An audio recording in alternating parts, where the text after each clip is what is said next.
Hello, hello, hello, everybody. Welcome to the stream. My name is Alkin Slice, and yeah, gonna be playing some Mass Effect Numero Uno today. Also, welcome Ben. How you doing?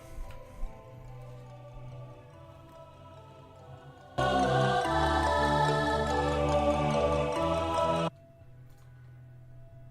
right, let's get this freaking show on the road, man.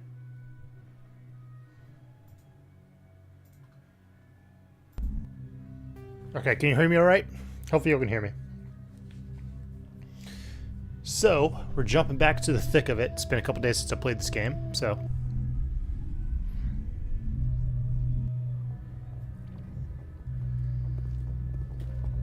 Here we go. I was like, damn, I can't hear the game, like, at all. I'm freaking tired too, man. I'm tired as hell. Level 1 Toxic Hazard. I probably should have paid attention to that last time. Alright. Remember, receive for the Solarian reconnaissance team on Vermeer's information about Saren. Oh, that's just that. No. Wait.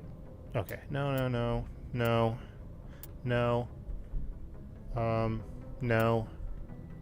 Fanatical Biotics and Hades Gamma Cluster have kidnapped the chairman of Parliament Subcommittee on Transhuman Studies. They're held up in a derelict freighter. So we need to go to the Hades Gamma Cluster. Hades Gamma. Okay.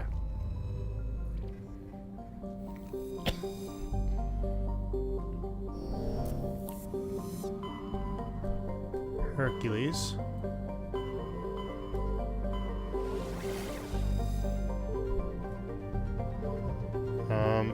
He's gonna tell me where he's at.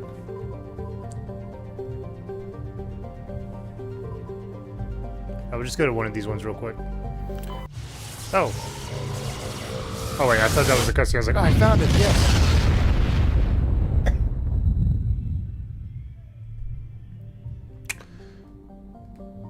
I guess while I'm here, I might as well just scan these planets.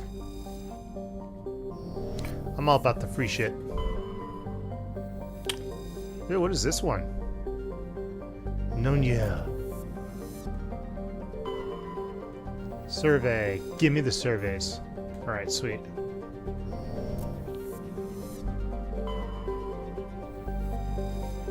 Also, welcome, Crimson. How you doing, buddy?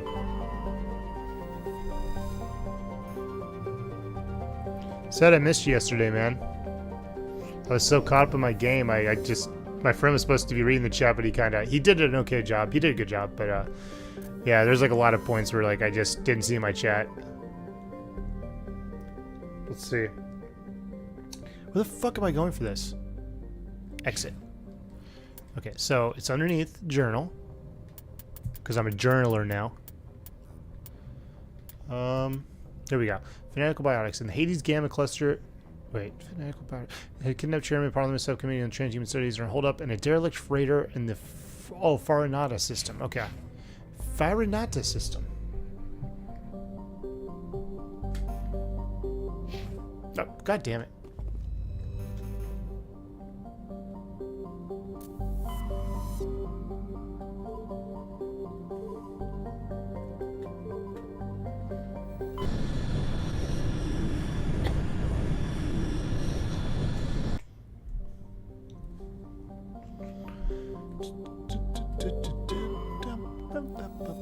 Dude, I love this fucking song. It's so awesome.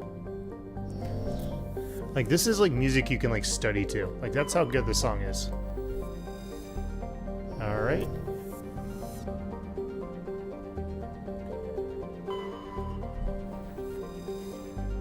The Ontario is a Kowloon-class modular conveyor of human design, configured for mixed freight and passenger hauling. Sweet.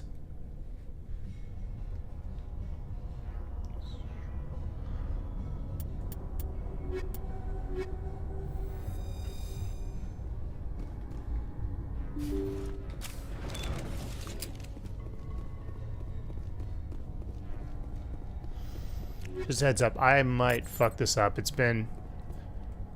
I actually got horrible sleep last night. Like, I woke up today and I'm kind of awake, but I'm like still kind of tired. So...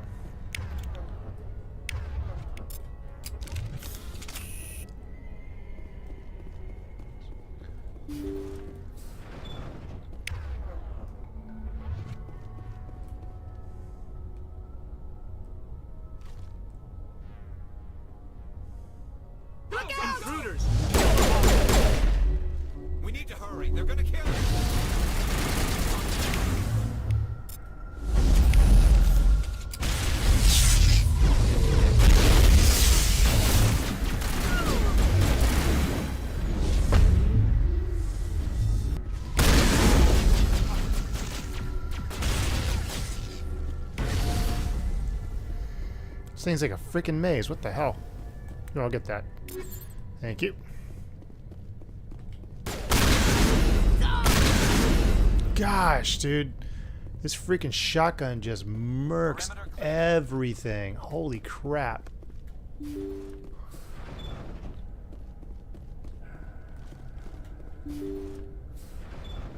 See how it is? You write letters and everyone ignores you. Force is the only thing people appreciate. So how about if I kill Chairman Burns and finish this charade?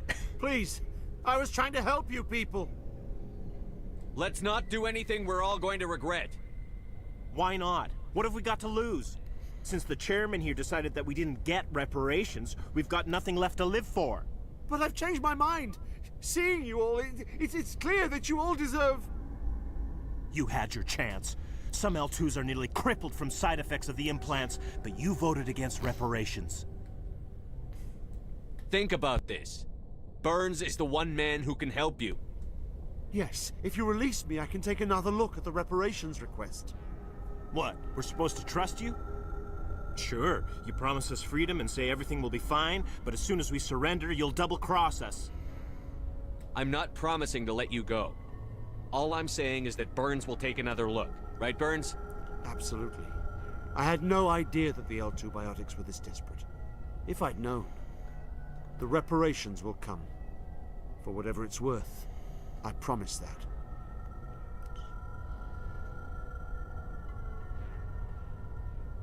You're right. I don't want to die. Maybe something will happen this time. We surrender. That was easy. Thank you, Commander. I thought I was dead when they took me. I'll see to it that the reparations discussion is reopened. I didn't know they were so desperate. A Fifth Fleet cruiser will be by shortly to pick you and the prisoners up.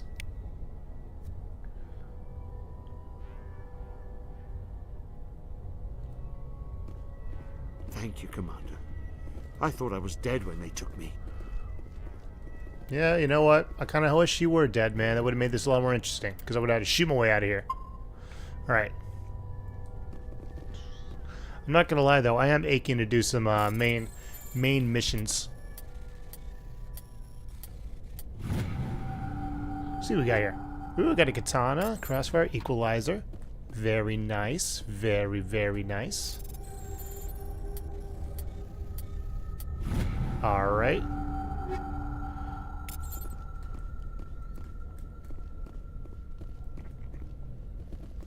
A lot of these side missions are pretty short, though. I wish there were some more epic ones I could do. Ooh, N3. Okay.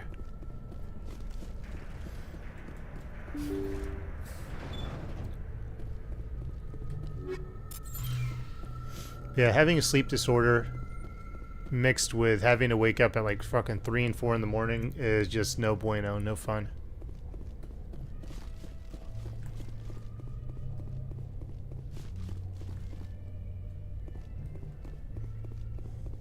I kind of think I want to start doing some main missions for a little bit. Just because, like, I did only side missions for like the last 2 streams, and I'm just, I don't know. They're cool and all, but I want to do something. I want to do story.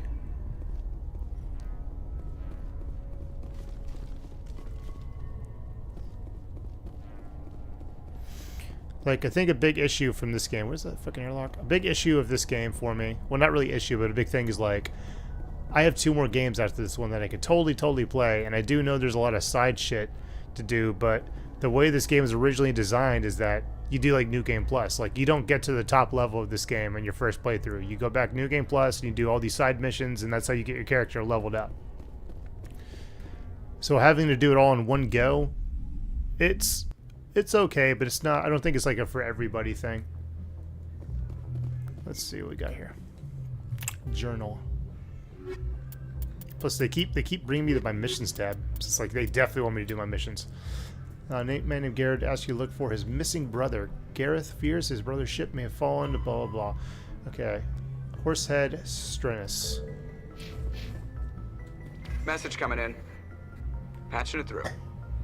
Thank you for dealing with the hostage situation, Commander. Chairman Burns was quite impressed by the way you resolved the situation peacefully. Your assistance above and beyond the formal duties has been noted, Commander. Fifth Fleet out.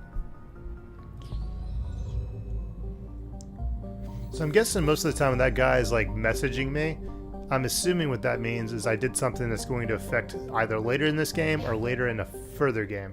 Just what it seems like. Which is kind of cool. It's kind of dope.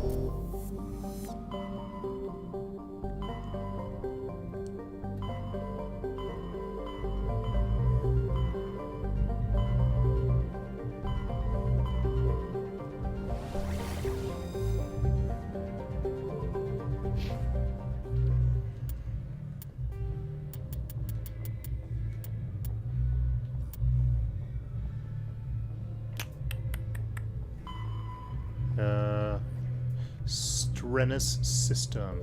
Okay.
Where they told me to go, don't see it. Am I just missing something?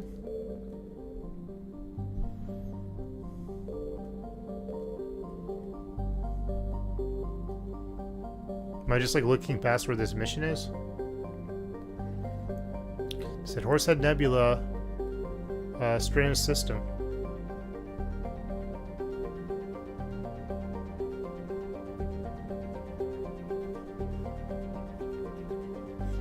Yeah, I'm looking for a hidden vessel, I just don't see it.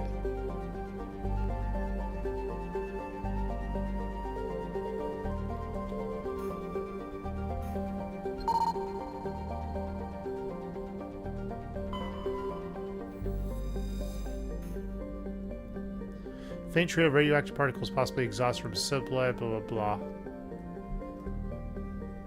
Okay.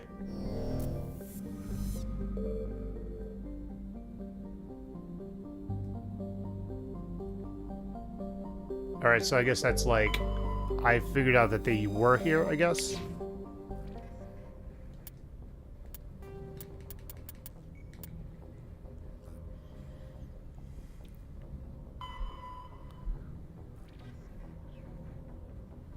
Okay, there we go.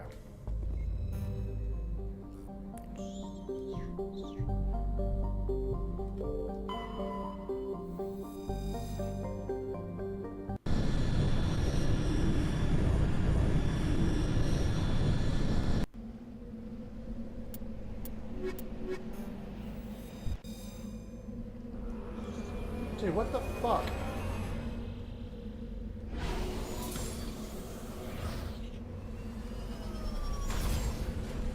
I swear to God, I fucking hate this fucking thumbprint shit on my phone. Why the fuck is it gotta do this? It keeps turning off.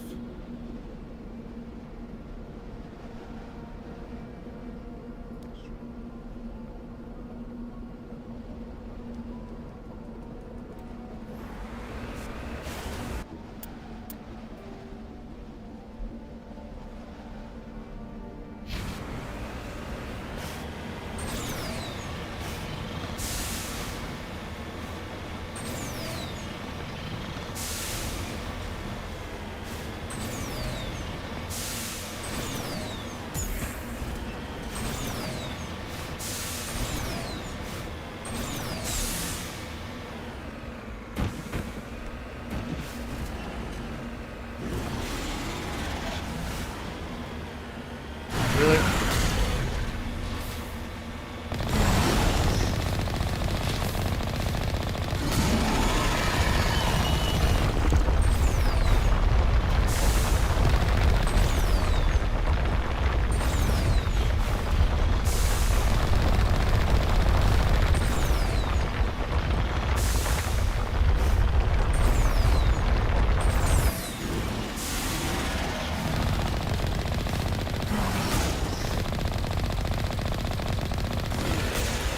Please fucking move, dude. What the fuck?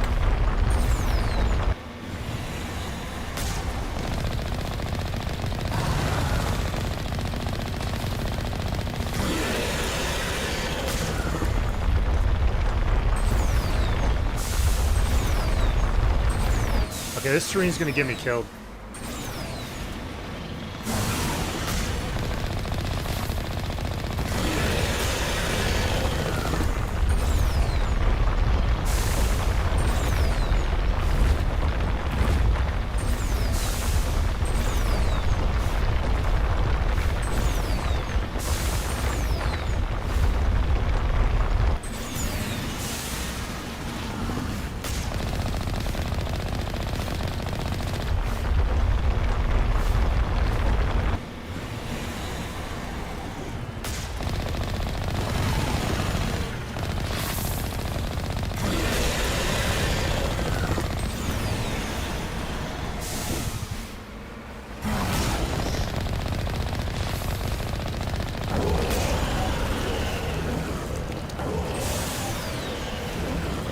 Is this thing gonna fucking die?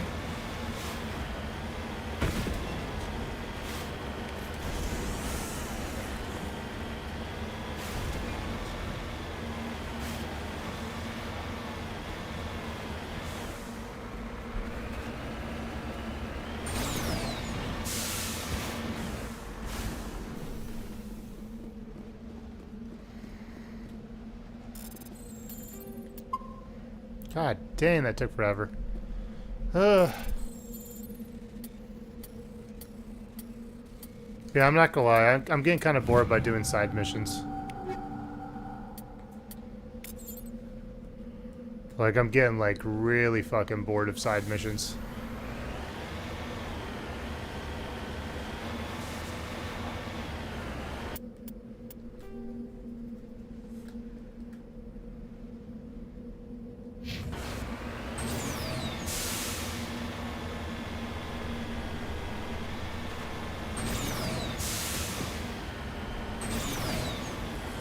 Like, this just going to planets and driving around like this is just really boring. It was cool, like, the first, like, 2 times I did it, but now I'm just, like, I'm so over it. It's like, drive around this planet with, like, nothing on it, and just go grab these random fucking things on the map.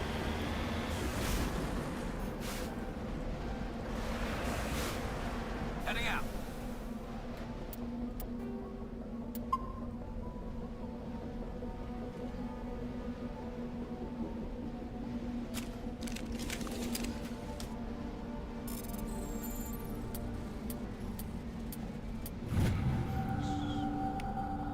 Like, playing this game is like trying to watch One Piece. Where, like, everything is literally filler for, like, the longest time. Same thing with Naruto. Like, they caught up with, like, with the manga, so, like, literally everything is just filler. And it's just like, god dang. Will something actually, story-wise, please happen?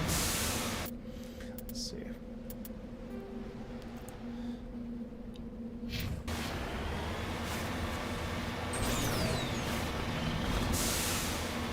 Yeah, so I'm looking, that's really what I want to do, man. I want to get to 2 and 3 because everybody tells me how much better it is.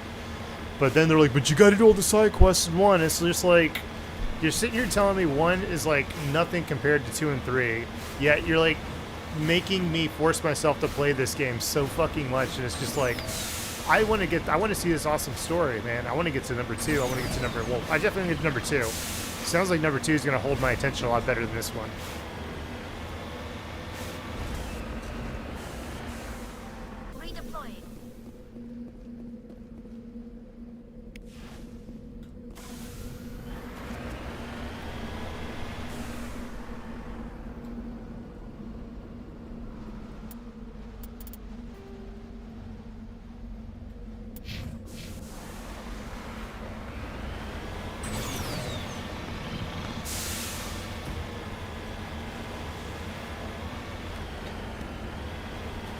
No, the story of this game is fine and dandy. I like the story. What I don't like is all this, just these side missions. Like, there's some of them that are really fun, but it's just, it feels every side mission I'm doing right now, I'm just getting so fucking bored. Like, I actually almost didn't even stream this game tonight because I'm just so tired of doing side missions.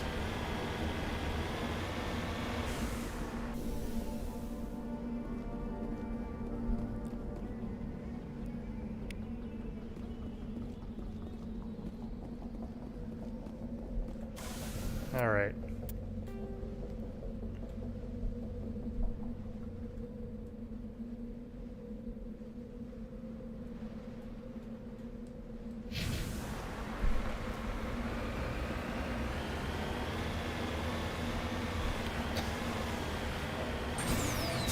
I don't know, man. If this keeps going on, I'm probably gonna stop playing this game.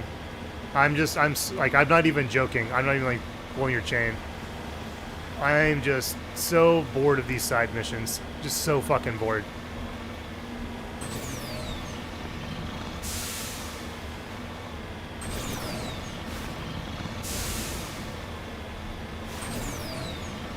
Like, I've been playing this game for almost 30 hours, and it's just fucking side missions that are just...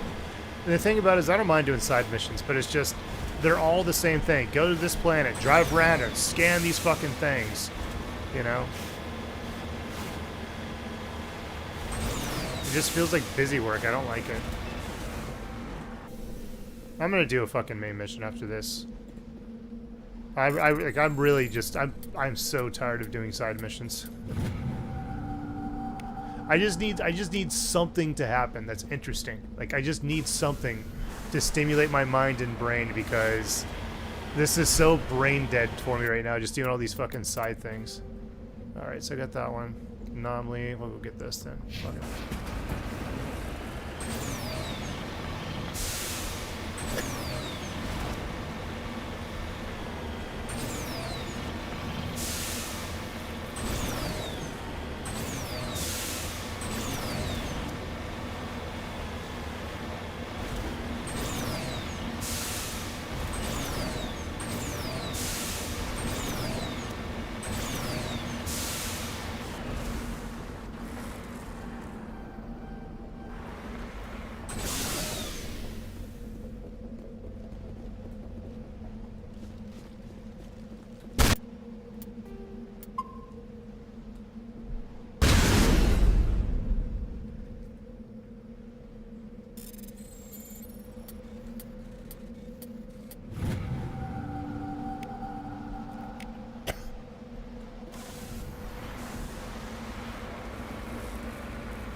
Then I'll just go do Vermeer, dude. I'd rather do that. And I already know which human I'm going to get rid of.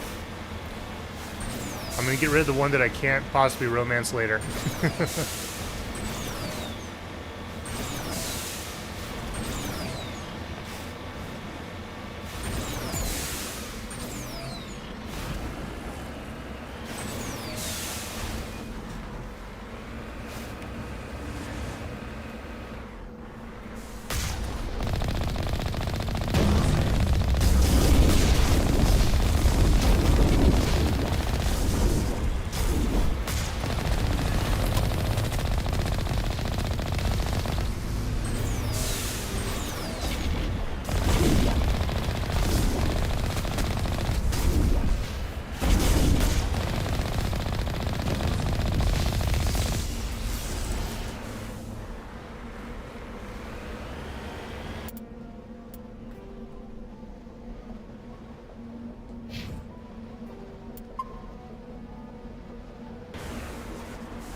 Yeah, if I don't find like an interesting mission to do, this stream's not gonna be very long. I'd rather go watch a TV show if it's just gonna be this for the rest of tonight. It's not that I don't mind doing this, it's just, I just need something in between. I literally spent 4 hours last stream just going to fucking random planets and doing this shit.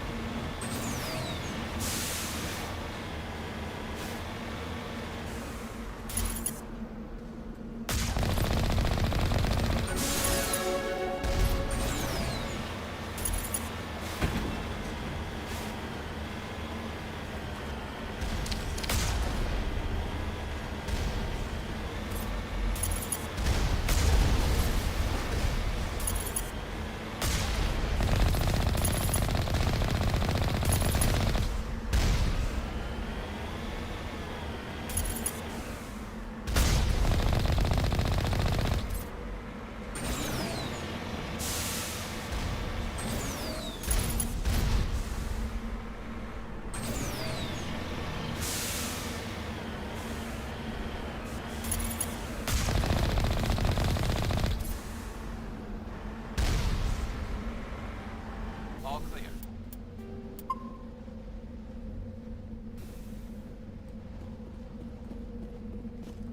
Are you telling me I'm finally at the end of the fucking game?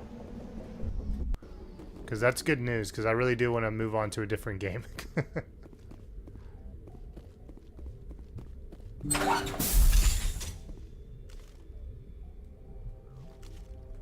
Enemies everywhere!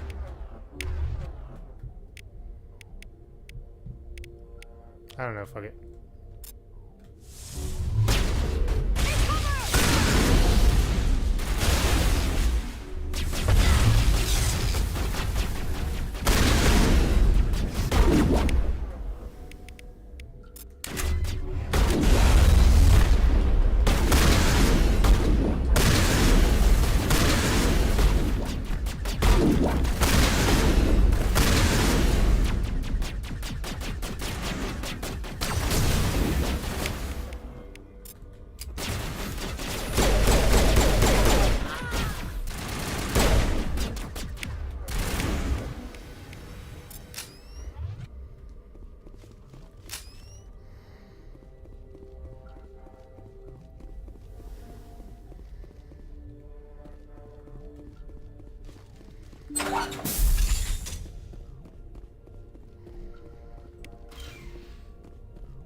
All targets down.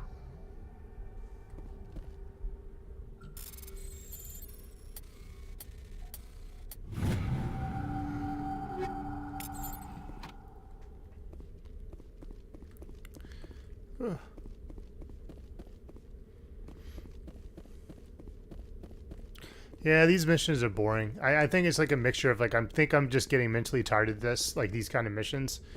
But I'm also, like I said, I didn't really get good sleep last night, so I actually am fucking tired.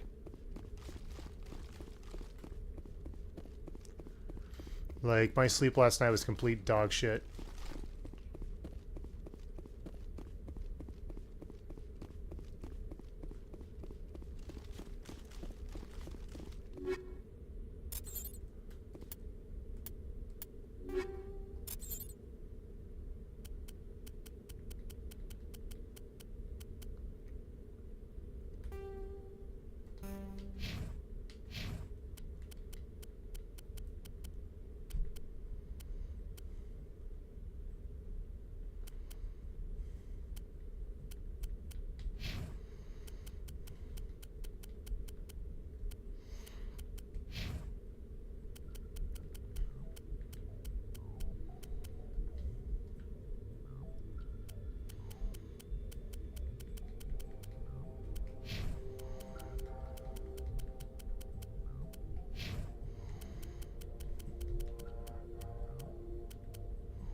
Dude, I'm just so excited to fucking sleep in tomorrow. Holy shit.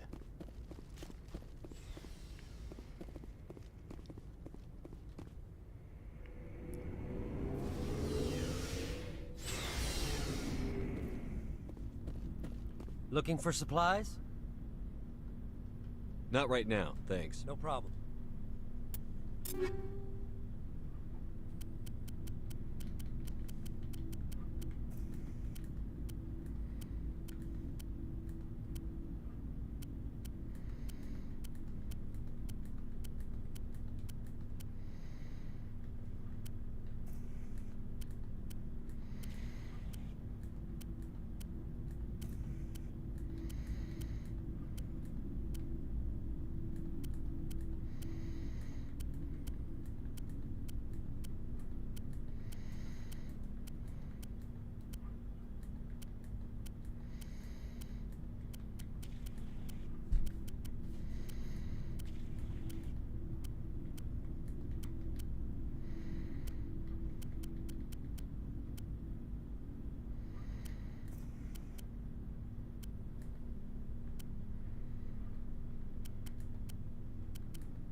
Checking back. Looking for supplies?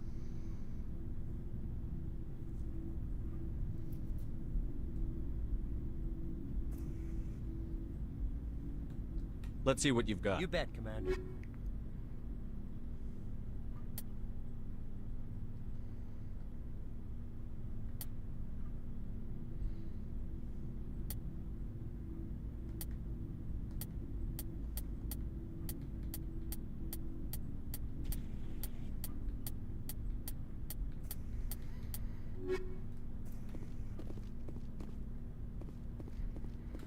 Commander, I wanted to thank you. What for, Garrus? For everything. Taking me with you, letting me be part of your team. I've learned a lot. I've thought a lot about what you've told me. About not sacrificing innocence to achieve the goal. About finding the best way through, not just the fastest. And I've been thinking about Dr. Saleon, too. I'd convinced myself that he deserved to die, but then I realized it was... He escaped under my watch, and I didn't like that. I let it become personal. Words mean nothing. Well, I'll also... If the people I'm sworn to protect can't trust me, then I'm glad you see it Don't that worry, way. Commander. I will. Shepard,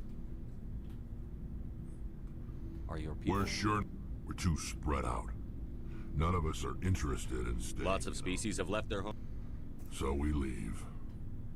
Hire our ourselves out. Every Krogan is infected. Everyone. Why don't the Krogan... It's just who we are, Shepard. I can't change that. So long, Rex. Shepard.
Equalizing interior pressure with exterior atmosphere. Logged. The commanding officer is ashore. Exo Presley has the deck.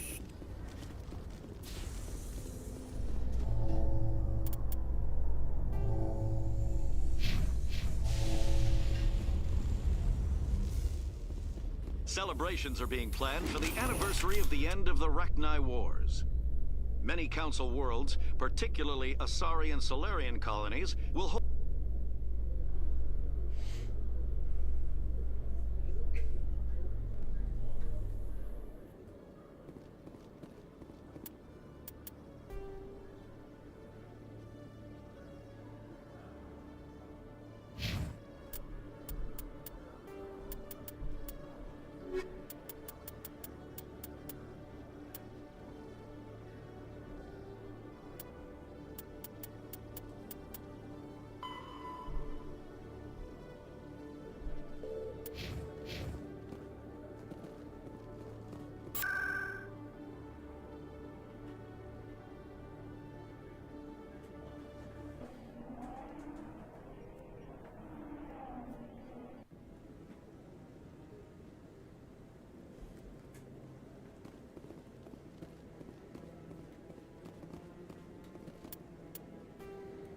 Ah, man, I'm fucking sleepy as shit.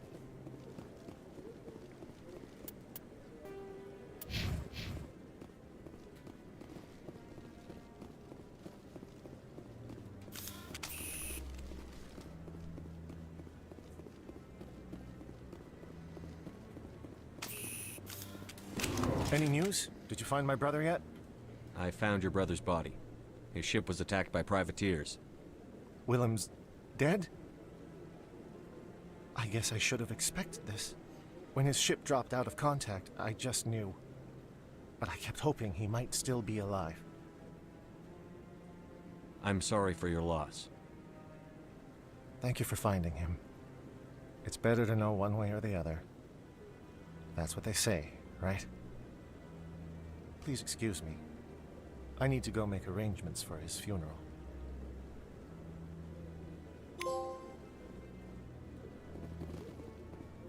Completionist. Is that because I did so many goddamn side missions? Quarian Ally, what the fuck? What the fuck is Quarian Ally? Complete 5 missions with the Quarian squad member. Oh, okay, cool.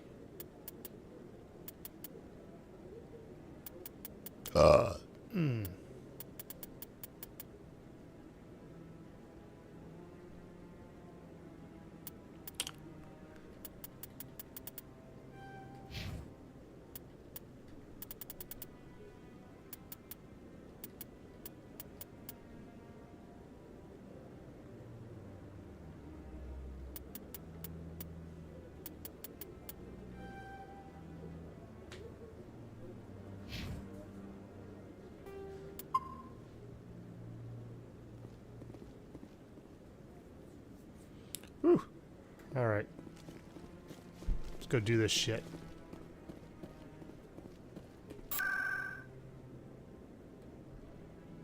The ward location?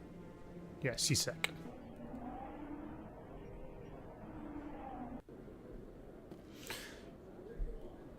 I think it was down here, right? It better be fucking down here.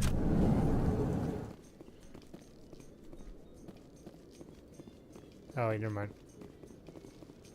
Where the hell's the dude? What the shit? Could have sworn it was in here. Okay. Oh, I was right. It is downstairs. Just another set of stairs. Did I bore you away yet, Mr. Crimson? Let's go ahead and save in front of this guy. See, I learned. You save, and then you look. Show me what you've got. I'll open the rare stocks for you, Commander. Enjoy. Let's see.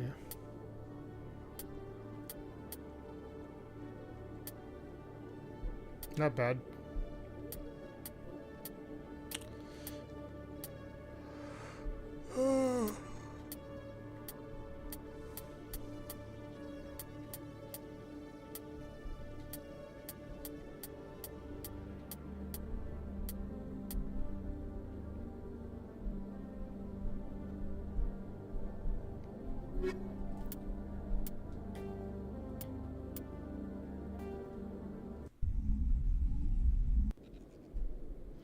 If it was earlier in the day, I would definitely just drink some coffee or something. But Hello, holy Commander. shit!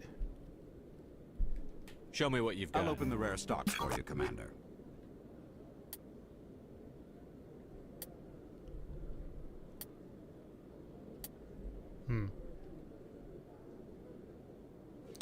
Yo, what's up, buddy?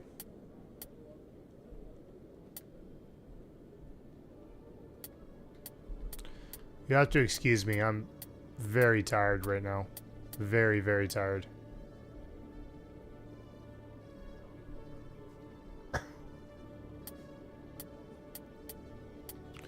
I mean, if I reload, will he get a new stock? Is that how you told me to do this? Because I did say before I talked to him. Load Game. Dude, yeah, I've been up since fucking like 4 this morning, and I literally got horrible fucking sleep last night. Hello, Commander. Show me what you've got. I'll open the rare stocks for you, Commander.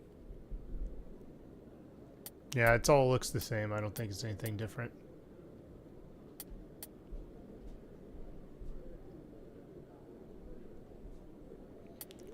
Yeah, I don't think he's gonna get any new stock. I mean, he told me to go do a fucking mission, and when I come back, he should have new stock, right?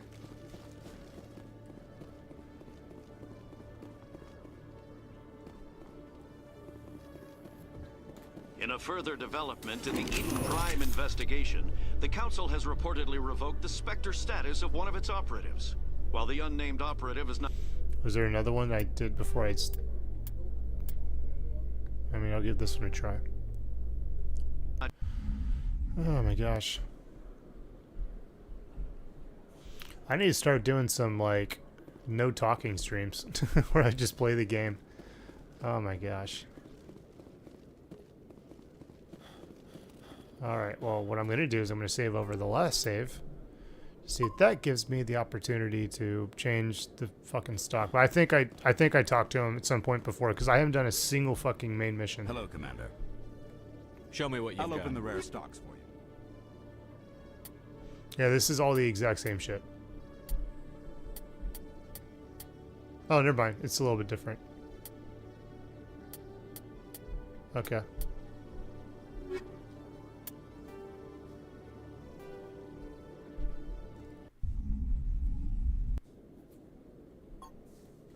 Hello, Commander. Show me what I'll you've open the rare stocks for you. Okay, that's different. Okay.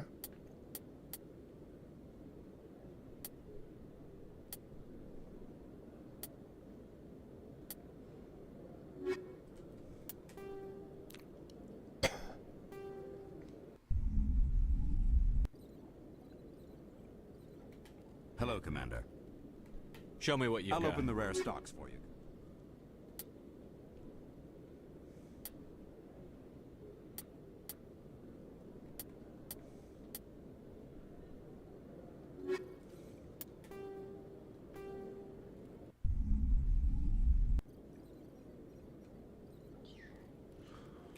Hello, Commander. Show me what you've I'll got. open the rare stocks for you. I'm starting to think I'm not going to get it. This looks like the same thing he had last time.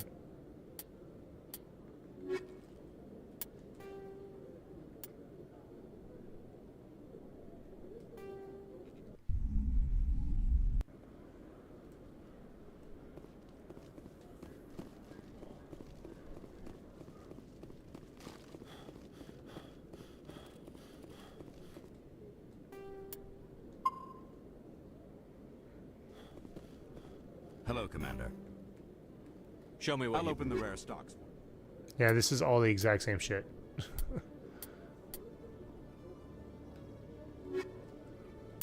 I don't think he's getting new stuff.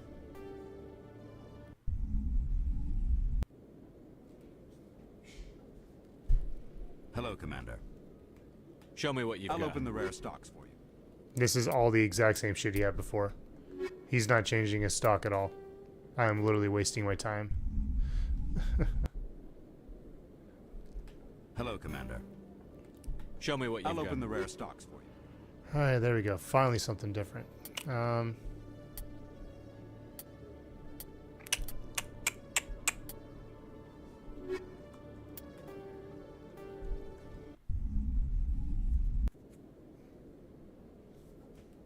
Hello, Commander. Show me what you've I'll got. open the rare stocks for you. Wow, he really just keeps defaulting to this same shit, doesn't he?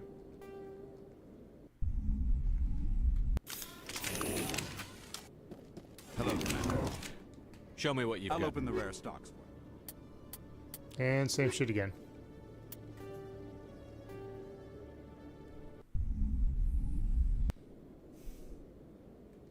Hello, Commander. Show me what I'll you've open the rare stocks for you. And same shit again. This is great. This is awesome.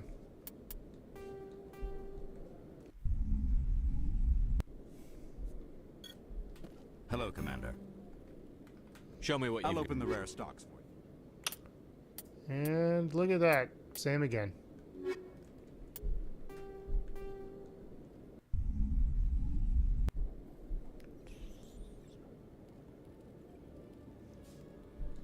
Hello, Commander. Show me what I'll you've open the rare stocks for you. Nope. Pretty much all the same shit all over again. Mm-mm-mm.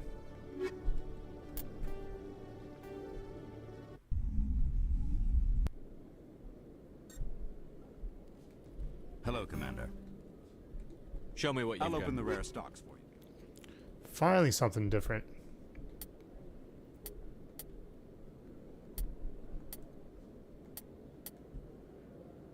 And it sucks.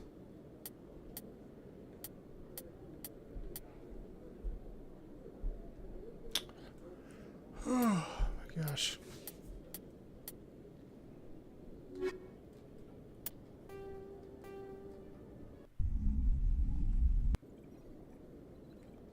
Hello, Commander.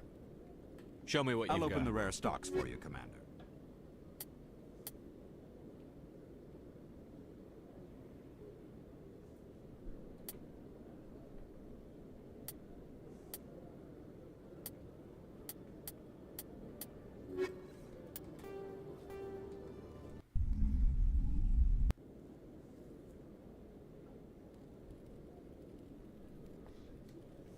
Hello, Commander.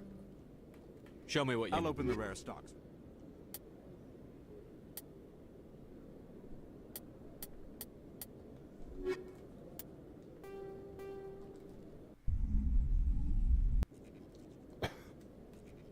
Hello, Commander. Show You me still what there, you've Brad? got. I'll open the rare stocks. Hopefully you're still there.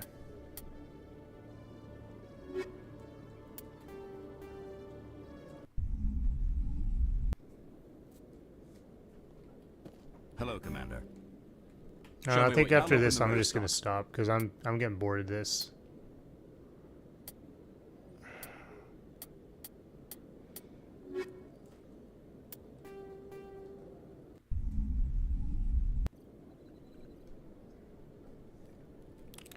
Hello, Commander. Show me what you've I'll got. open the rare stocks.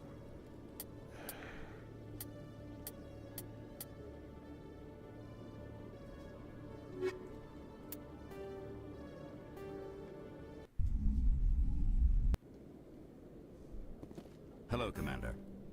I think I'll be going. Sure thing, Commander. You have a good day now. Hello, Commander. Show me what you've I'll got. open the rare stocks for you. It's all the same stuff. Again and again and again and again and again and again. Hello, Commander. And again and Show me again. what you've got. I'll open the rare stocks for you, Commander. Same shit again. So much fun.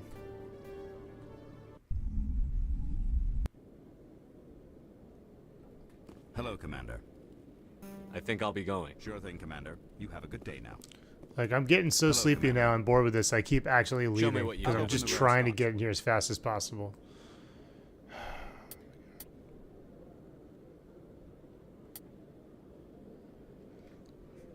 Just fucking dog shit.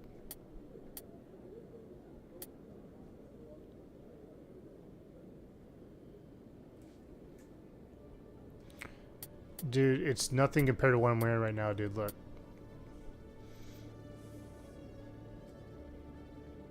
Like, what I have has higher damage protection, higher shields, and higher tech biotic protection. Like, buying an Onyx 10 would be stupid for me to do. Especially for 400,000. Oh, I'm sorry. I thought you were pointing out something else. My bad. That's just proof that I'm fucking tired. Hello, Commander. Oh, God damn it. Sure thing, Commander. I'm so getting tired of fucking hitting the wrong button by accident. Show me what I'll you've open the rare stocks for you. Oh my god. This is so fucking boring. Hello, Commander. Show me what you've I'll got. open the rare stocks for you. I'm done. I'm not doing this anymore.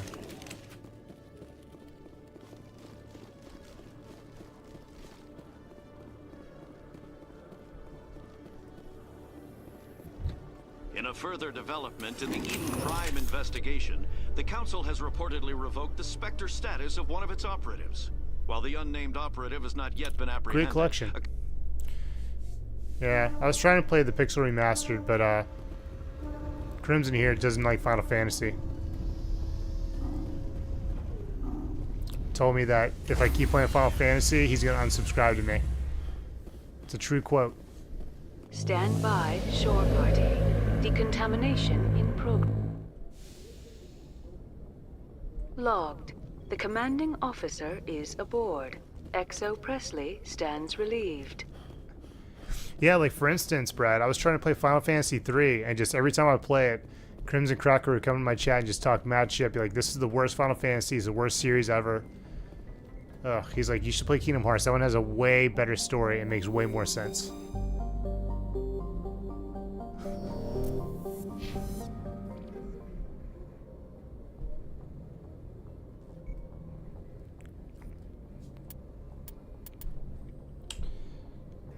Alright, so that means that I should never play Final Fantasy 12 anymore. I should just drop that one and never play it again.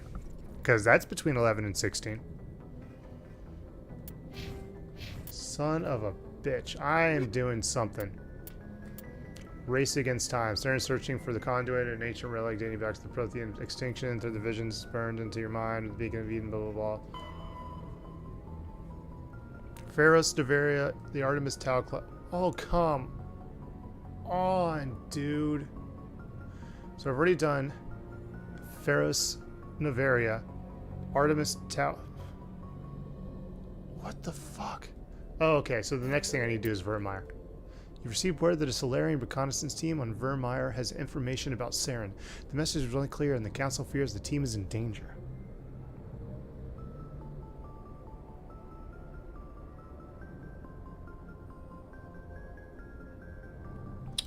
I'm gonna do Vermeer. I know you're not happy about it, Crimson, but I'm gonna do it. I'm gonna do it. Who knows, maybe actually having something fucking happen for a change will wake me up a little bit.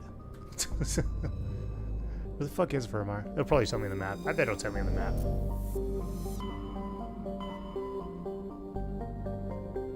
Ooh, Asteroid 57.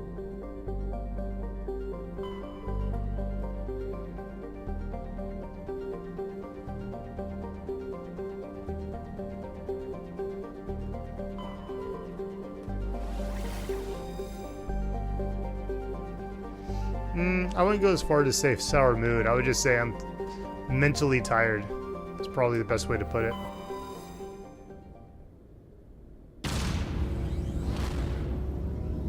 Hold the line. Dun, dun, dun, dun. Love isn't always on time. Dun, dun, dun, dun. What you guys know about Toto, other than that they make great toilets?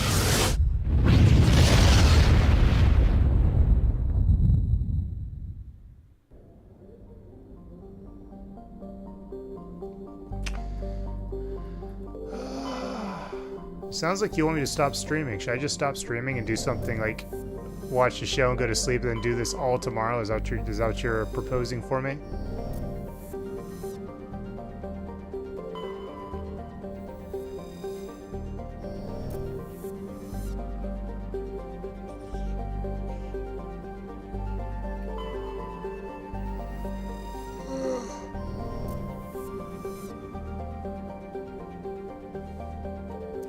Vermeer.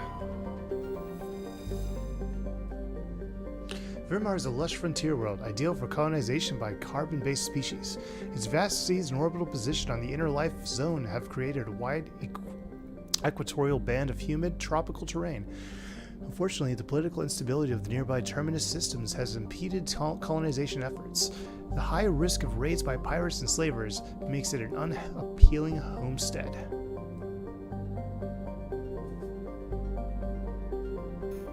Oh, you're gonna miss me playing this game then tomorrow. Sounds like it.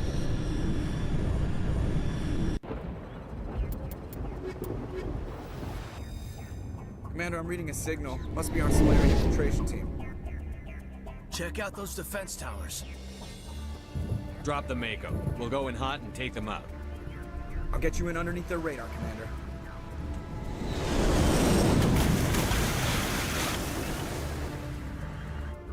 This is the final mission.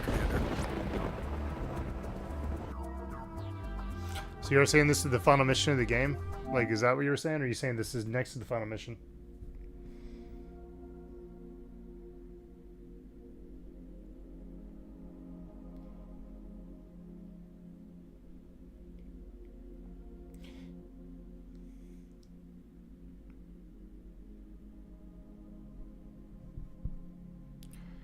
Oh, yeah. I don't know, because it's like I've been saying, I'm like tired. Like, I can definitely stay up and do this. But I don't know, maybe Crimson's right. Maybe I should do this tomorrow.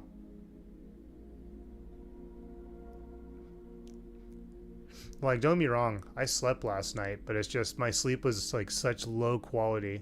And there's a reason for that, but yeah, I'm just fucking tired, dude. Like, so fucking tired. Ugh. Like, I guess I would say like I'm a little sleepy, but it's just, I can feel the effects of like my dog shit sleeping last night, and no supplement I take is going to fix it. It's not that kind of thing. I have a sleeping disorder, and it's been acting up these last like 2-3 days.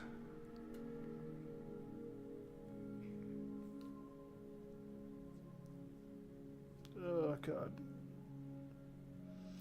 Yeah, I have sleep apnea, so I'm a skinny dude with sleep apnea, which is very, very annoying. And I have a device for it, but the device is like, it tells you like a sleep report, like the last like 3 days I've been waking up. It's just like, yeah, you've been having dog shit sleep. Like, you've been having really horrible sleep. You've had over 20 instances of not breathing every hour, and it's just like, what the fuck? So, like, it was so bad on Monday. I actually called into work. I was like, I can't work. I got up to get ready. I was like, I cannot do this right now. I'm like way too fucking tired. You know, whenever you deprive your freaking brain of oxygen, you start getting freaking headaches and shit. Yeah. I mean, if y'all want, we can sit here and we could chat about stuff if y'all want to. Like, I don't have to end the stream. I just think I'd be better off maybe not gaming right now. And it's not that I can. I feel kind of tired, like just mentally tired when it comes to gaming at the moment, you know.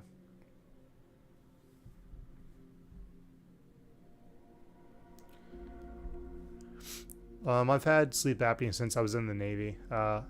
It's not a weight thing. I guess it's a genetic thing. Just some people have it, some people don't. So.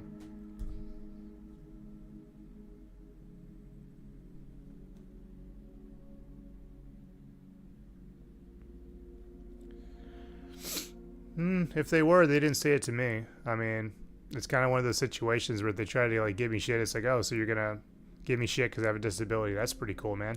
Like, I actually have, like, this isn't like a, hey, oh my god, I have PTSD because when I was a kid I failed a math test. Like, it's none of that shit. Like, I actually have a legitimate disability. Sleep apnea is a disability, by the way, everybody. But yeah. Ugh.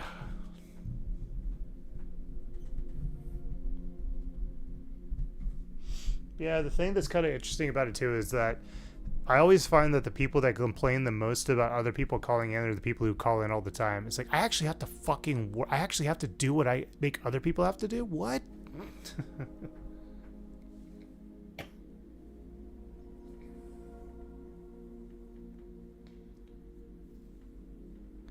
Well, for me, I think the reason I got sleep apnea is the working conditions the Navy put me in. They wouldn't give me the correct mask I was supposed to be wearing, and I basically went from not snoring to every fucking night I almost die. And that's an exaggeration, by the way, but I literally stopped breathing. Like, over 30 times when they did the sleep study, over 30 times I stopped breathing.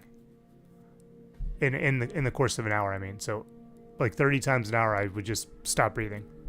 So...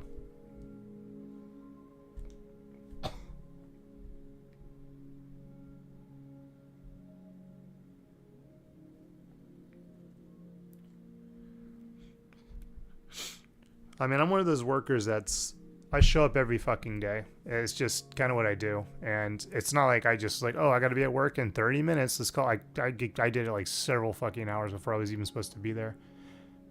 Oh, yeah. But yeah, that was just, I physically got up and I was going to go take a shower and get ready. And I was just like nodding off. And I was like, I have to drive over an hour to go to work. I feel like shit. I obviously didn't get good sleep because of my sleep apnea, and it's just me getting behind the wheel and driving to work is not safe, like, at all. Like, there would have been a high chance I might have actually, like, not necessarily nodded off, but, you know, like, whenever you get really, really sleepy, like, you're kind of like, you don't necessarily like not fall asleep, but it's like your eyes like kind of like lose focus because like it's like your body's trying to make you close your eyes to go to sleep, but you're fighting it. Like, that's what kept happening to me, and I was like, I am not gonna go drive right now. So.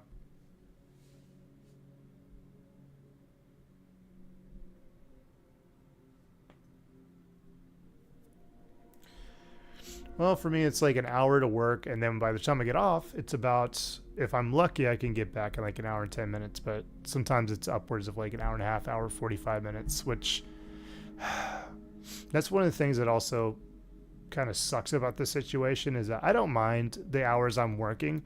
I just hate the amount of time it takes me to get there and come home. Like, it's over 2 hours of my day is just fucking driving and being stuck in traffic. And it's like, that's time I could be putting towards something else, you know?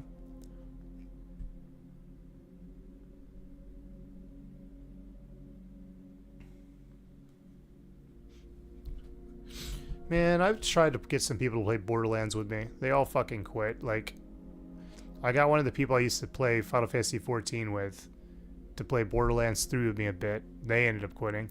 And then I got one of my friends who I no longer speak to because they have anger problems and they got mad at me one time. But we played Borderlands the pre-sequel, and we played like once or twice, and then they quit. I don't really play them. I really wasn't feeling the pre-sequel. I'm sure it's a good game, but Yeah.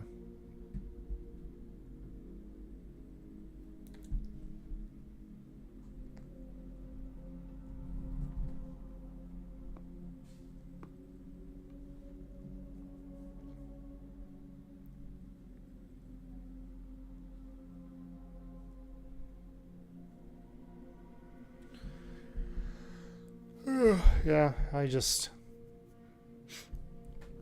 For the most part, it's not a big issue, but there's something going on with my sleep apnea machine, my CPAP, and I don't know, I don't know if it's like an actual issue with like my mask or if it's an issue with the thing that holds the mask on my face. Because that does come off occasionally, so I don't know if that's what's happening or if there's like a leak or something. I can't fucking tell. But it pisses me off because every time I have to get a new mask, dude, you go to the place, it's like, hey, can I get another one of these? Like, ooh, yeah, we're out of stock of that. We can order for you. It would take about 2-3 weeks for us to get it in. We can get you a new mask. And it's just like, well, I want to fucking have good sleep right now. And I'm at the point where I'm just like, dude, this is fucking horse shit.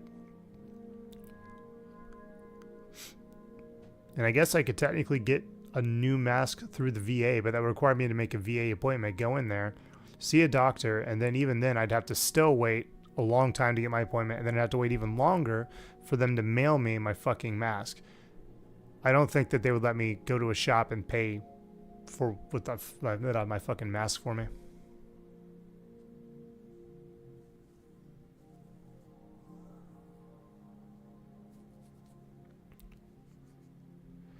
There's nothing really wrong with the VA. It's just sometimes it takes a long time to get an appointment. Now, if you really need to see a doctor, you can go see a doctor like literally like a day or two later. You can walk in the same day and go see a doctor if you really need to. But it's just, for instance, like I tried to schedule an appointment because I need to do a checkup because I usually do one every 6 months. And it's just every fucking day they're booked. Every fucking day. And it's like the days they're not booked, I have to fucking work. Or I'm going to be in school. I think the longest I've had to wait for a VA appointment was like a month. But most of the time I can get an appointment like 2 weeks out.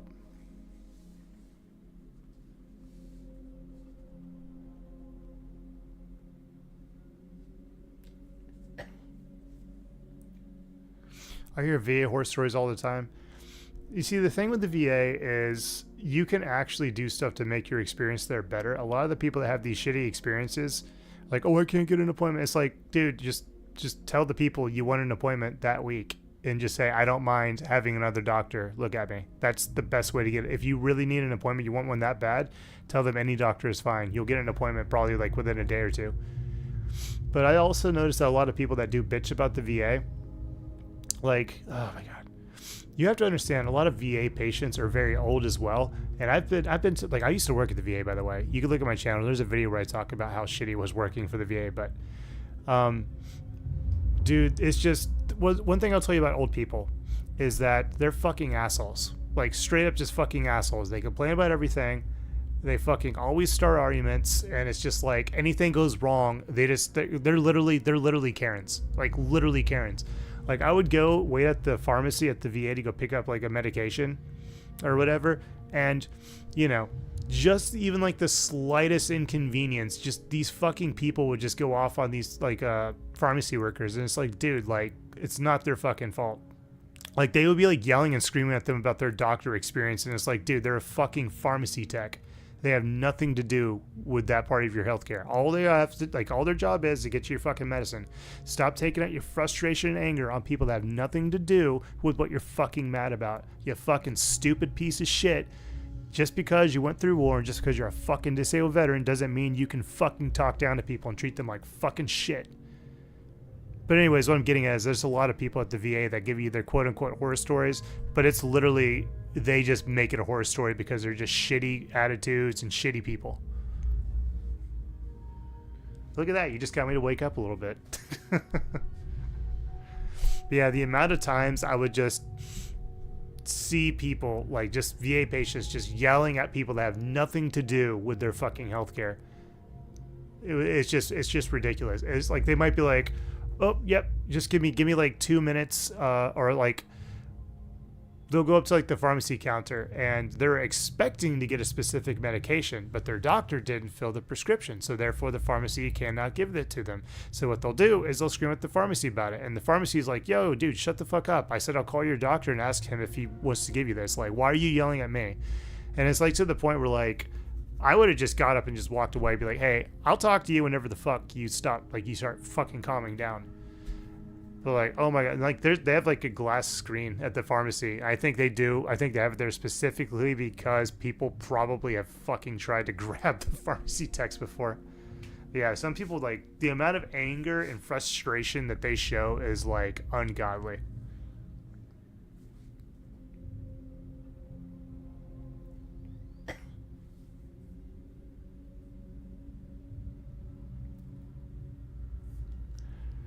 Dude, there's nothing wrong with being frustrated with the VA. There's things to be frustrated about, but it's just like, just because you're frustrated and somebody happens to work for the VA doesn't mean that you have the right to go up to them, talk down to them, yell at them, scream at them, make their day shitty. Like, it's just, you don't have the right to fucking do that. I get you had a bad experience, but that doesn't mean that you have the right to take your frustrations out on other people. The people that do that are the worst fucking people on the planet. They're the worst fucking people.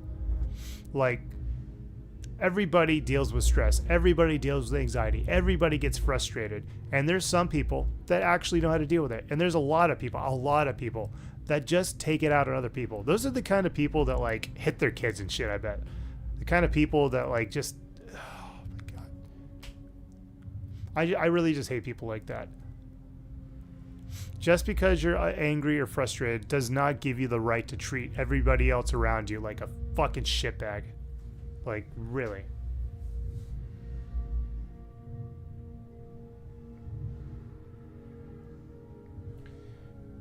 A lot of people with entitlement problems. I'm not gonna lie, Brad. There was a period back in like February when I came back from Colorado, and I was just, dude, I was addicted to watching body cam footage. Hey, you know, one of my favorite body cam footage things to see, though, you're gonna probably like this one, Brad, is people that claim that they are sovereign citizens. Like, just watching those unfold, I love them so much. But yeah, I've seen like multitudes of them. Like, I would watch the one, like, I hadn't watched the sovereign citizen ones in a while, but those ones are pretty funny. But the two ones I typically liked to watch was I like to watch people that were just being dumb as shit to the cops. Like, here's some advice, guys. If you have any inkling you're going to be arrested or in any legal trouble, shut the fuck up. Don't talk. Don't talk. You can't handle that. Just don't talk. Anything you say can and will be used against you in a court of law, and you will make yourself more in trouble. Even if you think, I'll just talk to the cops. No, don't fucking talk. There's like that, but also like the other ones I like really enjoyed too was like watching cops, because you obviously, Brad, you were a cop. You know what y'all guys did. Like, y'all ask very, very open-ended questions to try to get people to like say things, and like it's just. Also, sometimes you bluff. Sometimes you say things that are, you know, not necessarily true to get people to talk or do things and stuff like this. And sometimes some cops literally are they go against your rights as an American.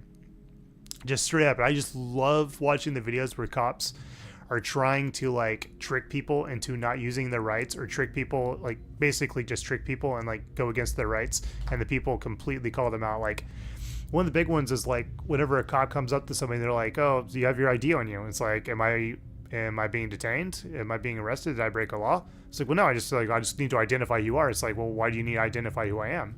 What did I do? What purpose do you need to identify me for?" And it's just so fun to watch the cops get so frustrated because they just want that fucking ID, and it's just like they have no reason to ask for ID.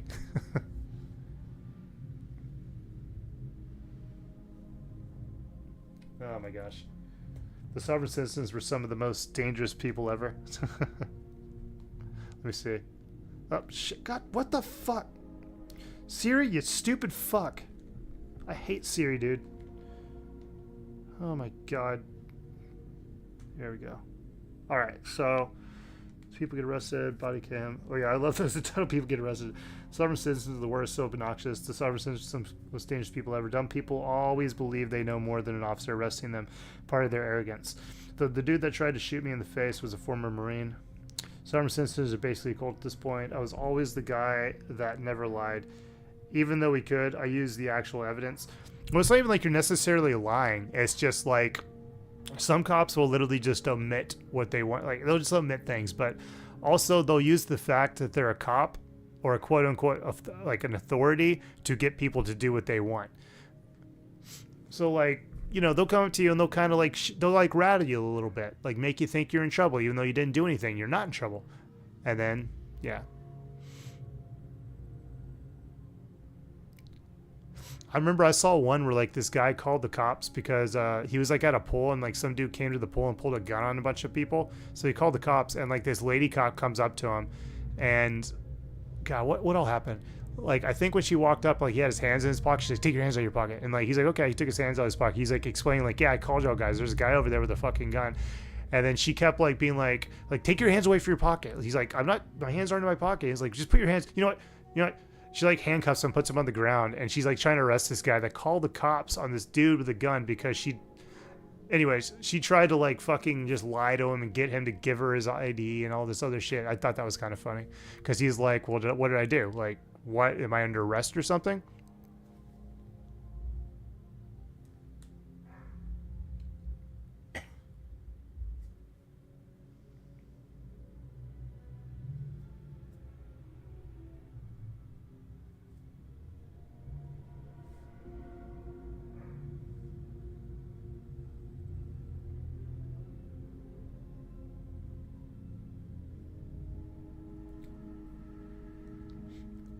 People that refuse to cooperate with cops are some of the worst people. No, the thing I'm trying to say is, like, I cooperate with cops. If they ask me questions, I'll answer them. But there is certain situations where, you know, your cooperation with the cop, it's just, you don't have to cooperate. Like, you are not legally obligated to cooperate with cops. And there are some cops that will try to, they will behoove you to cooperate with them, even though you don't have to.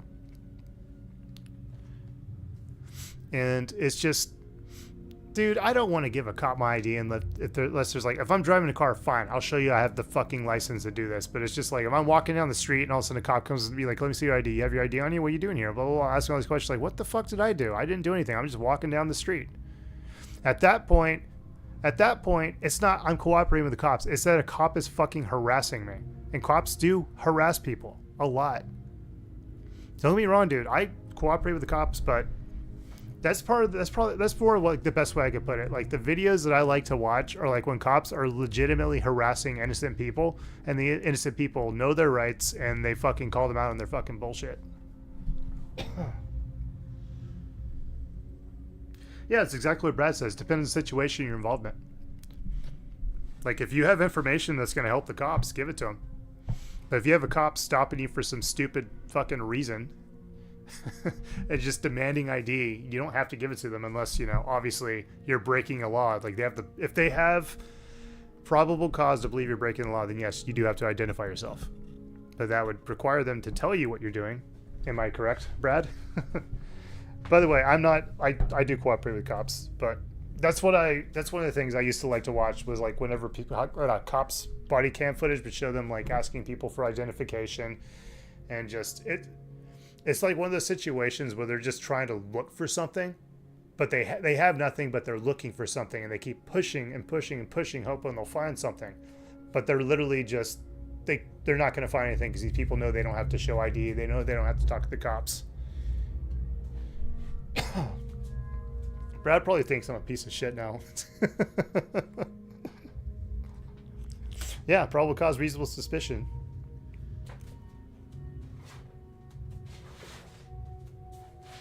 It's almost like whenever, God, I haven't seen one of those videos in a long time, but like whenever a cop wants to like search somebody's car, it's like, I think I smell weed. It's like, the fuck, motherfucker? No, you don't.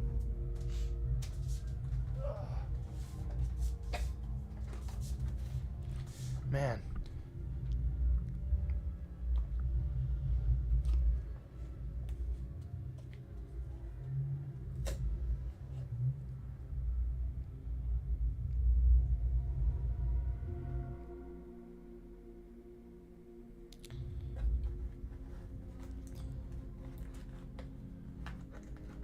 Ay, ay, ay.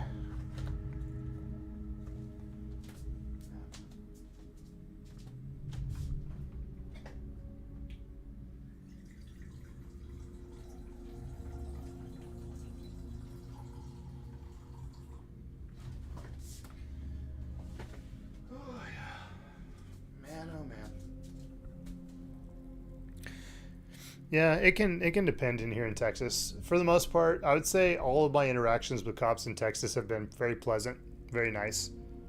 You know, I've only had 2 interactions with cops. Well, actually, no, technically 3 that I did not like, and it's only because they gave me a ticket. And the first ticket I ever got was a speeding ticket, and it was because the car in front of me kept brake checking me.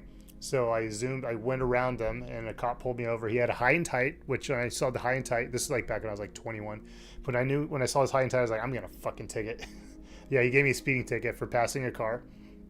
I went 40 and a 30 to pass this car because they kept every time I tried to pass them, they would get in front of me and brake check me. I don't know why this fucking person was doing it.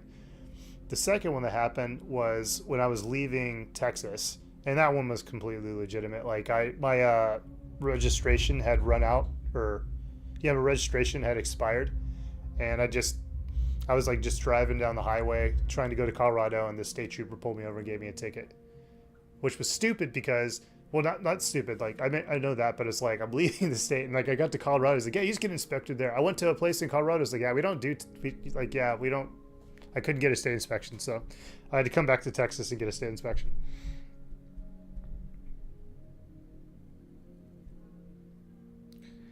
And then the last one's the one that really pissed me off because this cop straight up fucking lied. So I was going down where I'm living right now. I was going down like the little main road area, and there's this area there where it's all just speed traps. It goes from 65 to 45 and then down to 35, like over like the span of like, dude, like 1,000 feet. Like, I'm not even joking. It is such a fucking laughable short fucking distance. But the thing about it is I am very, very OCD about not speeding because I don't want to be paying a fucking $300-something ticket. So I always slow down there. And so, you know, I'm just driving like normal. I slow down like I usually do. And like I go and I'm turning down this road and I turn down that road. And all of a sudden, just out of nowhere, this fucking cop just pulls me over. He's just like, you know how fast you're going back there? You know you're speeding, right? I'm like, no, I did not know I was speeding. Like, I'm just like, I do not believe I was speeding. I didn't say that, but I was like, yeah, I didn't know. And then he was like, yeah, you're speeding. So you went and gave me a ticket for like $360. I'm like, what the fuck, dude? But the thing about it is, like I said, I am OCD because the cops in the area I live in are notorious for giving out tickets. So that's why I don't like, if you want to fucking tailgate me, dude, you can just go around and get a ticket yourself. I am not risking getting pulled over by a cop in this area.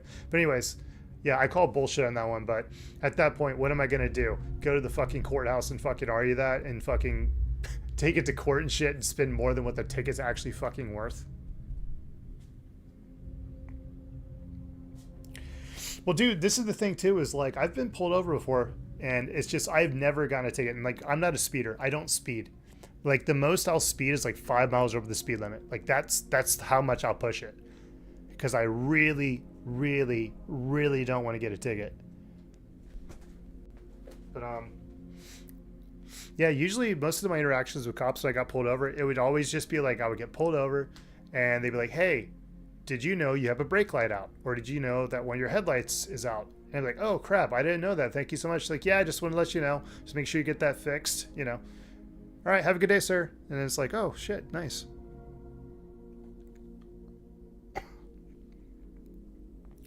Dude, even the cop that gave me that speeding ticket that I think is bullshit, I think he was surprised by like how, like, I wouldn't say friendly, but like just how I was nice, you know? I was also like, fuck, because when he pulled me over, I usually like, at the time it was like, I wasn't working. So like I would wear hats because I just like, I didn't feel like styling my hair. So I'd wear a hat. And that was like the one day I was not wearing my fucking Navy hat. It's like when he was asking, like, do you have your identification on you? I was like, should I pull out my VA card and give it to him? Be like, oh, I'm so sorry, sir. I just was giving it out so much. My brain, you know. It's like, yeah, I'm a disabled veteran. I go to the VA.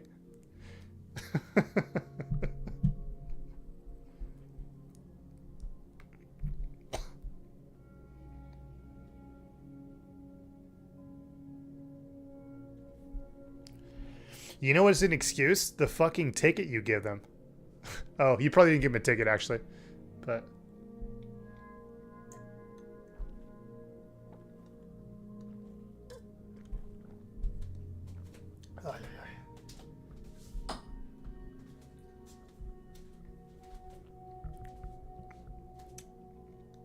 a written warning.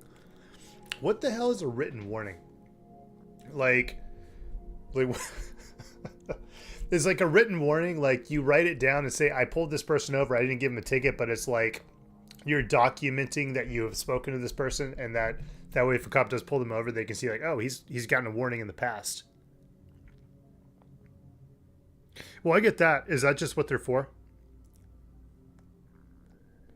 So there's like, you give a written warning, but there's no way to track it. Like no other cops can be like, oh, this guy's gotten fucking 3 written warnings for speeding or something like that.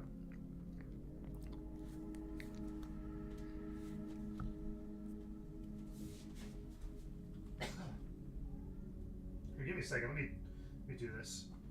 There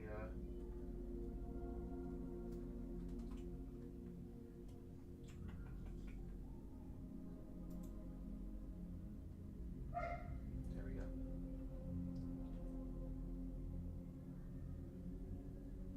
Oh shit.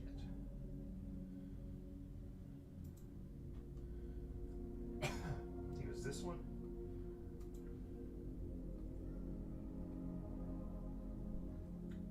So I'm just grabbing I'm gonna grab some like a video and just let it play in the background without any audio while I'm doing this. That way you're not just looking at a fucking blank app or stagnant screen.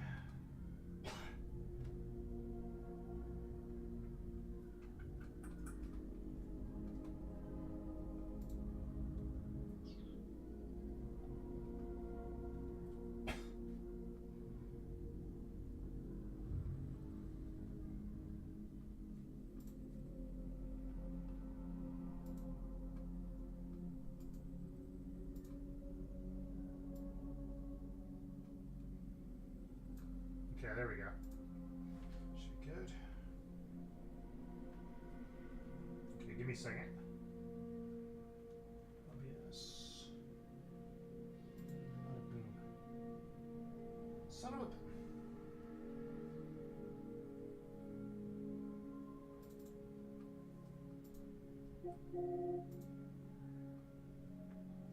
There we go.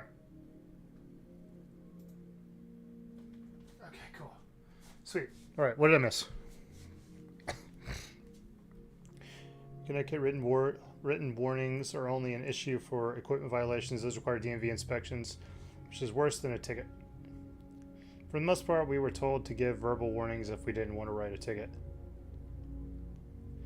I've only gotten one verbal warning from a cop in my life, and it was when I had my motorcycle. And yes, I was speeding. I was riding my motorcycle, and there was a guy I used to work with, and we were just driving down the road, and we were going like fucking 60 and like a 40, and I got pulled over by this lady cop, and I guess she like looked at me. She's like, "It's just some fucking kid on his motorcycle. He doesn't seem like a bad egg." And I guess she could tell he didn't look like the kind of kid that's just gonna go speeding everywhere. So she's like, "I'm just gonna give you a warning." So.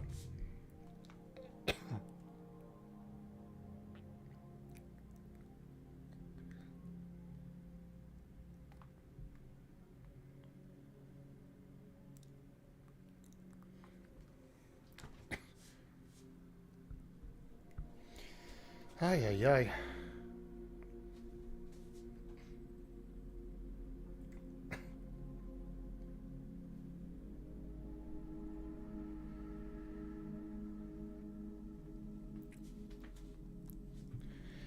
Well, when my brother was driving over here from Colorado, on his way here with my niece in the car, she's like 2, he got stuck behind a bunch of the, what are they called? The Los Banditos. Do you know the Los Banditos? You probably know them. You probably heard of that motorcycle club. We'll call it the motorcycle club.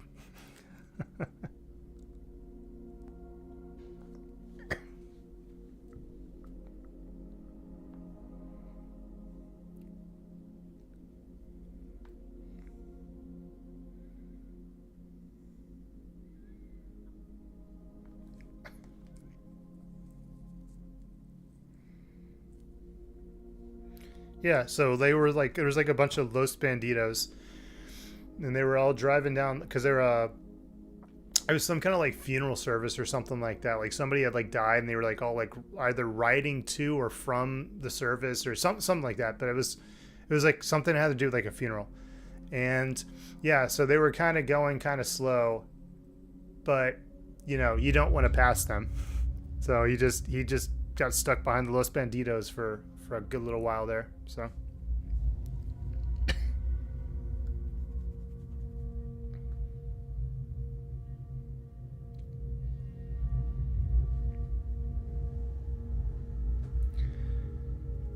Yeah. Gosh.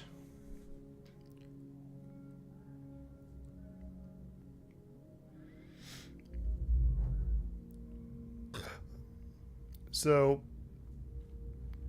how crazy are people in Connecticut? Like, how crazy are they when you were a cop? Unless you weren't a cop in Connecticut.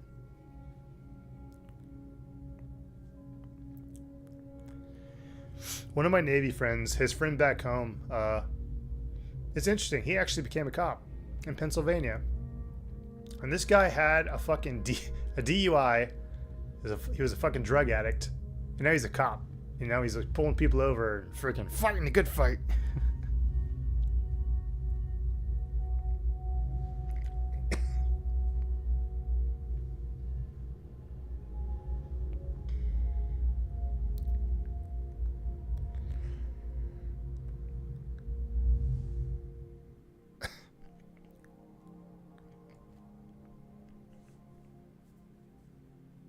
Yeah, I've seen videos of cops getting arrested for like DUIs. I've seen cops get arrested for fucking driving recklessly and shit like that. Like, do you know who I am?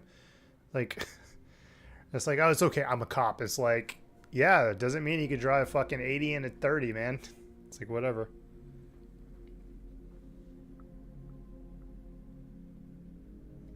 Dude, they should make a TV series of this game.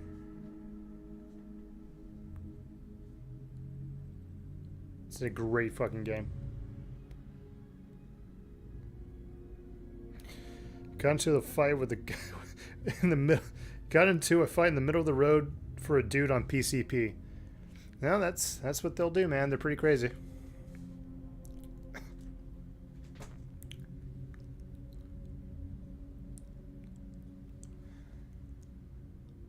You see, like, there's definitely plenty of cops that want to do the job because they actually like want to do good. You know, they want to keep the streets clean. They want to do all this other stuff. But there's just a lot of cops too that are like, you know, that guy at work that's always trying, like, he's always wants to tell people what to do, and he's always trying to give a promotion because he wants to tell people what to do. There's a lot of cops that are like that, I think. There's some people that really get off on having authority. There's some people that really get off on being in charge, or, you know, it just, let's see. Yeah. Yeah, you can call it the Dwight syndrome. There's just some people that just really... There's some people that really like being in a position of power. They really enjoy that, and that's the reason they want to move up, because they want more power. And I don't know, I think it was Aristotle that was saying, like, you know, probably the best person to wield power is the one who doesn't want it. And that's not like an across the board thing, but it's like, if somebody's seeking out more and more power, there's probably a reason for that. But they're not seeking it out, they're probably more likely not to abuse it. But then again, who knows? People, when they get power, they change. I don't know.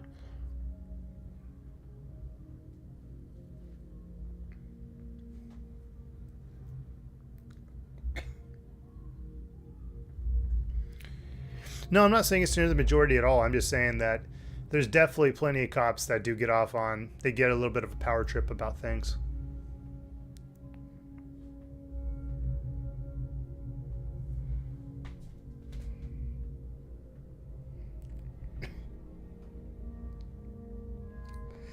Yeah. Let's see.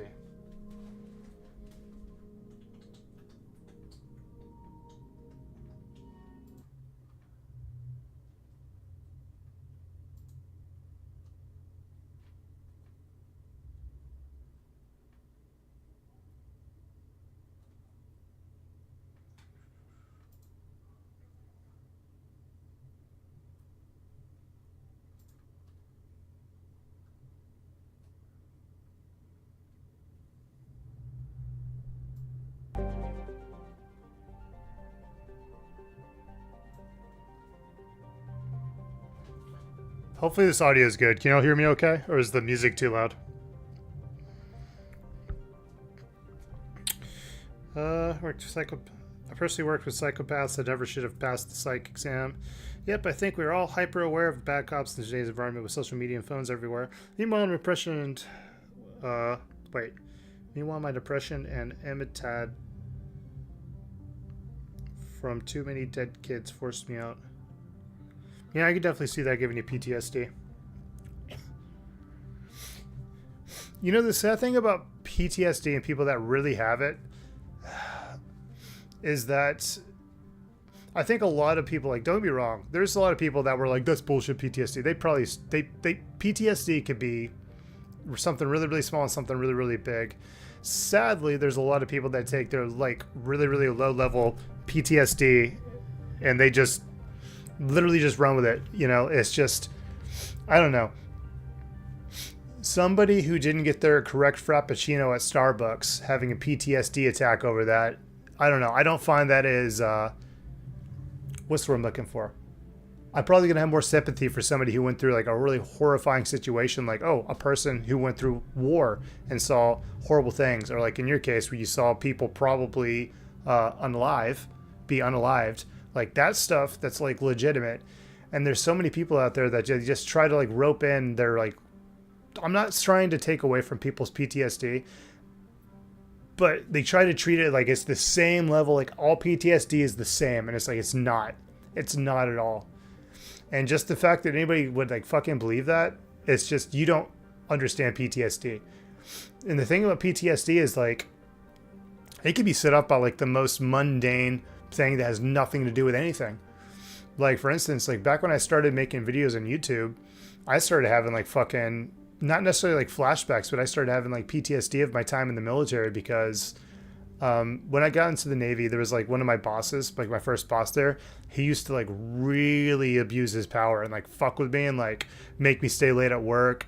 You know, there was like a day I was on duty, or no, there was a night I was on duty, and whenever you do overnight duty at the hospital I was working at, you're supposed to, you know, just work like half your day, you work till noon, and you're supposed to go home and get to rest. Well, this motherfucker lets me go home and then calls me up like 45 minutes later. He's like, hey, you got to come back to work. So he forces me to come back when I've had zero fucking sleep. And anyways, he would just do shit like that. And like, there was times I was like, we would all go out, like me and my department, like people in my group would go out, and he was there. And like, I remember like I ordered a beer at a bar, and like he made the bartender pour it out in front of me. I was like, what the fuck are you doing? Like he would just try to, like, he would literally abuse his power. And if you ever called him out, he would use the fact that he's higher ranked than you is like this get you all kind of thing. But anyways, it really caused a lot of stress. Like, it caused a lot of stress for me at the time, and I hadn't really thought about it in a while. And I just remember like when I started streaming, there was a reason that I got set off, and I had to think about it, and I realized why. But yeah, PTSD is kind of crazy, man. You know, I mean, am I like curled up in a corner freaking out about it and stuff like that? Not really, but I got really stressed out and I got really anxious. But it does help to know that I had it, and it does help to know why I felt the way I did, which it makes it easier for me not to let it get to me in the future. You know what I mean?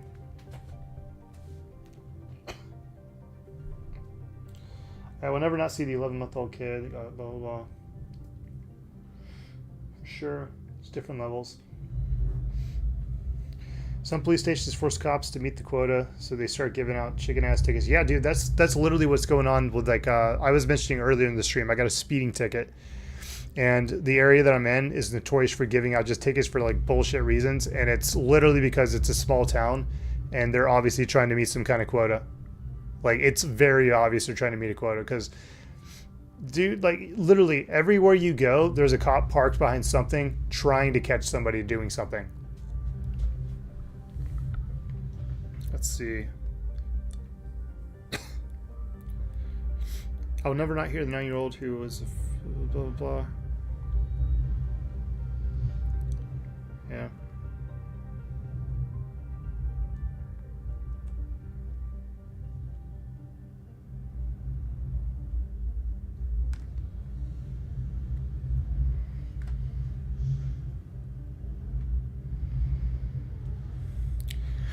So, Brad, I think whenever they're saying quota, they don't mean like, okay, we need to have precise, we need to have at least this many tickets. It's more like, hey, guys, you're not really giving out tickets. Like, I don't think there's like a set number. Whenever they say quota, I don't think there's an actual quota. I think it's just more like, yo, Brad, you've only given out 3 tickets in the last month. Like, what the fuck, bro? Like, what's going on here?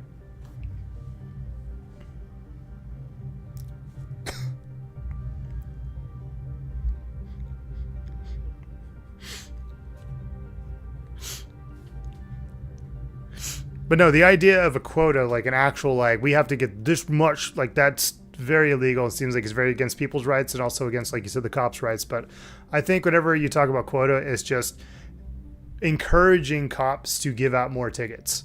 That's what people typically mean when they're speaking about a quota. They're speaking about how cops are more encouraged to give out tickets.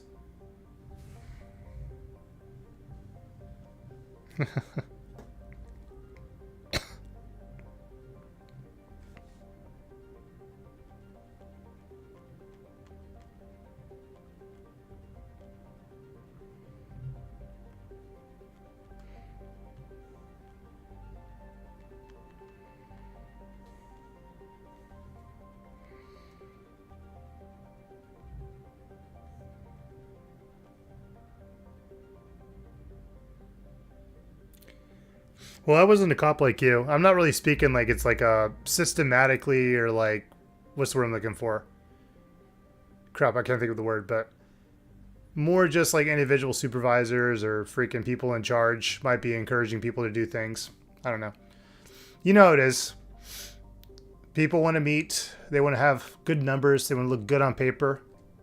You know? Let's see here. What the hell? My chat not gonna load?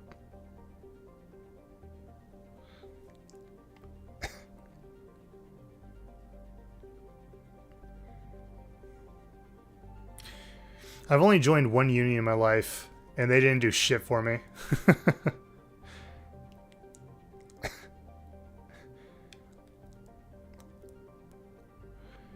Well, good fucking thing unions did say that, because first of all, encouraging cops to give out tickets, like pushing them to give out tickets, is fucked up, because there's a lot of people that struggle to pay those tickets. There's a lot of people that struggle to pay their bills. And encouraging cops to give out more tickets is fucked up. But even on top of that, you're putting cops in a stressful situation where they might not want to give out a ticket, but if you're pushing them to do it, you're putting them in a situation that they probably don't want to do, which might also affect their work ethic and their ability to work effectively. If they're always constantly worried, like, fuck, do I need to give out a ticket for this? Or I need to give out a ticket for that? Or, you know, some people just, I assume, like you, don't like giving out tickets. So, yeah, people that are encouraging it, and by encouraging it, I'm not saying like the police station's encouraging it. Like I said, it might just be a supervisor that's like pushing something or wording certain things, or maybe showing favoritism because of to this person over you or somebody else over somebody else. People are fucking weird, dude. I don't know.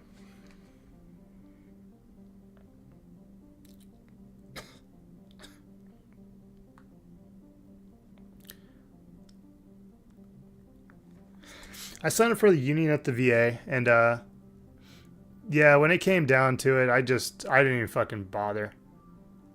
There's a lot of unions out there that they just kind of collect a little cut of your paycheck, and then when it comes to actually doing something, they don't really do things. But there's also a lot of unions out there that do good work.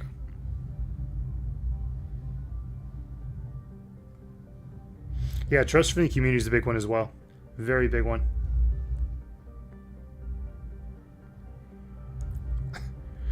Union saved my job when they lied and tried to fire me.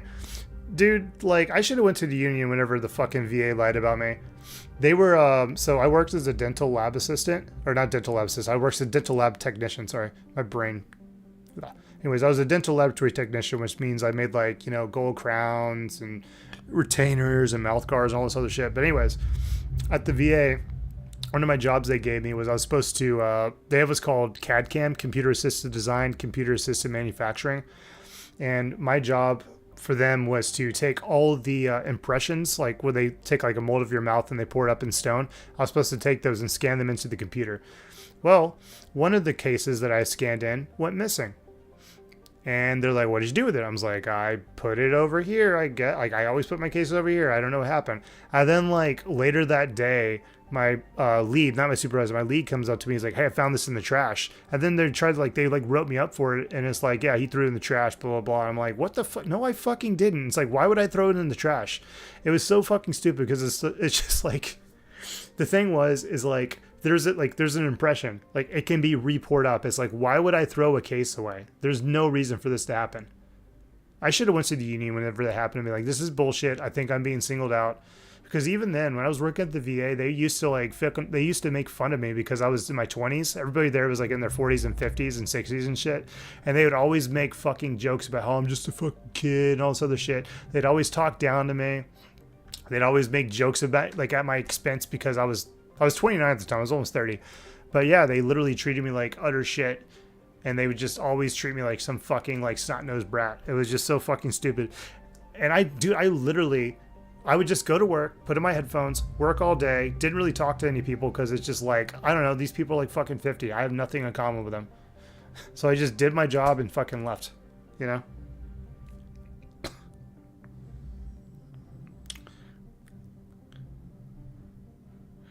You feel frustrating being forced into a union that is pointless, I get it.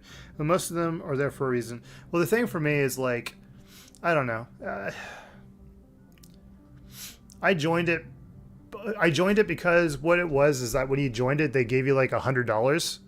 So the way I looked at that is like, okay, you could also leave the union. Like you have to be in for 1 year and you can leave. Like every year you join or every year you re-sign up for the union, you have 1 year and then you can leave after that year's out. So I looked at the $100 like, okay, cool. I'm basically getting a cheaper way into the union. I looked at it as like a discount, like a sign-on discount. So that's why I signed up for it. But there's other people I talked to that worked at the VA. One was there, and they were just like, yeah, man, like, don't even bother with union. They're not going to do shit for you. I'm not going to reiterate exactly what they told me, but they said, yeah, the VA union is not going to do shit for you. You have to be in a very specific situation, or it has to be like a certain level, and it just needs to be something that makes them look really good, and they'll typically take it seriously. Otherwise, it's just you get put on the back burner. Let's see.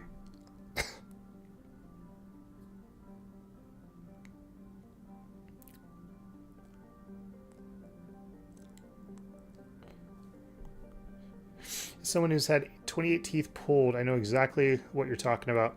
Oh damn, are you rocking a full set of fucking implants? Yes, I was targeted for having an education. Admin hates educated cops. Okay, blah, blah, forensic science. Depends on union. Some are great, some are dog shit. Yeah, it just kind of depends. I remember when I worked at Kroger, before I joined the Navy, they had a union there as well. And that was one of those ones that, like, they just don't do shit. You can go to the union about anything and just nothing's going to happen.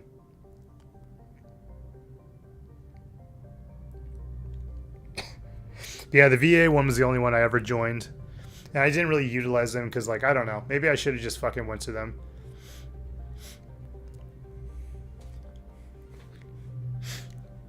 Yeah, when it came to the VA, like, when you work there, you're on probation. Like, for my job, I was on probation for a year because it's just how they do things. And I remember I went to my grandmother's funeral, and then I think it was the day after I got back, or it was 1 or 2 days after I got back. Like, I go on break. When I came back in, they pulled me into the office, and they just gave me, like, termination. And I was like, what the fuck? But by that point, I was just so done with the job. And the thing was, I have a whole video where I'm talking about it. This is like fucking like 6 years ago this happened. 5-6 years ago. But it was just, I was so done with that place. They don't care about the veterans. Everybody, like, that was in charge of me was never a veteran. They were all fucking civilians. And then the one dude who actually was a veteran was a Marine who didn't know anything about dental, never worked in dental. The only dental experience he had was being a quote-unquote manager for the dental lab. But it's just a bunch, like, and their big thing too is, like, they're like, hey, you work for the VA, you need to make sure you help out the veterans. So I would always go pick up my medication at the pharmacy, or I would go to, like, the little store in the main hospital, which was right by the pharmacy, and, like, the way that it works there is that there's a kiosk. So what you do is you go up to the kiosk, you punch a couple buttons, and you scan your VA card, and it prints you out a little ticket that has your number on it. Well, a lot of people at the VA are very, very old, and they don't really understand how to use computers, and they don't really understand how to use the kiosk. So me, being a VA employee and also just being a veteran, being like, hey, I'm a disabled veteran as well, I'll help this person out. So I would just go help out people at the pharmacy and shit like that, or I'd help people find things, you know, at the main hospital. And I would always just get so much shit. It's like, well, it's like they're telling you like, hey, yeah, make sure you're helping out the veterans at the hospital. But if you do that, they're like, dude, what are you doing? You need to be fucking working. Stop wasting time. It's just like, what the fuck do you want me to do? You can't tell me to do this. And they get mad when I do it. But then when I don't do it, get mad that I didn't do it. It's just like you're setting, like, it's like damned if you do, damned if you don't. It's fucking stupid.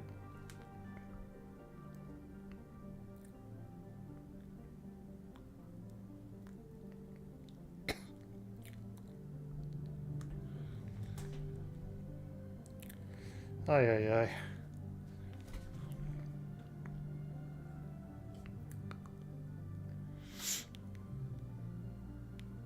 Yeah, like my last day I worked at the VA, I would, on my first break, usually my first break of my lunch, I would always go out to my car and just like sit in my car because like literally the parking lot was right across the street from the building I worked in.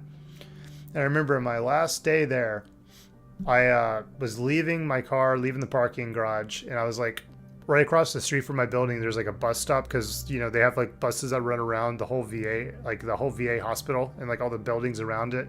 Because obviously there's some people that they need that assistance. Like they need somebody to like, you know, chauffeur them to where they need to go.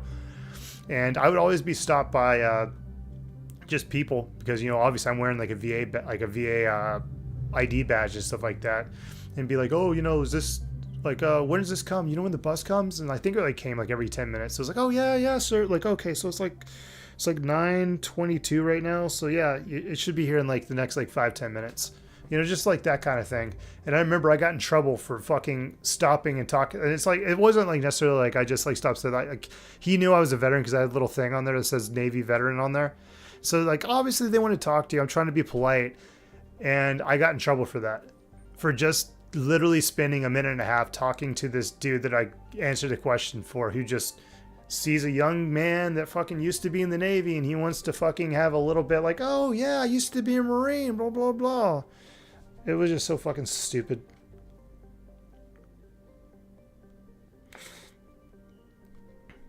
It was a very toxic work environment.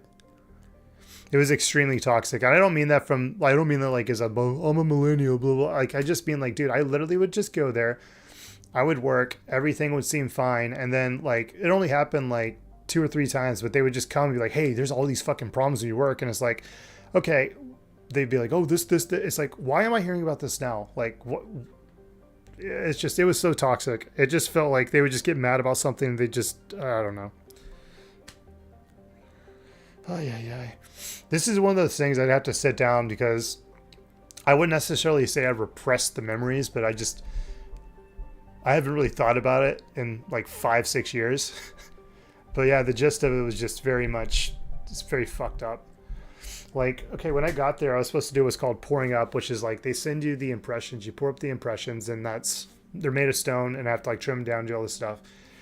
And I would do that, and like I would obviously do what I was supposed to do, send it off, and then people would come back and be like, "Oh no, I need you to do this. You need to do this for me, blah blah, this and that." And I didn't know who like was in charge of me. It was very, very hard for me. It wasn't like I didn't know who's in charge of me, so I had these random people coming to me all the time, and I found out later they were just trying to get me to fucking do their work for them. It was fucking annoying. But anyways, then they moved me to do the job where I was going to be scanning all the casts into the computers. And the way that it works at the VA is they give you like a point system. So for every task you do, you get a certain number of points. And I was a GS7, so I needed to get 400 points a day to meet my quota. It's 400 points a day, 2,000 points over the course of a week. So over the 5 days, as long as I meet 2,000 points, good to go. I was getting like freaking like 500 points every fucking day. So I was like overproducing, overdoing all this kind of crap. And I think that made people mad because they want you to meet those quotas, and even if there's not enough cases, they still expect you to somehow find those numbers, even though those numbers aren't fucking there. And I think people get mad about that.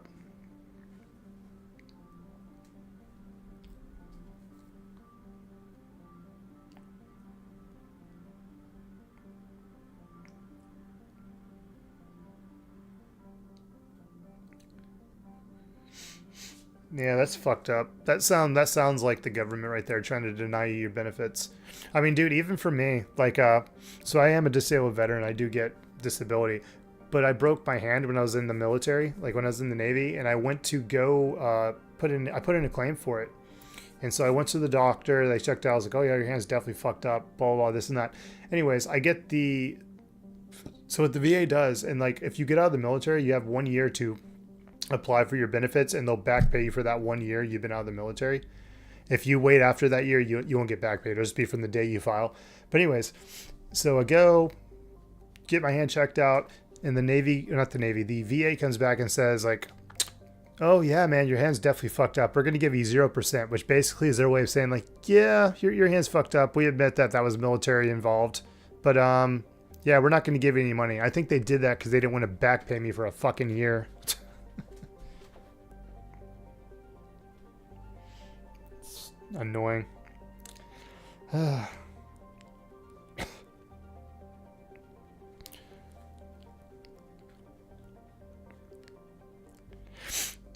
yeah, you said that's some high grade prick boss behavior. Dude, like, I really, really, really felt uncomfortable speaking to my supervisor at the VA.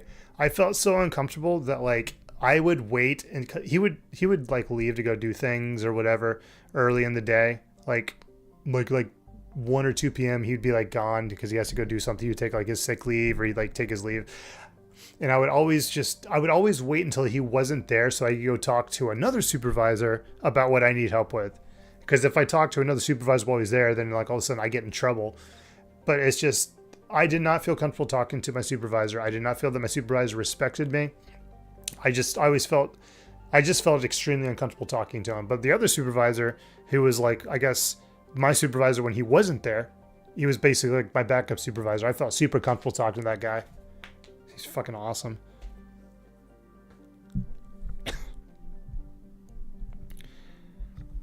Typical of government denying benefits.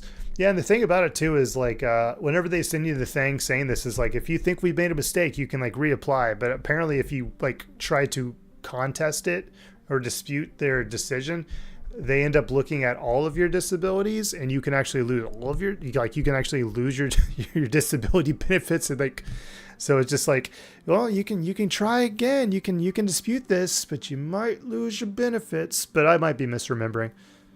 But yeah, it's fucking stupid.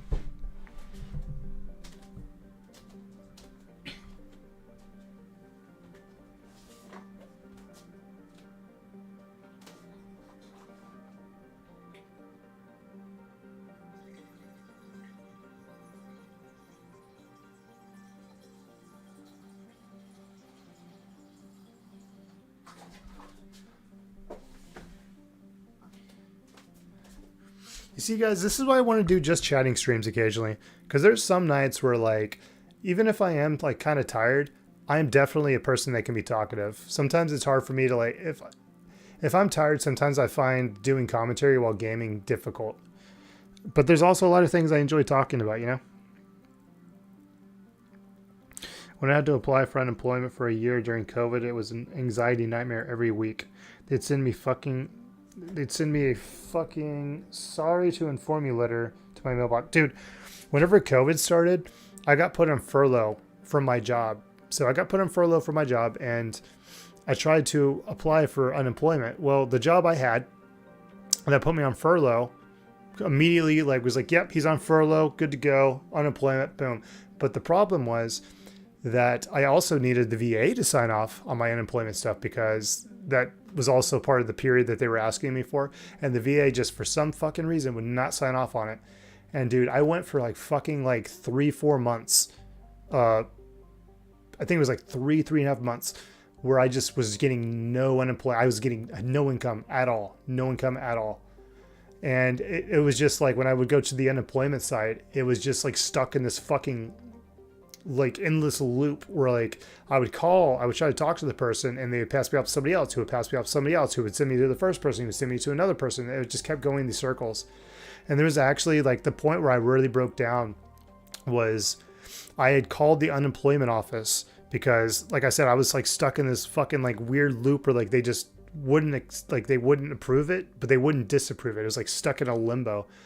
And I was on hold with the fucking the Texas unemployment office for 4.5 hours. It was like it might have been 5, but it was like over 4 hours. It was hours and hours and hours and hours and hours. And they hung up on me. I was like so fucking defeated because at that point, like I couldn't pay my fucking rent. I couldn't pay my fucking electricity bill. I couldn't pay my fucking phone bill. I couldn't pay my fucking car insurance. It was fucking horrible. And what I ended up doing that ended up helping me was I actually sent a letter to my local representative who contacted the unemployment office and got them to fucking call me and actually fix the fucking problem. Thank God. The person was of the opposite side I typically vote for, but I'm like, I'll vote for this motherfucker every fucking time. As long as you do your job, I'm happy. I don't care if you're Democrat, Republican. If you do your job and you do your job well, you get a vote for me. That's how I look at it. So.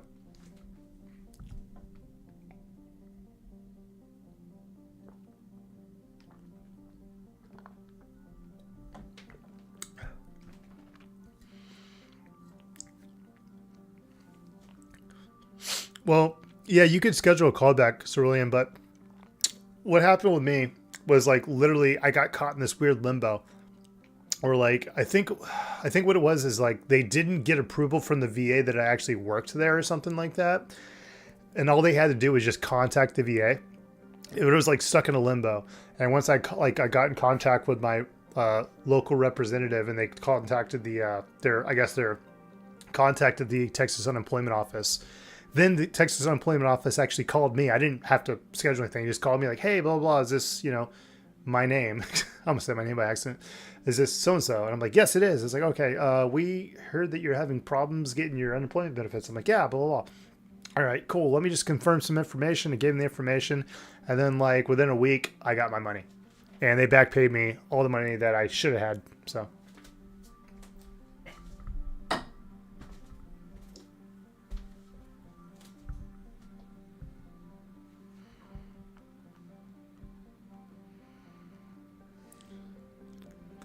Oh, come on, Brad. You can pull an all-nighter with me.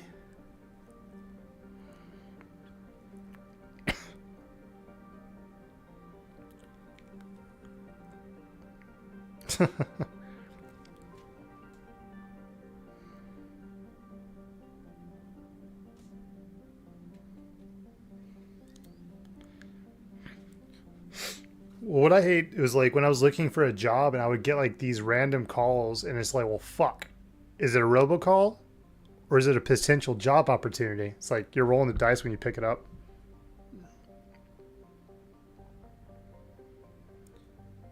Man, now I'm sad. I'm sad that Brad's leaving. Brad was my boy, man. Brad was my boy.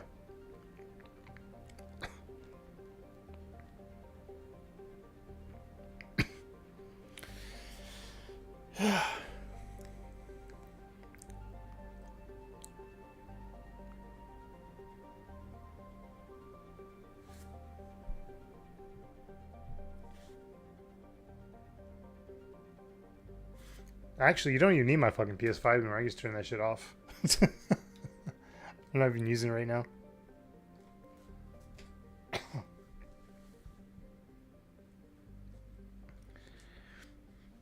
So I know I've asked this multiple times, like, what do y'all think would be a fun topic for me to chat about? Like, just in general. Like, something just to be like, hey, we're just getting on fucking stream. Give me something just to fucking just spitfire about, talk about, get into. I remember one of the things I was thinking about talking about was the whole Mr. Beast situation. You guys hear about that? That seems pretty interesting.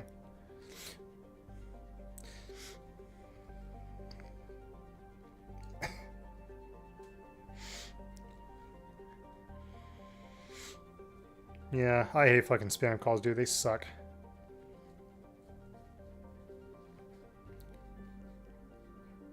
But yeah, I don't really want to talk about it at this exact moment. I would like to pull up a video that kind of has the main bullet points of what's going on with it, and then talk about, obviously expand on it and talk about that kind of stuff, which I did before. Like, not the Mr. Beast, but I've done streams like that where I've literally just kind of like brought up a topic. Like one of the big ones was whenever game developers were complaining about how, yeah, they're complaining about about Elden Ring. They're complaining about Elden Ring. Shit, there was that one. What was, I'm trying to remember exactly what it was. Man, what was the Elden Ring one? Maybe I might be thinking something else. No, I'm sorry. Baldur's Gate 3. They were complaining about Baldur's Gate 3 and how they, like, people shouldn't be using Baldur's Gate 3 as a standard to compare to other game developers. And essentially other game developers were just mad that Baldur's Gate 3 is a complete game that worked when it fucking came out. And, you know, actually did a good job and actually released a good product. And they're like, yo, you should, like, hey, you shouldn't be comparing us to Baldur's Gate 3, man. It's just like, what the fuck? And like all these like fucking articles were coming out saying like, oh, well, you shouldn't compare companies to Baldur, like other companies that blah blah blah, because what's called Larian Entertainment made Baldur. Like, it was just so fucking stupid and silly. That was silly.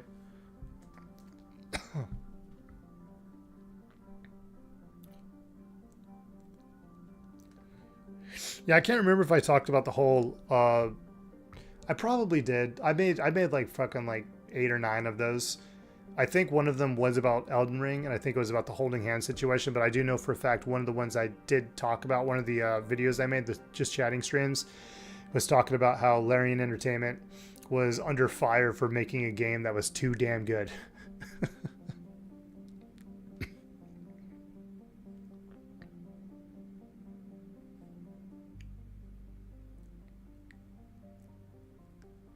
Heard bits and pieces, although it doesn't sound good with the recent developments. Are you talking about the Mr. Beast thing?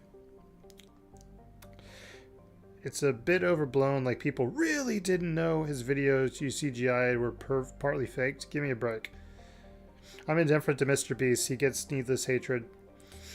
You see, the thing about the Mr. Beast thing is that for the most part, I don't care. Like, I really don't care for the most part, but I do find the situation interesting. And there is stuff that I could talk about that. Like, I mean, okay, for instance, faking giveaways, that's kind of bad. That's really bad. Also, these people in his videos, like, he makes them seem like they're random subscribers, but they're people he knows or people or related to people that work with him. So it's like, oh, that's interesting. But yeah, like the not giving away prizes that he was supposed to, the CGI and stuff like that, whatever. I don't give a shit about that. But like all these like lotteries are like, hey guys, if you order this in the next 5 minutes, you'll be entered in a raffle and you can win $1,000. And then the 5 minutes are up and it's like, the next 30 seconds, the next person to order in the next 30 seconds gets the $1,000. It's like, well, what the fuck? You literally just told people for 5 minutes that if they buy something from you, they'll be entered into a raffle. And now you're changing the rules last second and saying, oh, well, now it's just whoever buys something next gets the money. Like, no, that's illegal. It's 100% illegal. There was what was that fucking PC company back in like 2022?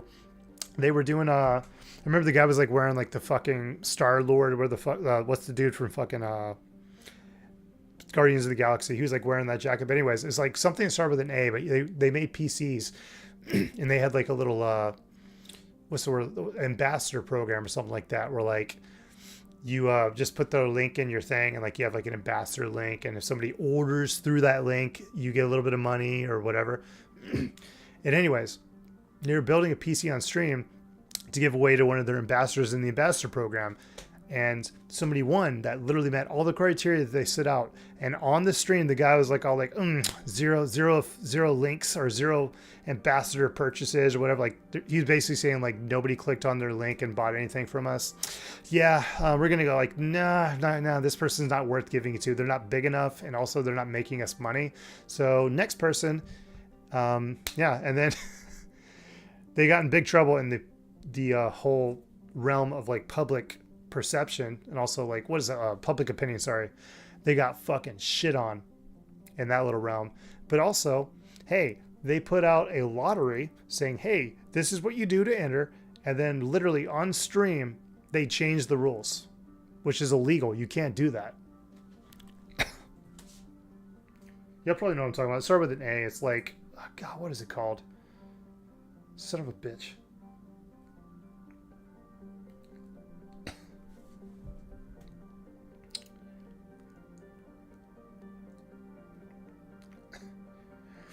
Oh shit, Crimson, you didn't hear. Crimson. Oh my god. Okay. So this is the thing. Okay. So he's also making his and this is allegedly, by the way. This is just what I heard. So we'll use the eye thing, for example. Like, I gave 1,000 people vision back, whatever. Like, he quote unquote paid for their eye surgery. Well, it's coming out now that apparently he didn't really pay for these things. He more just expedited the thing. It was just, you should go check into it some more, but he framed it in a way of like, I found 1,000 people that need eye surgery and I decided to say, I decided to pay for it. But it turns out that like everybody was already scheduled to get it. He just expedited it. So, and these people, it was already basically paid for. Like, they were going to get it.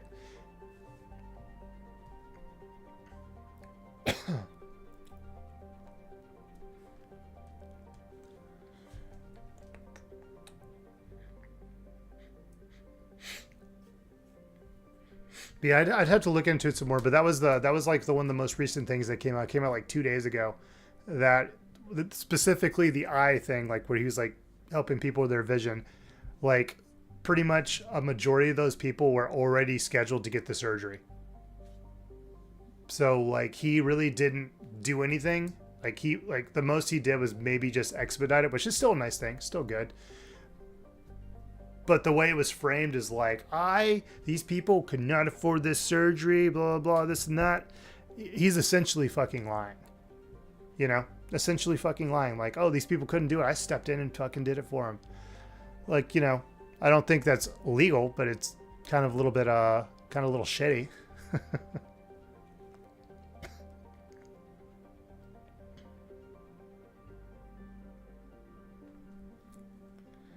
It's a bit exploitative, sure. He's also bringing awareness to certain causes. Like I said, I really don't give a shit about the situation. I'm kind of like in the ballpark of like, if somebody does good, even if they're doing it just to look good, they're still doing good. But even on top of that, it's just like, hey man, if people know this is happening, they can choose to watch his videos or not watch his videos. That's how I look at it. If people are like, I don't like this, then they don't like it. They'll stop watching his videos and then boom, whatever. All the people that are going out of their way to show hate to him, it's a little weird. It's a little weird, but I do understand the feeling lied to, because nobody likes being lied to, dude. Nobody likes being manipulated, you know? Nobody likes that.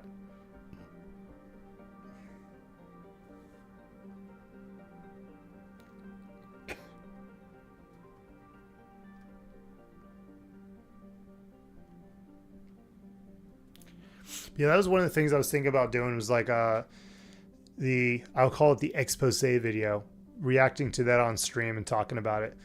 Because when it comes down to it, it's like I said, for the most part, I honestly don't really care, but it is an interesting topic to talk about because it does also bring in like ethics, you know? Like at the end of the day, it's like he's still doing good things, he's still doing great things, but you know, hey, you know, kind of manipulating the information to make yourself look fucking amazing. It's just like, okay, man, okay. It's like, it's like that dude that like helped a lady cross the street, but the way he tells the story is that he jumped out in front of a car and he saved her from getting hit by a bus, but he also made sure she didn't fall down and break her hip. But it's really just, he just walked her across the street. That's kind of how it feels.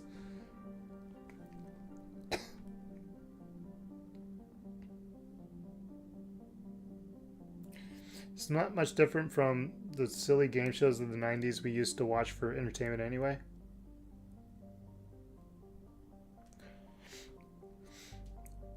I mean, I guess I kind of get where you're coming from. I'm also very tired. But I'm just going to, I'll put it this way. Like I said before, if you're doing good things, even if you're just doing it to look good, you're still doing good things. That's how I look at it. You know, like, sometimes people are like, oh, they're just doing this because they want people to think they're good. Like, yeah, well, guess what? They're still fucking doing it. They're still helping people. That's pretty cool. Now, the information that they're doing it to help people, yeah, take that, do with it what you will, but they're still doing good in the world, you know? It's my outlook on it, at least. Yep, it's trust building with his brand. Oh, yeah, another thing, too. Shit, there was something with his chocolates. I'm trying to remember what it was. Yeah, like he Also, a lot of his stuff is very like gambling and lottery based. Like, purchase a chocolate, win this kind of stuff. It's kind of like promoting that stuff to kids. Like, very, very, very strongly. Like, to the point that it's just like, sure, companies do have like, hey, purchase this, or like, what's their thing? Like, no purchase necessary to win. But it's just, he's specifically doing all these giveaways, all these like things, and it's like all aimed at kids, and it's just probably not the best thing to be doing it, especially that much to kids. But I don't know. I'd have to like rewatch. I haven't watched the whole video. I've only seen clips of it.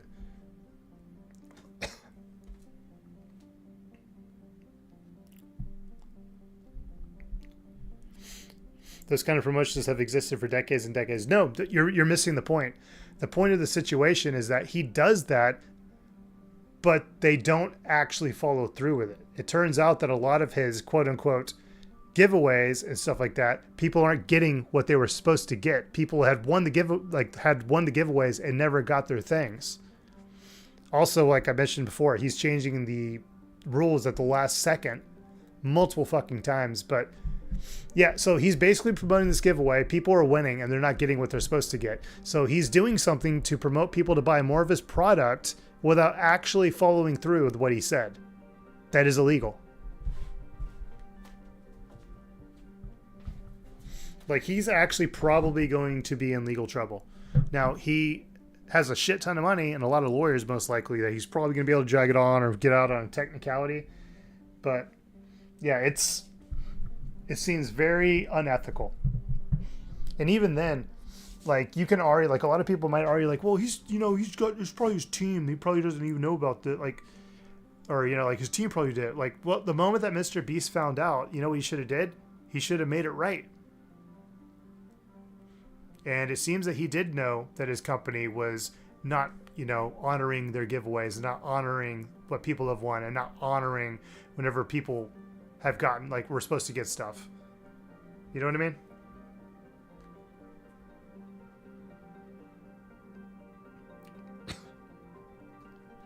But you also got to be careful with this kind of stuff, because I'm not going to lie, it seems very, very compelling that he might actually have to pay some kind of fine, but it'll probably be something fucking stupid. But also, it's just, people always want to jump on a bandwagon about something. You know what I mean? Like, they just want to jump on something. People love to see people fall. They love to see people fall from grace.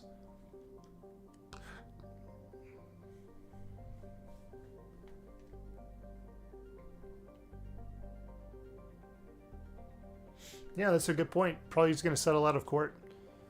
It's actually a really good way to put it.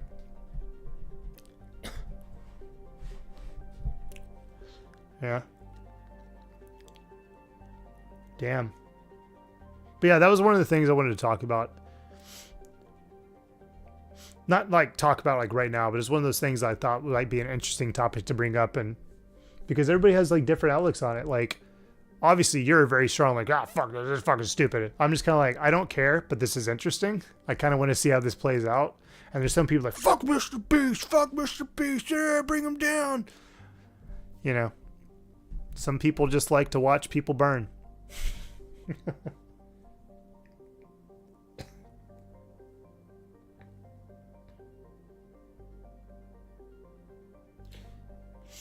Cerulean, you said, know what you're talking about, but I think, what was it called? Crap. Armenian brand, Armenian something or something like that. I can't remember.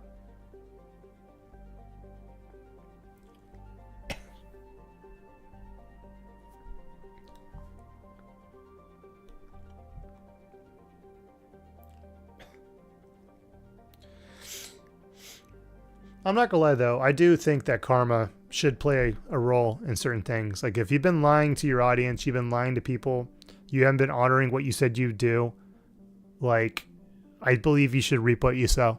Like, I really do, It's like those people that I say, like, they're always like, oh yeah, man, what's game? Yeah, Tuesday was game. And then they don't game with you on Tuesday. And then you're like, okay, cool. You try to set something up with them. And they just never honor, like, they always set plans, or they always say they're going to do something, and they never honor anything. And eventually it gets to the point where you're like, all right, fuck this guy. I'm not going to talk to him anymore. And it's just, I believe there should be karma or repercussions for lying to people, you know? Obviously, that's not the greatest example ever, but I really am a firm believer that even if he does get out of this, if he's doing bad, unethical things that people don't like, it's going to affect him regardless, you know? But at the end of the day, he's still doing some pretty cool things. Sure, maybe he's manipulating the information. Maybe moving forward, he'll figure out a way to take his manipulating of the information and make it better so people get less annoyed. But even then, I think the only reason people are mad, or not like, I don't even think people are mad. I think they're literally just jumping on a bandwagon, if I'm being honest. Because there's so, like, dude, there's like people I've never even heard utter the name Mr. Beast that are mentioning Mr. Beast. And I'm like, what the fuck? You don't know who the fuck Mr. Beast is.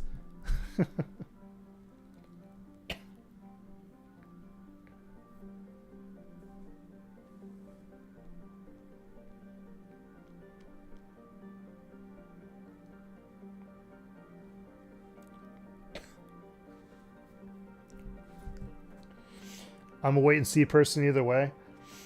I'm the same way, but also whenever you say you want to do something, sometimes I do this crazy thing. It's so crazy. You know, I set time aside specifically to possibly do what we agreed to do. And yeah, whenever people flake on that, it can get kind of annoying after like the 3rd, 4th, 5th, 6th, 7th, 8th, 9th, 10th time. So I am a wait and see kind of person, but yeah, a lot of times I don't really have a backup thing, or I could have had a backup thing, but they really assure me they're going to be there this time. But, you know.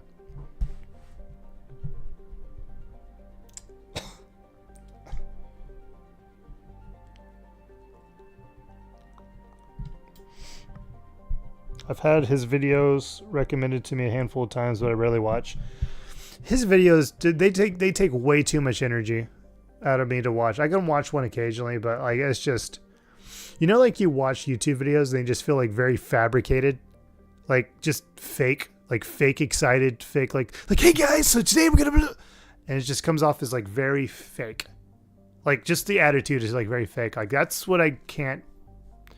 I don't want to say can't stand, but that's like the one thing about his videos that like makes me tired or like fatigues me. Is they're just always super duper, oh my god, over the top, high stakes, everything's fucking crazy, going like all that. Yeah. So. I know one of the things people are mad about is his, like, I'm trying to think of God, how to put this. So he has like the videos where he's like, oh, I hired mercenaries or freaking bounty hunters to catch me. I hired a hitman to catch me. I hired this to do this or to do that. And people are like, wait a minute. It's all staged?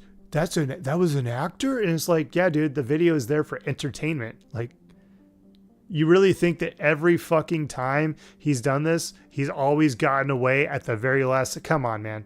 Come on.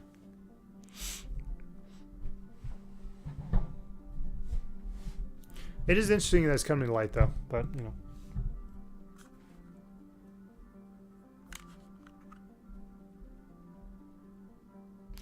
Dude, you know what's funny when you say he has that Jimmy Fallon energy? I know exactly what you mean. It's almost like, you know who I think the best person to kind of explain that, Jimmy Fallon's really, like, probably the best, but a good one as well is, like, James Corden as well. Like, you've obviously heard about James Corden when he's, like, not on camera. Completely different person. Like, he is not like that at all. Everything he's doing is, like, played up for the camera. Very fabricated.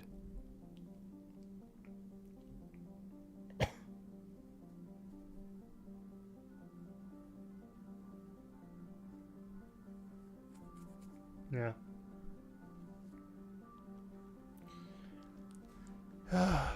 Damn. I'm actually surprised you're still here. I figured you'd leave because I'm not playing the game right now. I'm glad y'all stayed though.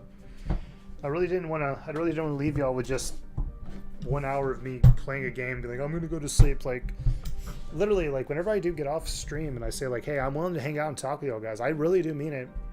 Like 90% of the time. Like, I'm really willing to hang out and talk with y'all guys. There's obviously times I do need to go to bed, but I don't work tomorrow, by the way. But yeah, this is like, and a lot of like one of the I remember I would like a year and a half ago, like when I would talk to people about streaming, like I would try to like collab with streamers and stuff like that. They always like, I don't care if I have an audience or this and that, blah, blah, blah. It's like almost like virtue signaling. It's like, then why the fuck are you streaming, dude? If you don't want an audience, you don't want to talk to people, you don't want to entertain people, you don't want to have conversations, then why are you doing it? There are some people that just want to, I'm going to play a game, I'll just put it on the internet, whatever. But it always just kind of came off as like this sort of like, people say it because they think that's what they're supposed to say. And it's like with me, it's like, I don't care about having a big audience. All I care about is just having a connection and having a conversation with people. You know what I mean? Like, I want to talk to people. I want to have a connection. You know, I want to have a back and forth. Like, I'm not just streaming out to the ether. Like, I'm doing it because I want to talk to people. I want to meet people. I want to socialize, you know? There, let me look at this.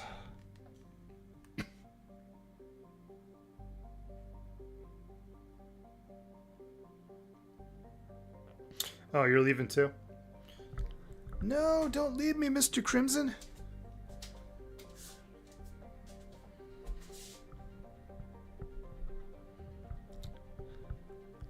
Dude, people used to get so like annoyed because like I would try to explain to them. I'd be like, dude, like, no, like, it's like I just want to talk to people. Like, I said this like a bajillion times. My big thing is like, trust me. If I see there's 20 viewers, I'm like, holy shit, that's a lot of people. That's kind of cool. But you know what sucks? Having 20 viewers and there's nobody talking in my chat. Like my most fun, favorite streams I've had where I've had the best time is whenever I've had like 3-4 people in my, like on my stream. It's just like 3-4 viewers. And I actually have like 1 or 2 people in my chat talking to me actively. Like, for instance, like let's just say like I'm doing something and like you're like, watch me play Mass Effect. And I get shotgunned in the face in the game and I almost died. I saved myself at the last second. You're like, oh shit, dude, you almost fucking died there. Like, I like that kind of stuff. You know, I want people to interact. I want people to be part of what I'm doing.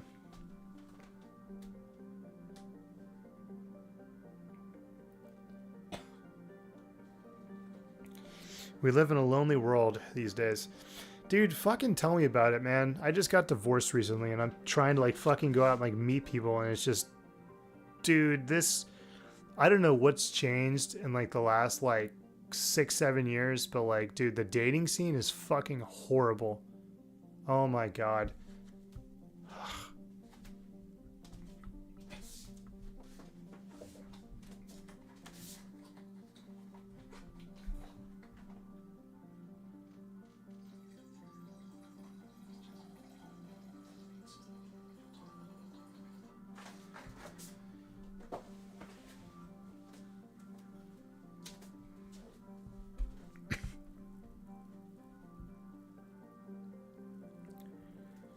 Yeah, too much instant access. That's, dude, and I think that's one of the problems that I have with like cell phones is that one of the big things that used to get on my, like that gets on my nerves is like when people are like, you're ghosting me. And it's like, dude, it's been fucking half a day. I have work. Like, that's the thing I hate about cell phone. I love having a cell phone. Don't get me wrong. It's great. But the thing that sucks about them is that when you have something on you that people can call you at any time of the day, they just assume that if you don't answer, you're obviously actively ignoring them. It's like, no, dude, I don't fucking look at my phone all day. I go hours and hours and hours without looking at my phone. Hell, I got into a fallout with a friend who I don't even like, that doesn't want to talk to me anymore because I didn't check Discord for fucking a whole day. Like, it's fucking stupid.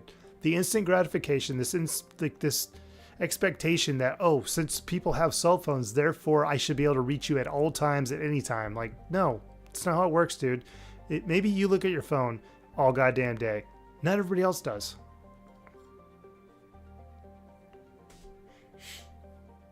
It's not even like a needy thing. It's just people. I wouldn't say it's a needy thing. It's just, how to put this? Just gotta burp. When it comes to certain things, they're not necessarily being needy. It's just like they send something and it's like, oh, it's been like 4 hours. They haven't answered back. They must be ignoring me. You know, just this whole idea that you have this device on you that they can reach you at any time. It just doesn't mean you're actively checking it. And also, you might actually be busy. It's... Let's see.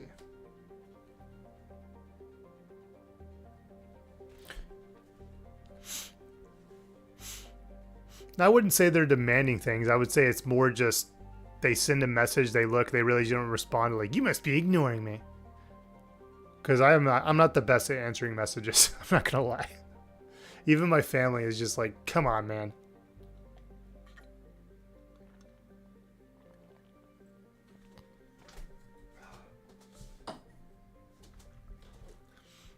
I mean, like, when it comes to me... Oh, shit, is the fucking song ending? Like, when it comes to me, we'll go through periods where, like, we'll talk, like, all day one day. And then the next day, we'll talk kind of a bit. And the next day, we might talk all day again. But then I might have a day where I'm just like, I just don't look at my phone. That's just who I am. I got shit to do. I got stuff to procrastinate.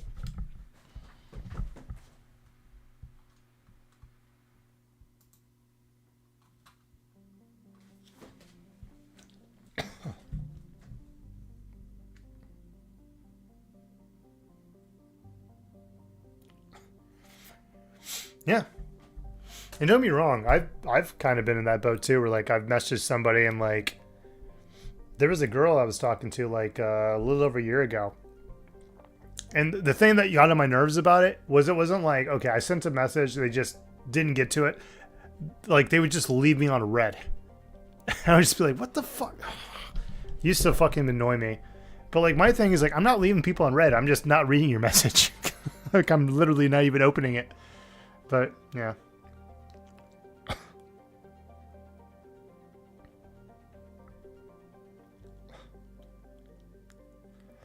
Yeah, man, dating's like fucking. Don't get me wrong. I've gotten dates. I've gone on dates, you know, but it's just trying to meet people is really fucking hard right now, dude. It's like really hard. I mean, I would go into details, but people probably wouldn't be happy with it.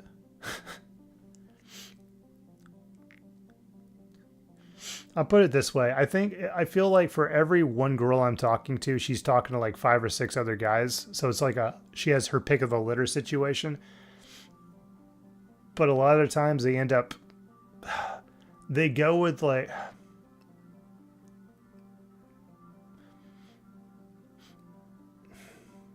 so I'm trying to think of like the right words to explain this.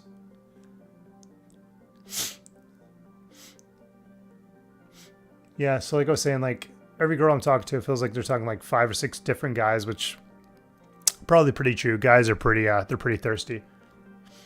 But like when it comes down to it, it just, I mean, there's like a lot of girls out there that are looking for guys that are making like shit tons of money, blah, blah, blah, this and that. And the girl doesn't really have like a good job. Like she works at like a coffee shop or something like that, or she's fucking around. Like, I guess my biggest frustration with the dating thing, other than like what I said right there, like they're putting their eggs in like baskets that are guys who are obviously just fucking around. But like, you know, I'm like in my mid 30s now, dude, and I'm meeting these girls in their mid to late 30s that are still acting like they're in their 20s. And I don't mean like acting like they're 20s, like energy wise, like they're just treating life like they're still in their 20s. I mean, like,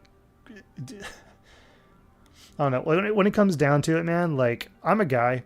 I can have kids pretty much for my entire life. Sure, there might be an issue with the count. We'll call it the S count.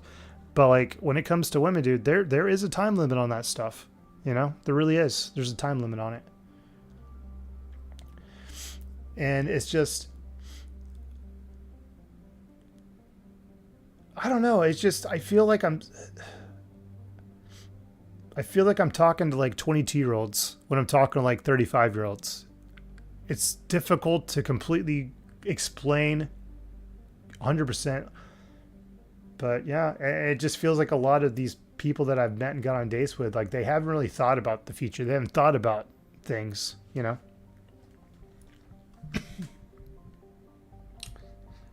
Like today, I'm looking forward to my Trader Joe's naan bread. Tillamook mac and cheese. It's hard to find a solid girl you're compatible with. They almost always pick someone utterly stupid for them. Well, it's just like I was trying to say earlier. Like they get their little pick of the litter, so they want to go with the guy with the nice car that has a really good paying job, that takes them out to all these nice places and this and that, and they want to commit to this guy. But this guy is like, oh well, he's like 35 or 40, and he's able to go out with freaking like 25 and 30-year-olds. He's fucking having a great time, man. He's not looking to settle down. He's looking to have fucking fun. And it's just, I feel like a lot of, and this is just based on my frustration of like dating right now, which I have gone on dates, by the way, but it always just feels weird because it just, oh my God.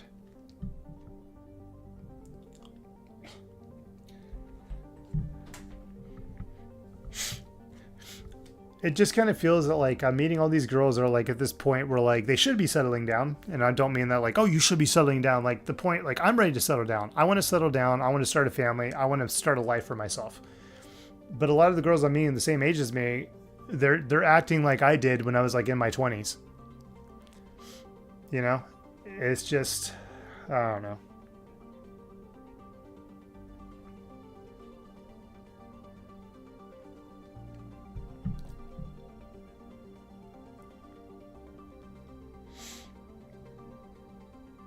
Is Coffee Bimbo Gold Digger the type you want to be with anyway?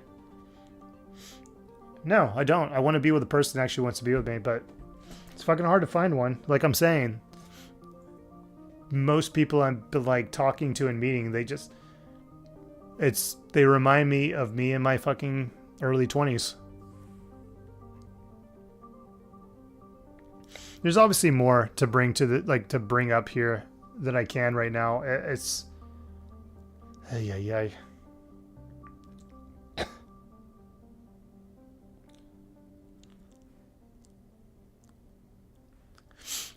It's like a mixture of that. I mean, I'm meeting people on decent sites and stuff like that, but yeah, I'm not the best at fucking messaging back, by the way, too. So it's probably also a little bit in my court in that situation, but it's just like, so I didn't talk to you for fucking 3-4 days. Doesn't mean I'm not interested. It's just, I don't know. It's like people act like you're slighting them. It's like, I don't fucking know you.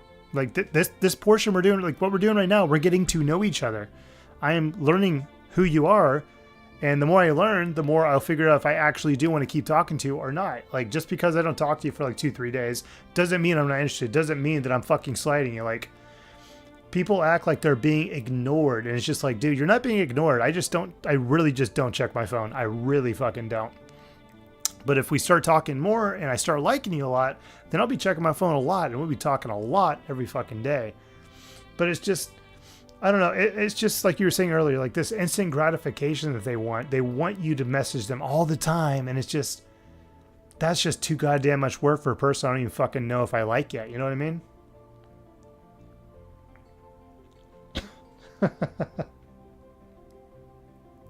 Oh my God. Hey, what's up, Ray? Sorry, I was playing some Mass Effect earlier, but I didn't really get good sleep last night, so I got really, really tired. So I was like, okay, fuck it. This is going to be a just chatting stream. I'm sorry you came into the point. I'm talking about random topics. Sorry. You're coming in with me talking about fucking dating and shit. Oh, now I'm embarrassed. And from what I see now, nowadays, most women are very picky. Yeah, they are very, very picky. Like I was saying before, they want the guy who has like a really good job, drives a great car, takes them out on dates all the time, blah, blah, like all this kind of stuff. But sadly, a lot of guys who are on dating sites doing that, they're kind of just there to fuck around.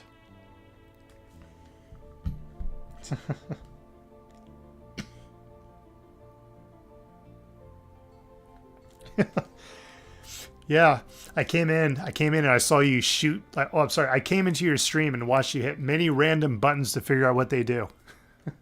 I thought that was funny. Oh, gosh.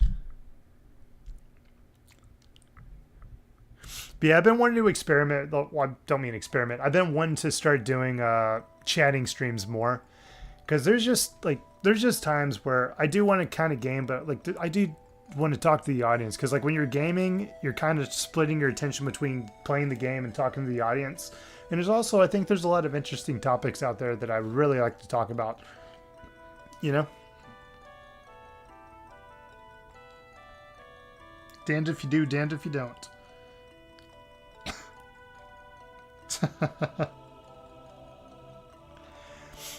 Ray, that's literally what I was telling you. Like, I don't know if you've seen, but I haven't streamed on Twitch in a long time. And the reason why is because I go through all this fucking work getting my Twitch stream up and my YouTube, because I would do a dual stream. I would do it on Restream, so it would be YouTube and Twitch.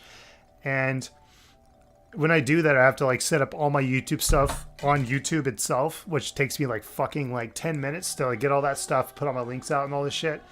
And then like Twitch, I'm lucky if I get 2 viewers now. I used to get like fucking like 8 or 9, but like I can't get any viewers, and it feels that Twitch, like I stream, okay, it's like I was saying before, I stream because I want to interact with an audience.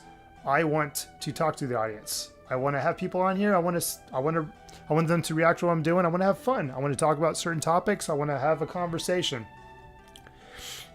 Now, and also, I'm not one of those fucking streamers like, I don't care about making... Dude, bitch, if I can make money, I want to make goddamn money. But also, my main priority is, obviously, I want to talk to the audience. Dude, I'm telling you, and this is what I tell people as well. When it comes down to, if you want to stream and you want to talk to people, YouTube is better, because when it comes down to Twitch's whole way they do, not the way they do things, like the whole Twitch community, or what's the word I'm looking for? Just the crap. What's the word I'm looking for? God damn it! It's escaping me. Give me a sec. I'll pick this up. I'm trying to think of the word, but like when it comes to Twitch, people kind of come and go, and they come and go. Like but it feels like with YouTube, whenever people subscribe to you and they come check out your streams, they're more likely to come back in the future as opposed to Twitch. This is gonna drive me crazy now. I can't think of the definition of the words like in my brain, but I can't think of the word. The culture. Sorry, culture. So the Twitch culture is different from YouTube culture. Like Twitch culture, they kind of come, they kind of go, whatever. But like when it comes to YouTube, I always get people coming back. Like Twitch, I get a random person to come in and say like, maybe they might hang out for 10 seconds, maybe they might hang out for 5 minutes.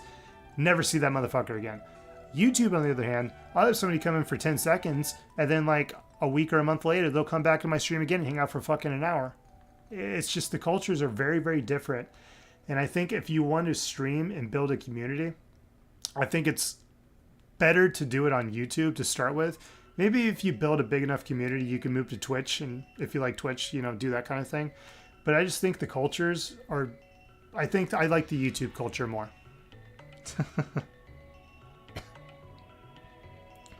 Let's see.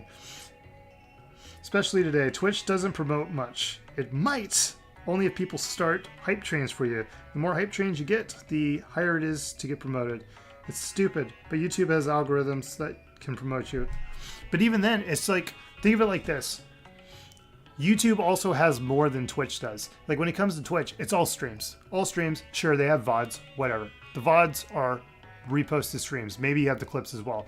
When it comes to YouTube, you can go to YouTube, you can watch documentaries, you can watch TV shows, you can watch fucking movies, you can watch people that are making like deep dives into things, you can watch the streams, you can watch clips. People are going to go on YouTube to see things, and I just feel that the pool of the possibilities of you getting seen is way higher on YouTube than it is on Twitch. Because it's like on Twitch, it's all people playing video games, it's all people streaming, everybody's fucking streaming. Like, you're not going to stand out that much. It feels that there's a higher chance you're going to stand out on YouTube.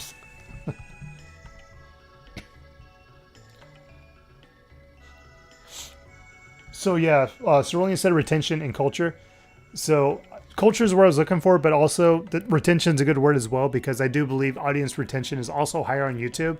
Like for instance, on Twitch, I'll be streaming and I'll get like fucking, 2 or 3 people. It would be like, oh, you have like, 2, 3, 5, 6, 7 viewers. And then within like 5 minutes, boom, gone. YouTube, I pretty much can consistently keep, like, you know, it might jump between like 4 and 10, but like they're very consistent, you know. What's up, Crow? How's it going?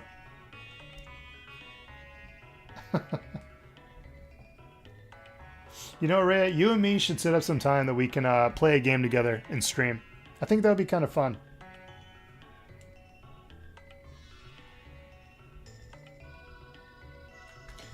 I started streaming on Twitch because I won't lie, I thought it was a good way to make some income. Is I don't have a job. It's very hard to find one. Oh, also Twitch's numbers for viewers is like broken. Yeah, I remember, so like when I started doing YouTube, well, actually before I started doing YouTube, it was like late 2019, early 2020. I was talking to a coworker of mine about doing some gameplay stuff, and we were like, okay, cool, we can stream this, or like make videos or stream. And I remember thinking really hard, do I want to do this on YouTube or do I want to do this on Twitch? I ended up just going with YouTube because like YouTube was the application. I didn't really use Twitch, but I use YouTube a lot. I watch YouTube every fucking day. And I really just think that, I think the YouTube platform is just better for overall growth. I mean, when it comes to Twitch, I got fucking, I hit Twitch, was it affiliate? I hit Twitch affiliate like in a month. It took me years and years and years to hit YouTube partner program, which, by the way, the motherfuckers kicked me out. They kicked me out for a stupid reason, but I'm I'm appealing it right now, so hopefully I'll get back in. But I low-key hate Twitch too. I really do. I don't like Twitch. I just don't really enjoy Twitch too much. And even then, I'm also going to go on this, like when I used the word culture earlier, the culture of like a Twitch streamer and the culture of a YouTube streamer, I just feel that like when I go to somebody's Twitch and I like chat with them, like I just don't get as much interaction as I do from a YouTube streamer. I feel that on YouTube, I have way more people that interact with me when I'm like in their chat. Sorry. So Rhea said, I started streaming on Twitch because I won't lie, I thought it was a good way to make income, so I don't have a job. Hard to find. Twitch's number of viewers is broken. Like what I mean by broken is there could be people watching you, but they don't count as viewers. Yeah, that's an issue with like a lot of streaming sites. Let me put some music back on again. Sorry about this. Ugh. Give me uno momento. Chotto mate kudasai. That's Japanese for one moment, please. Give me a second. Yeah, we'll just run through the play thing again. Well, crap, I'm like, Rhea, I want to say thank you for like hanging out. I really do appreciate this. I really, really love chatting with my audience, and you know, thanks for coming in here, and also thanks for actually like actively being part of the chat. It means a lot. I really appreciate it. Thank you so much.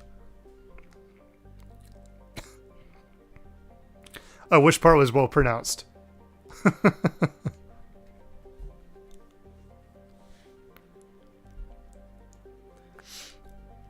Twitches for bitches. Yeah.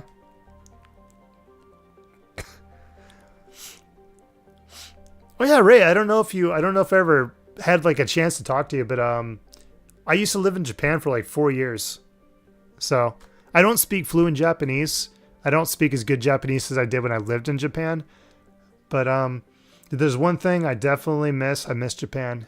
I think living in a different country also gave me respect for different cultures. But also, more importantly, it made me respect where I come from way more. Because I actually have something to compare it to make me appreciate where I came from. You know what I mean? Chotto mate kudasai. Not gonna lie, I know I said chotto mate kudasai. I don't know if I said one moment in Spanish or not. I can't remember. I got goldfish memory right now, guys. Let me make sure the background's playing something. What the hell?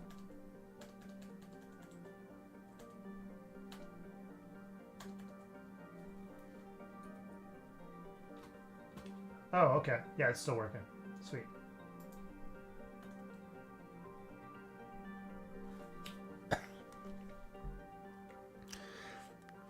Oh, damn, that's actually cool. I used to learn Japanese when I was in my 20s. Yeah, me too. I was in Japan in my 20s. But even if I was good at learning, stopped after a while. Well, you know what? In a way, you probably were in a better position to learn Japanese than I was. Because one of the big things I remember when I was living in Japan is that people, like Japanese people, found it much easier to learn Spanish, and people who spoke Spanish found it much easier to learn Japanese because I guess the sentence structure or the way that they structured their sentences is more similar. Like for instance, like God, now I have to like dig in like 7 years ago in my brain. I've lived in Japan for 7 years. It was 7 years ago I left. Oh my God, it'll be like 7 years ago in like a couple days. But so like the sentence structure, like for instance, like in English we'll say the dog is running. You know, or there's a like the dog is running. God, I'm trying to think of how I used to explain this. So like in English we'll say the dog is running. In Japanese they'll say dog, it is running, or they'll say dog running, but it really means the dog is running. It's different. But also you don't say, like for instance, be like, oh my God, there's dogs running, plural. In Japanese you'll say, oh, dog running, because they don't have plural words. It's always, they use the same word for singular and they use the same word for plural. So for instance, like if you're talking about dogs, you'll always use inu. Even if it's like fucking 12, 15, 5,000 dogs, you'll always use inu. As opposed to English where we'll say dogs.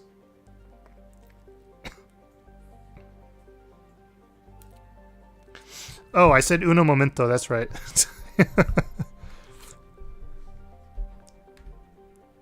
I'm from Texas, I can't help it. Let's see. I still remember most I learned, but it's not good enough to start a conversation.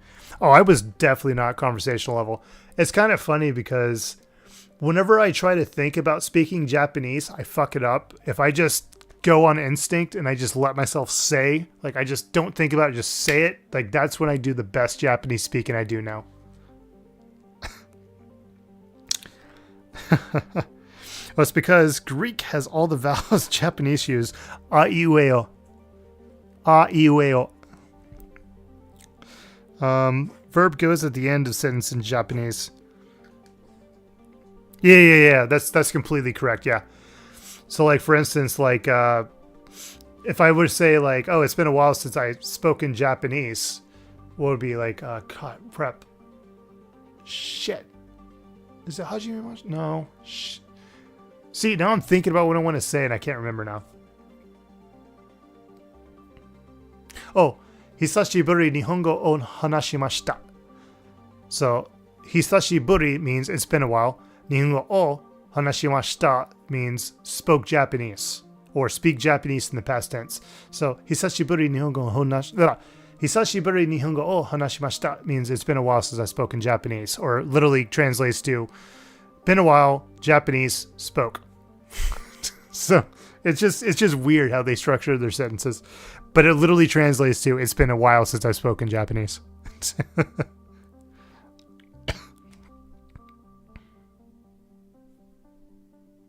Yeah, you are completely correct. Yeah, inutachi. Yeah, tachi means many.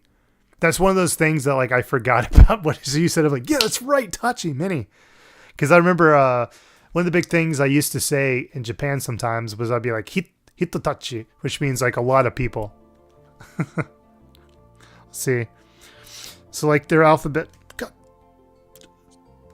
I swear to God, dude, Siri's pissing me off. All right, here we go. So alphabet was used all the sounds almost. Yeah, kinda. Their alphabet. Oh, are you talking about Greek or Japanese? Because they don't really use all the sounds. They when it comes to like their L's and their R's, like they're kind of like a little bit the same. Verb is still in the middle of sentence in Spanish, same as English.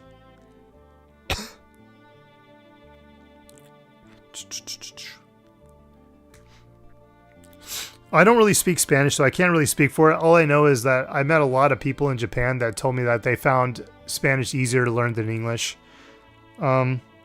Understood the reference. What did I say again? Sorry, I'm like kind of like catching up with chat. I'm trying to remember exactly what I said. Yeah, that's true. Oh, sorry, that's it. Weirdly, I'm able to tell people I'm schizophrenic in Japanese. Not a dad joke. Watashi wa seishinbun retsu shou desu. I mean, like, a, e, u, o, kaki, kuke, ko. Oh, yeah. Because that's their alphabet. Their alphabet's literally just vowels. So, a, e, u, o, kaki, kuke, ko, ta, I guess, da, sorry, god damn it. It's been so long since I've done this. Ta, chi, tsu, te, to. Sa, si, oh, sorry. Sa, shi, su, se, so. As you can tell, I'm tired. It's been a while, but, yeah. But yeah, basically their entire alphabet uses vowels. Yeah.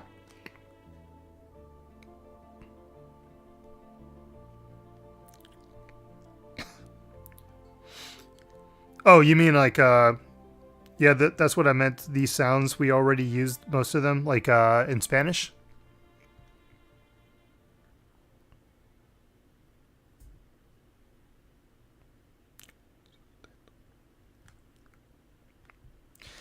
And we have words, by the way, that sounds Japanese, but means something else in Greek. You know what's funny? So I learned the Spanish word for handsome from a Filipina, because it's the same in Tagalog, however you pronounce. Every time I say Tagalog, I'd be like, "Oh, you pronounce that like shit." Like, it just the dialect of the Philippines. But yeah, I remember, like, there was a girl I worked with. She's kind of cute. She's a cute little Filipina chick. But she'd always be like, guapo. She'd always call me guapo. Made me feel so good.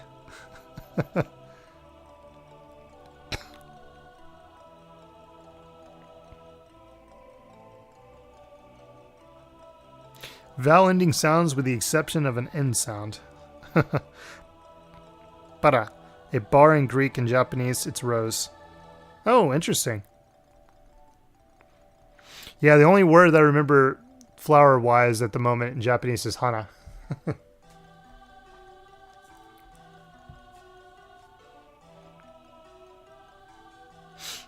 Guapo is deranged pervert in Spanish.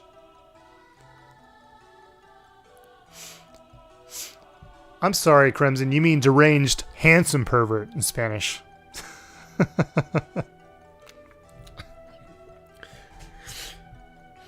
So, Rhea, question. How's your YouTube journey been, by the way? I know I've given you, like, some little things that hopefully they helped you a little bit, but, like, have you learned anything you'd like to share? Anything that's been, like, working for you?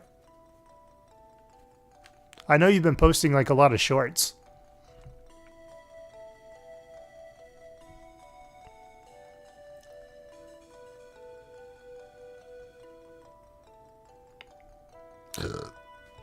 Sorry, I burped.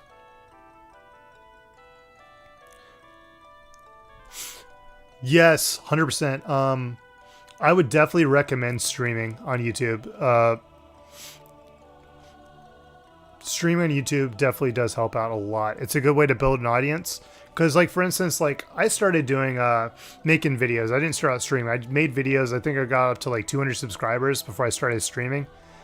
And then after that, it's like, if I post a video, I can easily get 100 views on it. And I know 100 views sounds very small, because it is kind of small. But I'm getting people coming back. Like, people know who I am. People are coming and watching it. And I've had several videos where I've gotten, like, tens of thousands of views. I actually had to delete a video where I had 300,000 views, because YouTube's like, no.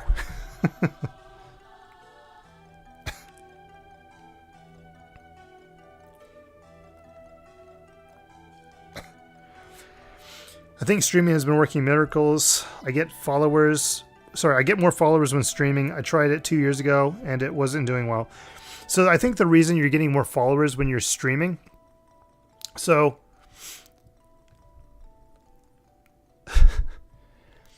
okay. I actually have thought about this. I have been following your channel, by the way. I've been watching your channel. So I think what it is like when you're streaming, you're actually physically there to talk to the person.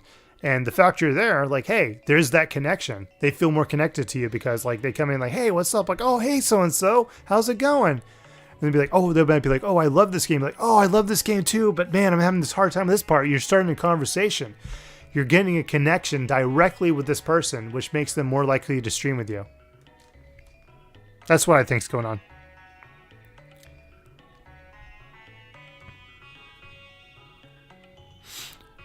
I want you to keep doing shorts, though, so you can tell me the trick to getting a good short out there. I found shorts they're very, very hit and miss. And I think it's like the way that shorts are viewed. They're very, like, shorts is like, I look at shorts like I look at Tinder. It's very swipe culture. Like, when I can post a short and I can get like fucking 20 views on my short, and I can post another short and get like fucking 2,000 views over a stupid short where I'm like literally downtown in Colorado. It's so weird and so crazy, but like I post the occasional short myself, but I feel like I think I should talk to somebody who makes shorts more to kind of figure out the things, because like when I look at shorts, like I typically I'm very like, I kind of like swipe to the next one, swipe to the next one. Like I'll kind of watch it, but like, and what I'm getting at with this is like, when it comes to shorts, I find that I don't typically subscribe to people over shorts. I watch their shorts, I give them views over shorts, but I'm typically not subscribing, you know? And that's kind of why I've kind of avoided shorts, is like, because I'm thinking about how I'm using them, and I just typically don't. Trying to build subscribers, it just doesn't seem that shorts is going to work for me, you know? I don't know. I'm stupid.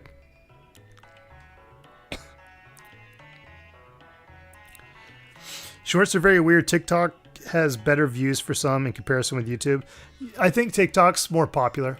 I think that's just kind of what it is. But it's also like what I was saying about Twitch. Like the culture of TikTok is different than the culture of YouTube. YouTube introduced the shorts, you know?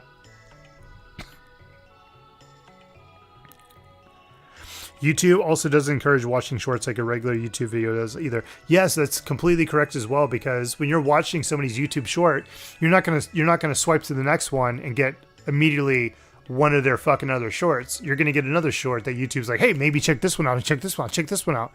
As opposed to like a YouTube video where, you know, you finish the video, hey, it's like at the end it'll be like, hey, check out this fucking playlist or check out this video. And on the right where they're recommending videos, they might recommend some more videos from that particular creator.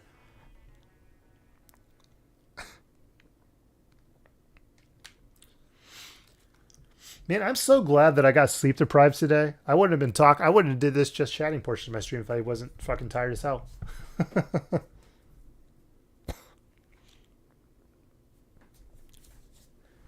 me see if I can find another good song for y'all guys to listen to. Oh, I know a good one. Ooh, I know the perfect one. Crimson, if you're still there, you're going to love this one. Crimson's going to love this song.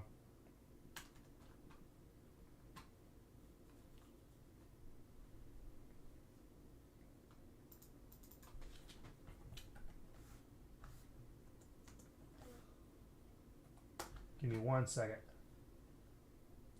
By the way, oh shit. Sorry, my mic keeps moving all weird.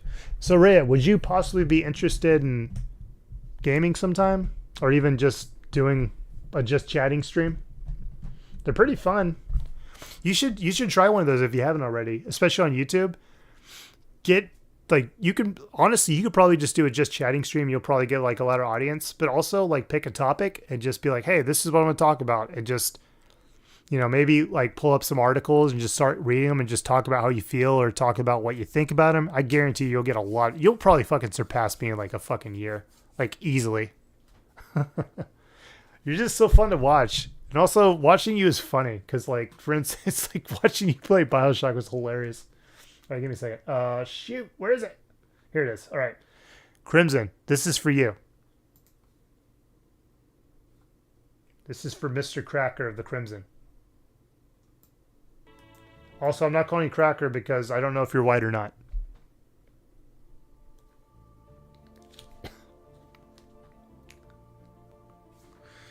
Let's see. A lot of people said it kind of helps, but I'm not sure. Left my ass off talking about shorts. I was once scrolling and got recommended my own short. Yeah, they'll do that sometimes. I was on the same account too. Yeah, they'll do that sometimes. Like even like YouTube will like recommend my own videos to me. I'm half awake myself at the moment. The dinner After Effects kicking in.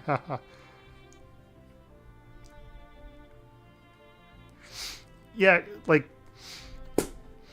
if there's one thing I'm really happy about is I'm really happy I've actually found your Twitch channel, by the way, Rhea, because I actually got really, really put off from like watching other people's things because so at the time I found you, you were playing like I remember exactly the first time I found you. You were playing fucking The Evil Within 1, and you were fighting the big old fucking I call it like the dog boss, but it's like the big old boss that like if he gets too close to you, he eats you, and like he ate you like fucking 50,000 like. Okay, he ate like, okay, we'll be honest, he ate you like 48 times. Not 50,000, 48. But I remember watching you do that. I was like trying to like, no, try this, try this. It was just so fun. I had so much fun doing that. But I also just felt like when I was watching that, it just felt like you actually appreciated your audience. Like you weren't ignoring people. You weren't getting mad at the game and be like, fuck the audience right now. You were talking to me, which I thought was fucking awesome. But that was also like a period where I was like going around, and I guess the term I would use is networking, but I'm not like just networking with anybody. Sorry, you just see something? Oh, sorry, I thought I saw something, but yeah, there's one thing that's pretty cool is that you seem like the kind of person that just, I don't know, you just seem like a cool person. Yeah, well, like when I stumbled upon your stream on Twitch where you're playing The Evil Within, it's back when I was like, I would be playing a game and I would like look it up on Twitch and I'd go check out people's channels and shit like that. And I would hang out in their chat and just always got kind of annoying because like, well, not annoying. That's a strong word. I kind of stopped because it just felt very one-sided. I would just be going to these people's streams and I would hang out, I'd talk with them, you know, be an active audience member, but I never got any reciprocation. But even then, like a lot of times I kind of realized that I was like following people that I just, sure, I went there one time, they were playing a game I liked, but then I go to their other ones, like, they're just boring. You've been consistently fun to watch. I'm not going to lie. Oh, hopefully my stream didn't go out. I just went from freaking 12 viewers to freaking 3. Oh, God.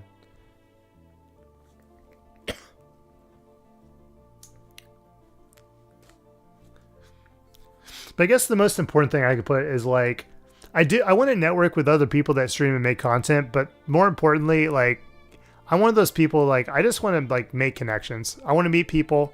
I want to have fun. I want to do cool things, you know, hang out with the bros.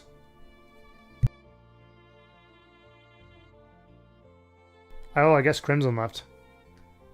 He hasn't even commented on the song yet.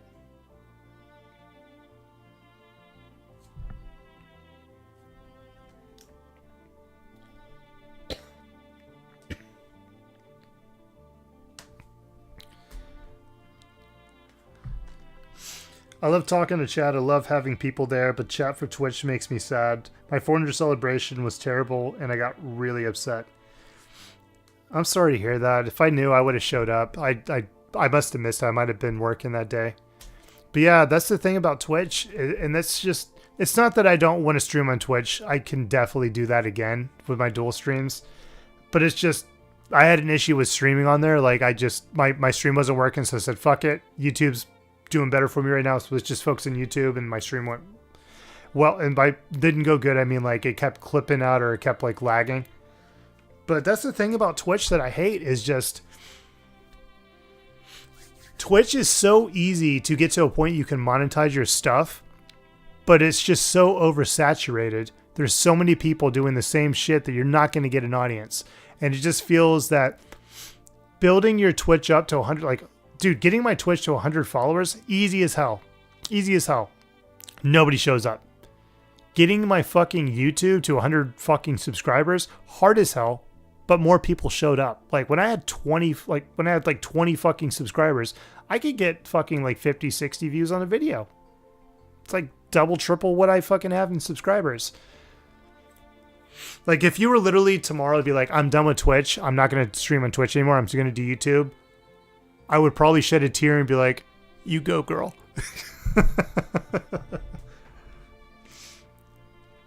Let me see. Let me catch up in chat.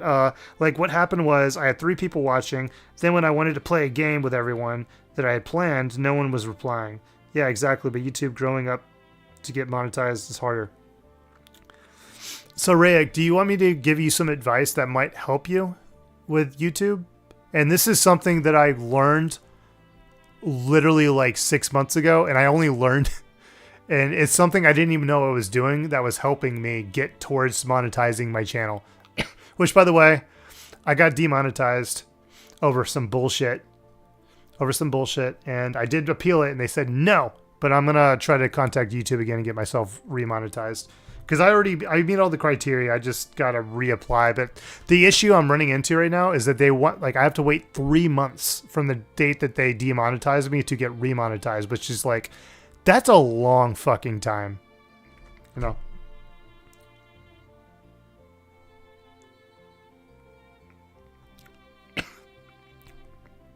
Are you still there, by the way, Cerulean?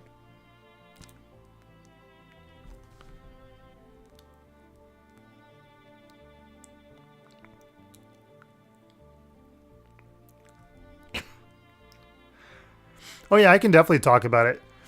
So I'll give you the story of what happened. So I got monetized. Well, by monetized, I mean I joined the YouTube partner program. It's actually kind of cool. Like, I literally applied. They approved me like literally the next day. It usually takes like 30 days.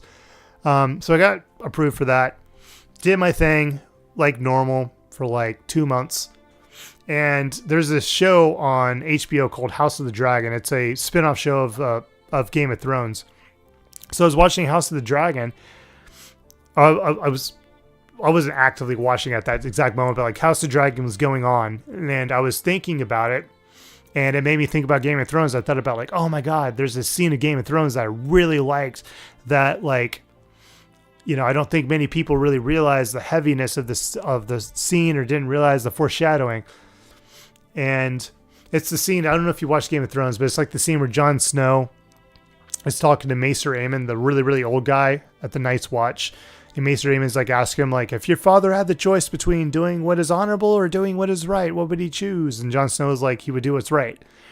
And I thought that was kind of cool on the rewatch, because if you've watched Game of Thrones, spoilers by the way, whenever they're talking about the quote unquote father of Jon Snow, he's actually not his real father.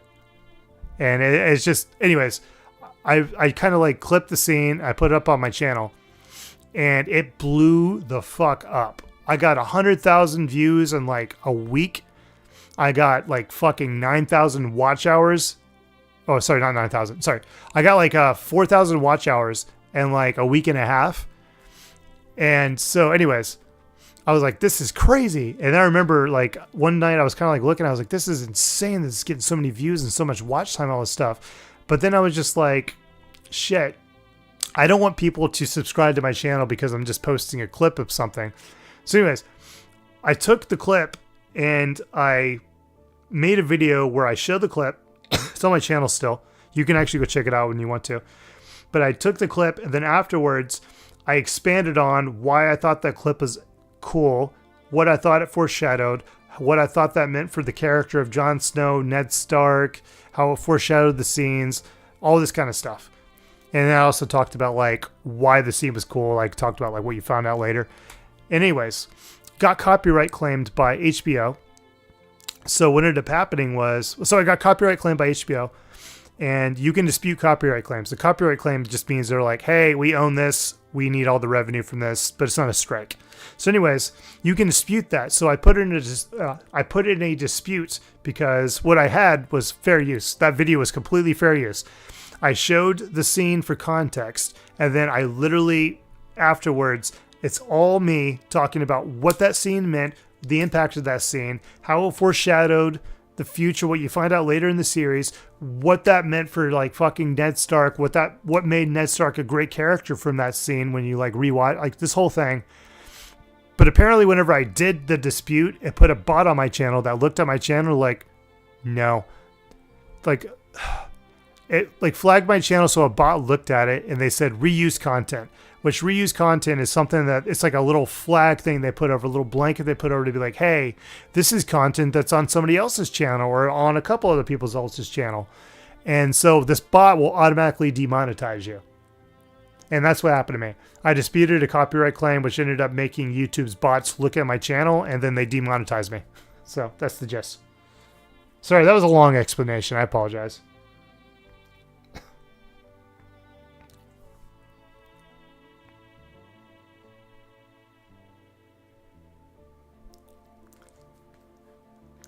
But yeah, it's annoying because so HBO was like, no, we don't agree with that, because I literally sent them like the dispute. I was like, I showed a scene for context, and then I literally spent several minutes, that's even longer than the scene itself, explaining what I just told you, like why the scene's awesome, blah blah, all this kind of stuff.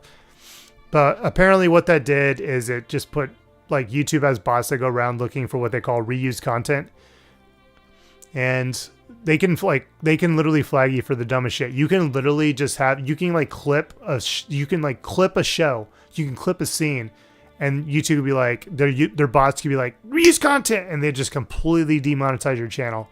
So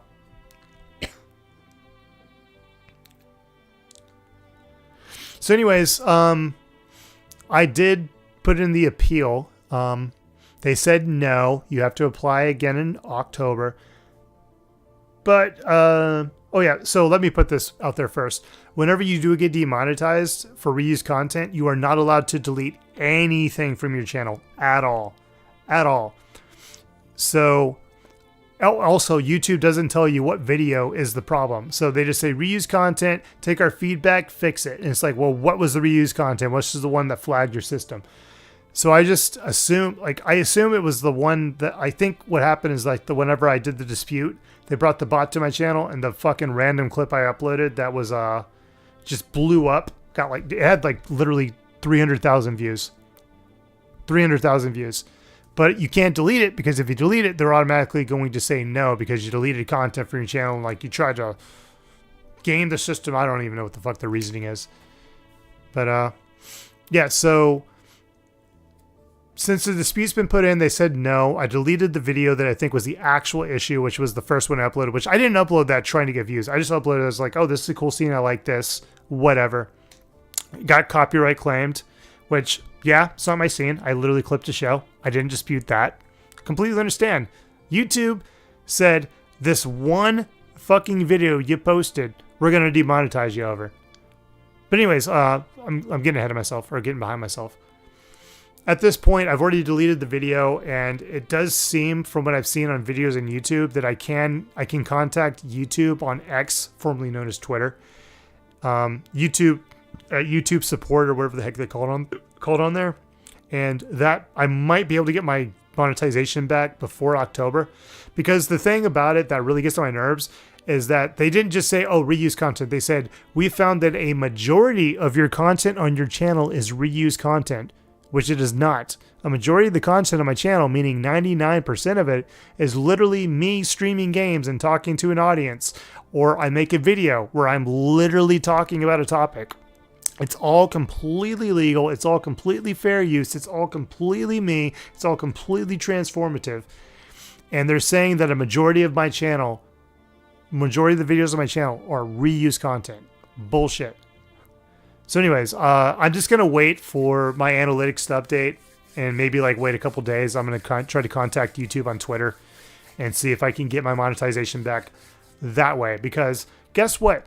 2 days before they demonetize me, I got $200 in super chats. $200 in super chats. YouTube's holding that now. That's not fucking ad revenue. That is people that were watching me stream a game, Final Fantasy VI, by the way, and they sent me cumulative $200.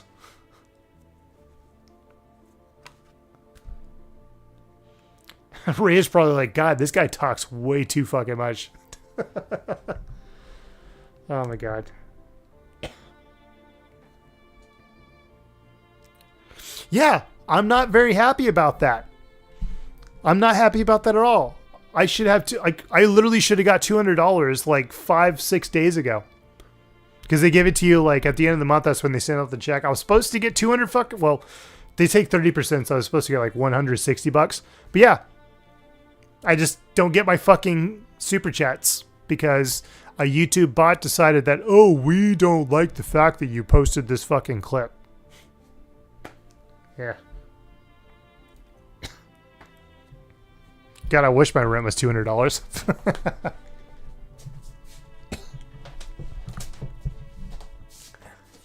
So, okay. So I'm going to give you what I think helped me meet the criteria to join the YouTube partnership program. This is a lot to also put on somebody as well. But if you can find a way to stream most days of the week, if you can preferably stream like 6 days a week, I know that's a lot, find a way to do it for like a year, you're probably going to hit that 3,000 watch hour threshold to monetize your channel. And also by streaming more and more often, you're more likely to get subscribers. So you'll probably hit that 500 really fast as well. That would be my advice if you want to get the YouTube partnership program. Just stream. Try to stream every day. Stream as many days as you fucking can. That's honestly what I think helped me get to the partnership program. Because I literally would, like every night I would get off work, I'd just stream for like 2 hours. And I would get counting, like I would get like, I think on average I get like 15 to 20 watch hours. And over the course of like, 9-10 months, it just got up to like over 2,500 watch hours. Because, like some days you have good days, some days you have bad days where you don't have people watching, some days you do have people watching. So.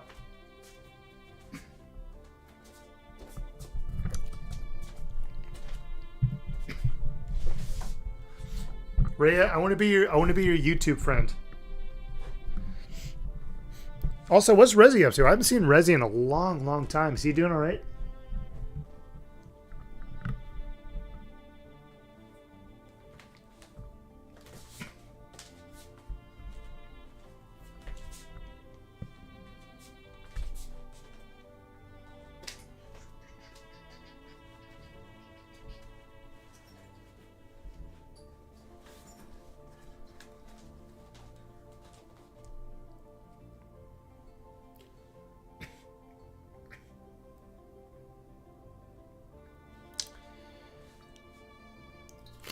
Yeah, he made me I commissioned him to make me a character. It's like a mascot for my channel. It's because my mascot is basically my doggo. I have a Shiba Inu, Japanese dog. So I was like, hey, can you make like a like a human form for my dog, like a dog girl human form? And he made that for me. So that's like what's in my thumbnails occasionally. What's actually my thumbnail for this one? I thought about doing like a PNG tuber model, but I don't know. It's just. I definitely want to try it, but it's a lot of money for me right now. If I can find somebody to do it for cheap, I would definitely give it a try, but I want to commission him again. I want to see if I can get some more art of my doggo character. Like I think getting like maybe like 2 more, just like different ones for like different kind of thumbnails, because right now it's just the one that I have. I kind of want to get some more so I have like more variety to put it into a thumbnail, like maybe like a surprised one,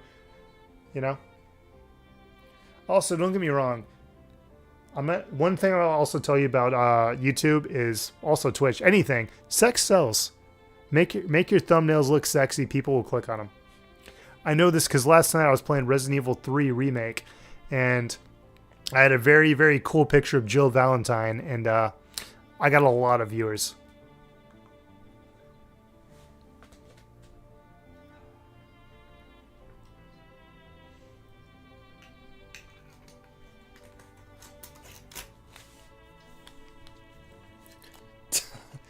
I think since I've watched him, I've seen him like go through like maybe 3 or 4 different PNG tuber models.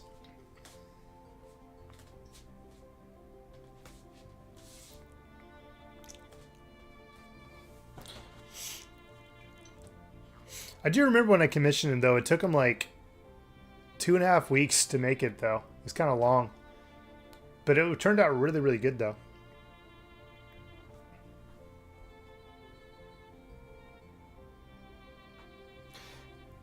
Yeah, so I think like whenever I first watched him, it was like right around Halloween time. So he had like it was his PNG tuber model, his like cyborg dude, but he was like covered in bandages, like a mummy ghost looking thing. It's been used playing like Resident Evil 4 remake. Ah.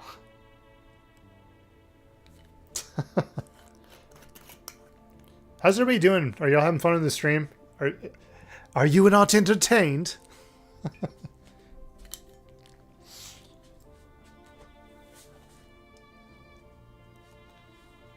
Yeah, if y'all guys are ever down to like game, I'm always down to game as well. I mean, y'all seem kind of cool.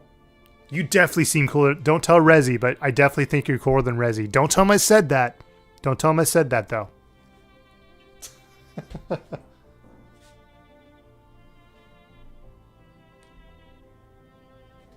Yeah, it was like a ghost PNG, and like he had like his hands up, like grrr.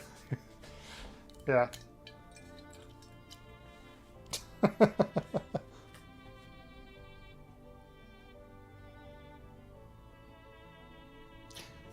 Oh yeah, I was gonna use the term femboy, but I didn't know. I was like, was he? Yeah, because is he a femboy or is he a femborg? I mean, what is he? Is he a femboy or femborg? Oh my god, he's a femboy Borg.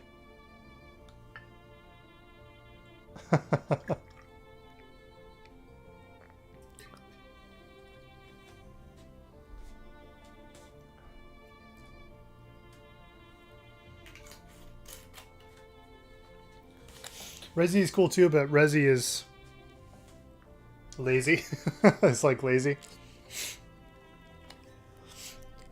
Yeah, he's one of those people like I watched his streams and I've kind of like hung out on his streams, and we are friends on Discord, and I didn't want to like overstep and like be like, hey, what's up, man? I don't know. He seems like a cool guy. I'd like to be his friend, possibly. Or, you know, I would like to try to game with him, I guess is a better way to put it. He seems like he'd be a potential friend. I think that's the best way I could put it.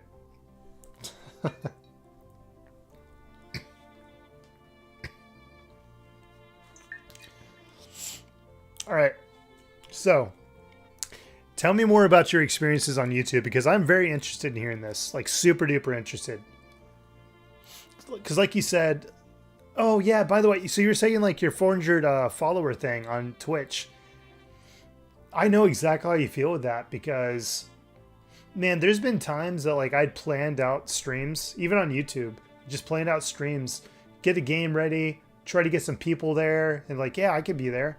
And then like, you know, the day of they don't show up, but it's just this big thing you plan out, and like you plan all this stuff, like, oh, we're going to do this, we're going to have this, blah, blah, blah. And it just sucks whenever you really put all this effort and thought and, you know, I guess I'll also use the word emotions into like making and planning this stream, and then just nobody shows up. I really dealt with that really hardcore like a year ago.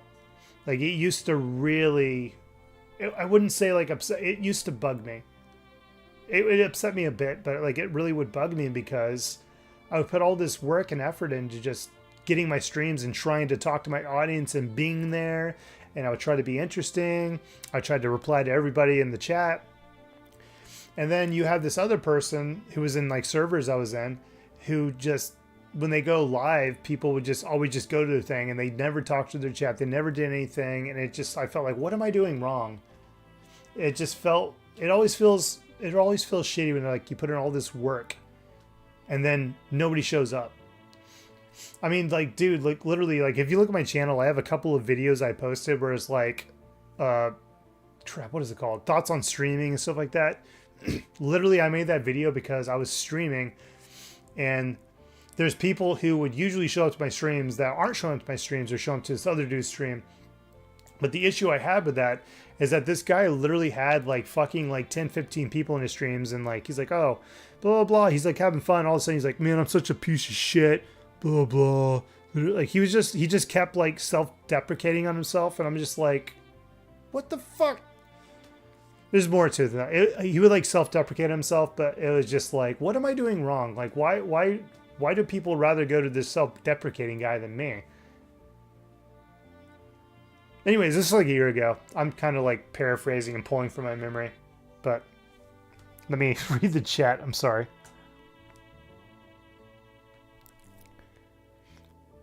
Join the blah, blah, blah, blah. Resi's cool too. Resi's lazy. I agree. Resi's very fucking lazy. But that makes Resi Resi. That is Resi. Okay? Resi the lazy. also had a donathon or subathon. One of the goals was chat decides next emote, and I kept asking chat like 5 minutes and maybe 3 more times, and no one said anything. Dude, I know exactly what the fuck you're talking about. Holy shit! Let me put this away. Give me a second.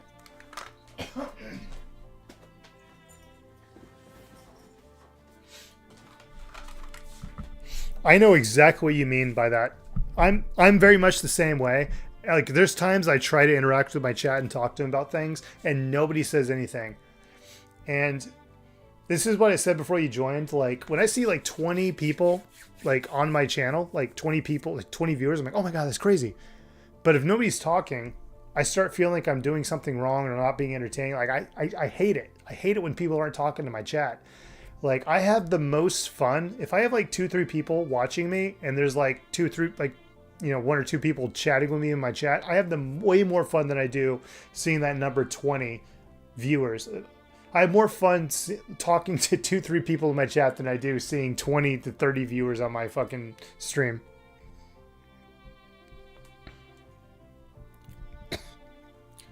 Also, I do know I ramble sometimes. I do apologize. I don't know. I just get so excited when I get people in my chat. I just love talking to the people in my chat. All right, so keep going on. So you were talking about, that's the thing. If no one talks, you don't know if you're entertaining too. Well, guess that's the thing. Like, whenever you do have those 20 people in there, you don't know if they're actively watching. A lot of people, they'll just pull up your stream and just put it in the background. Which, cool, great. You're getting that watch time. You're getting that view, but you're not getting any feedback. Like, if I keep loading up my stream and getting like, you know, 15, 20, 30 fucking viewers and nobody's telling me like, hey, like, I'm getting no feedback, I don't know what I'm doing right. I don't know what I'm doing wrong. That's the issue with like passive watchers. I like passive watchers. Do not get me wrong. I really appreciate that because it does help out the channel, but I really do need active watchers as well because I need to know what's working and what's not working. I need to know if I'm bringing up topics or I'm rambling about something too much, I need somebody to tell me. You know what I mean? And just passive watchers are awesome, but they can also be very detrimental to your ability to grow as a streamer because you do need feedback. You know, you need that feedback, and it's just, you can have 20 passive viewers and just not grow at all because you don't know what you're doing right. If you have 20 viewers and like freaking 2 of them are talking to you, you can at least change what you're doing. You can be like, oh, maybe this might be a fun topic. Or maybe somebody like, for instance, I'm playing Mass Effect. Sorry, had to burp. The Mass Effect trilogy. That happened because I was streaming another game called Legend of Dragoons on the PlayStation, and a person in my chat named Crimson Cracker was like, oh, you know, I'm not really a big fan of this game, blah, blah, blah. Like, they're not like, I hate it, but they're just like, oh, blah, blah, blah. And I was like, well, what game should I play then? He's like, you should try out the Mass Effect trilogy. And so I was like, oh, okay, let's see how much it is. And it's like, oh, I already own the Mass Effect trilogy because PlayStation gives you free games every month. And I guess back in like 2022, they gave out the Mass Effect trilogy. So I started playing that, and female bra. I've been getting like consistently, like, I mean, it'll be like, you know, it'll jump from like 5 to like 8, and then it'll jump up to like freaking like 18, 19, 20 viewers, and then drops down like 8 again. But it's been very good for my channel, and people really do like this game, and I've gotten subscribers from playing this game. The only reason I got to play this game though is because somebody in my chat was actively watching me and I got feedback, you know? Let me see. That's the thing. If no one talks, you don't know if you're entertaining. It says so. Have the most random people show up earlier, and one that just met me said I had potential and that I made their day. That was on YouTube, by the way. The thing above. I'm going to be honest with you, Rhea. I completely 100% expect you to surpass me. Like, I 100%. Like, I just think... I'm not saying you have more potential than me. I'm not saying that. No, I'm joking. I think you have the potential to grow very, very big. And when you do, I'm not saying if, I'm saying when you do, and when you do surpass me, I want to be happy for you. I want you to know that because, hey, you're fun to watch, and it's just, yeah.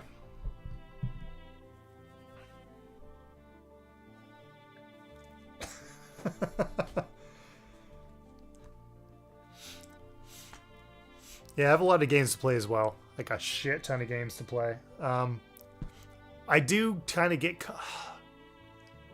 I'm one of those people, like, I want to beat the game, though. So, like, you'll see me, like, you'll be like, okay, Mass Effect, Mass Effect, Mass Effect, Mass Effect, Mass Effect, Mass Effect, Mass Effect, Mass Effect. Beat it. Next game.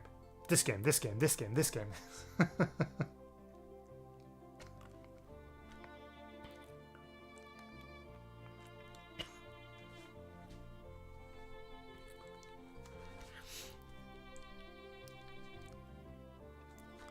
So what kind of games are you into playing, by the way?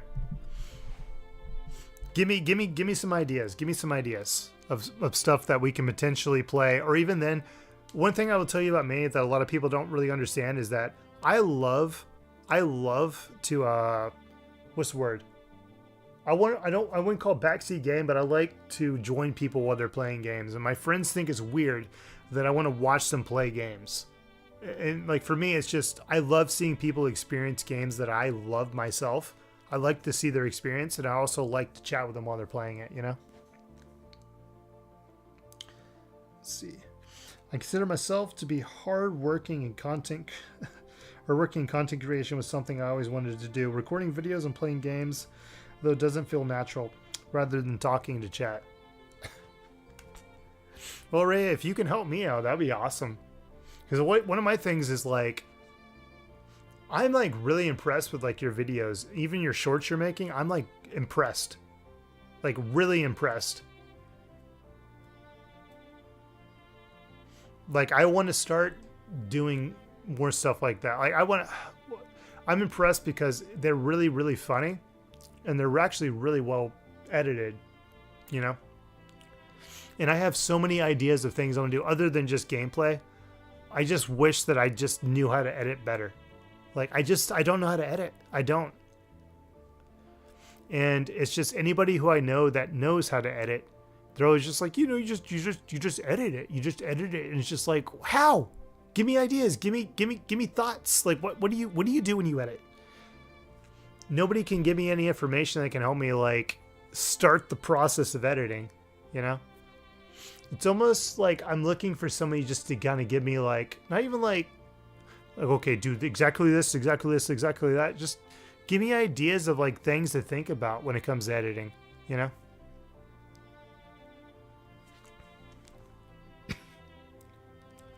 Like when it comes down to it, you have really, really funny, really good edited fucking shorts.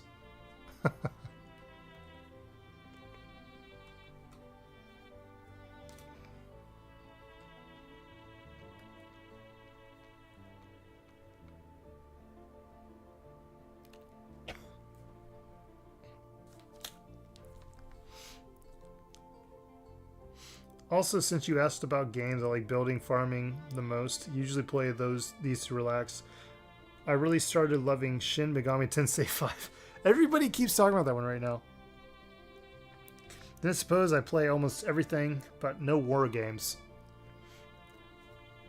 You know what? I'm in the same boat as you. When it comes to like Call of Duty, I'm just I can't do it anymore.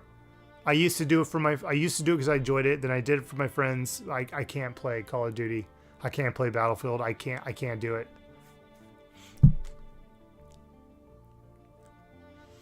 I mean, if you want, by the way, if you want, you can join voice chat. We can chat on voice if you want to. If you want to just chat. And if you want to do it offline, I'll end the stream if you just want to talk. It's up to you, though.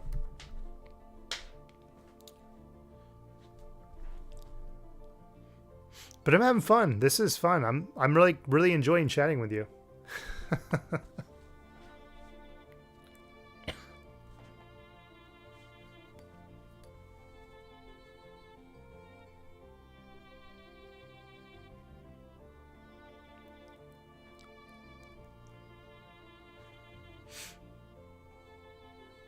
I'm kind of curious. What time is it where you're at right now? Like, are you in Central America?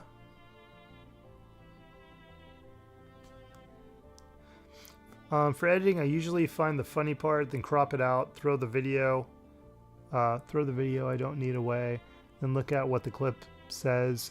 Yeah, so like I can do that. Like that's the kind of thing I typically can do is I can clip the video to what I want it to be. It's more like I want to learn how to edit like the little clip, like how to put it this way. Like I know enough to edit in like the little cutaways and stuff like that, but it's just I don't know how to do it effectively, you know?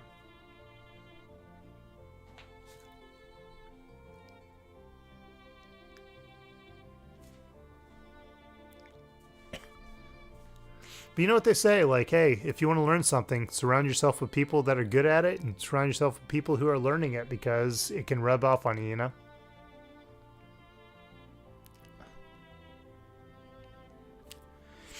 But yeah, I downloaded DaVinci Resolve, and I actually used that to edit a couple videos. They're not very, very, like, crazy videos. One of the big things, though, is that I see about DaVinci Resolve is it's something that I definitely need to learn, but what I could see is that it seems it's very, once you learn what you can do, it's very easy to figure out how to do it.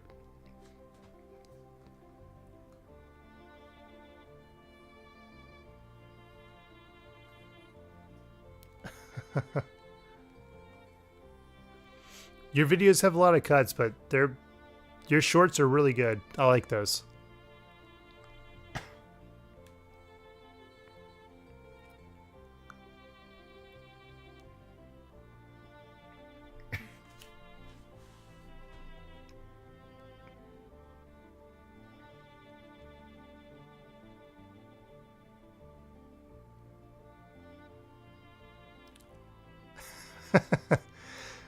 It's actually kind of funny because my first time using DaVinci was I was making my so like before, like when you would appeal your demonetization on YouTube, like when they remove you from the partnership program, you were allowed to upload a 5-minute video.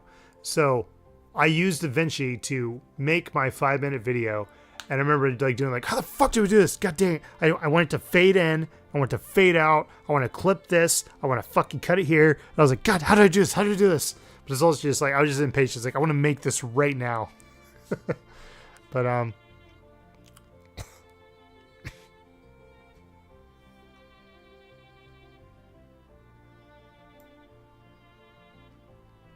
sorry, I can't see the chat. Give me a second. Maybe not enough RAM. Maybe not enough RAM for what? No, my RAM's fine. What do you mean? By the way, do you want to join? Do you want to join? Do you want to join the voice chat? You want to join voice chat? Just actually like just voice chat with me. If you don't want to, that's completely fine. We can keep talking this way.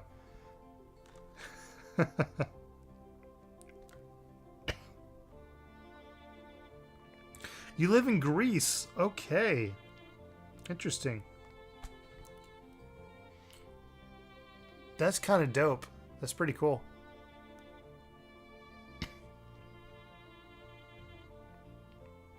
Oh, I apologize. I'm sorry. I'm sorry.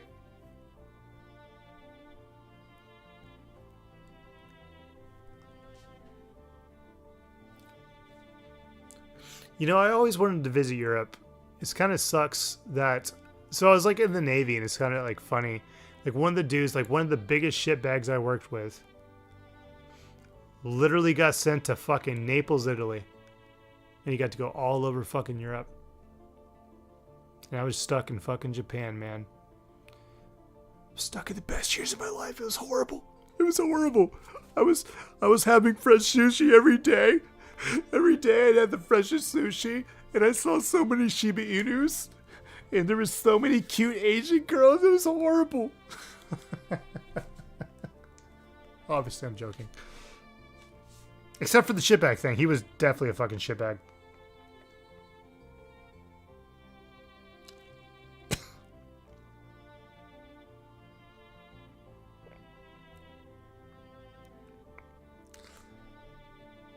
All right, so you're awake. Do you want to join voice chat real quick? I'm not pushing this. I'll stop asking. I don't think you want to. All right. And since Rezi is from North America, I spend most of my time with him. How did you meet Rezi, by the way? Out of curiosity. I only met, only reason I know who Rezi is because I joined your Evil Within stream. That's the only reason I know who Rezi is.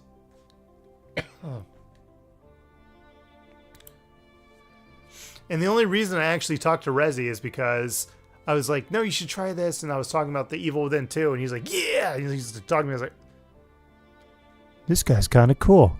This guy's kind of cool. Are you still there, by the way, Cerulean? I'm sorry. Lately, DaVinci has been crashing on me when adding media to a project. I'm sorry, dude. I'm so sorry, Cerulean. I missed your chat. I only started using DaVinci. What was it? God, that must have been Sunday. I think it was Sunday was the first time I actually tried to use DaVinci.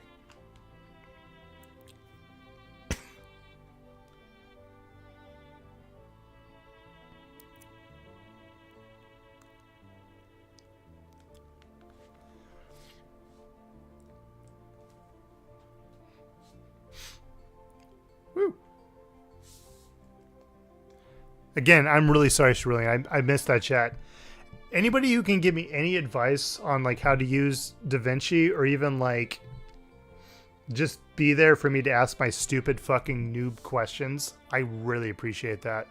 Really appreciate that.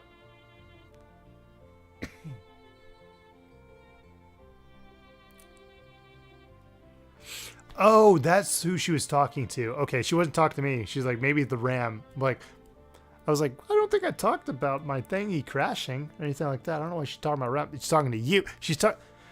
Cerulean, hey, little birdie told me it might be the RAM. Do you check your RAM recently? RAM actually is really good for video editing. I actually have a laptop that has a way better graphics card right now than my desktop. My desktop has 64 gigabytes of RAM, and it's just... I should probably try to test them out, but I just feel more confident processing my videos on my desktop that is fucking 5 years old than I do on my brand new laptop. But my brand new laptop makes a fucking 15-minute video in 10 minutes. It's awesome.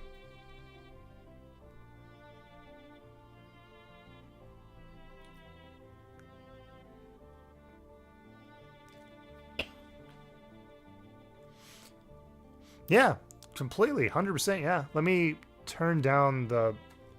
How's the, by the way, before I call you, by the way, Rhea, how's the audio? Is it, shit. Let me adjust the audio. I'm going to turn this up and I'm going to turn this down. Okay. This is a comfortable level for me to talk and hear things. Can you hear me pretty well? Is the music still there? Also, let me just rewind this shit. Because fucking reasons.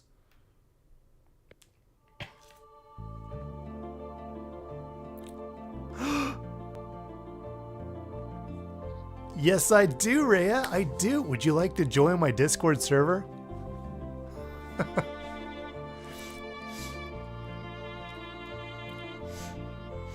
A while ago, I've had a Discord server for a little less than a year, and I've actually kind of stopped sending my links to people because I don't know, it's almost one of the things I was saying about trying to network on Twitch and YouTube.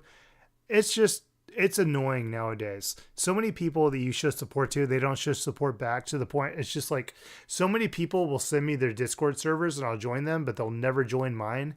So it's just I'm not gonna lie. I'm very pessimistic about networking nowadays. You're giving me hope though. I'll definitely network with you. Definitely network with you. What the fuck?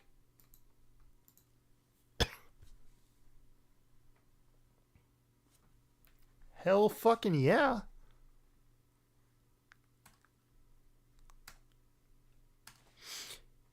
Ray, if I knew you were this cool, I would have sent you a fucking invite a long time ago. Let me see.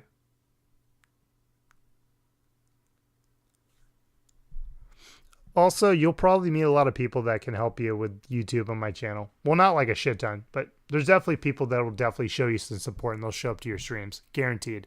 Your YouTube streams. Because look, one of the things that I hate about Twitch as well is that I joined servers that are all about Twitch, all about supporting, help people get affiliate, helping people get partner, but they don't show up. It's just one of the things I'll say about my server and about YouTube is that people will show up, they'll come, they'll hang out. And my big thing too is like, if you show up, cool. I love that. That's awesome. And what I like about YouTube over Twitch is like when people show up, they actually participate. Even if it's for like fucking like 15, 20 minutes, they're participating. That's awesome. Twitch, they don't do that shit. Fucking Twitch culture. Rhea, by the end of the week, I'm going to turn you to the dark side of YouTube. You're going to be like, I'm a YouTube streamer now. Oh, gosh.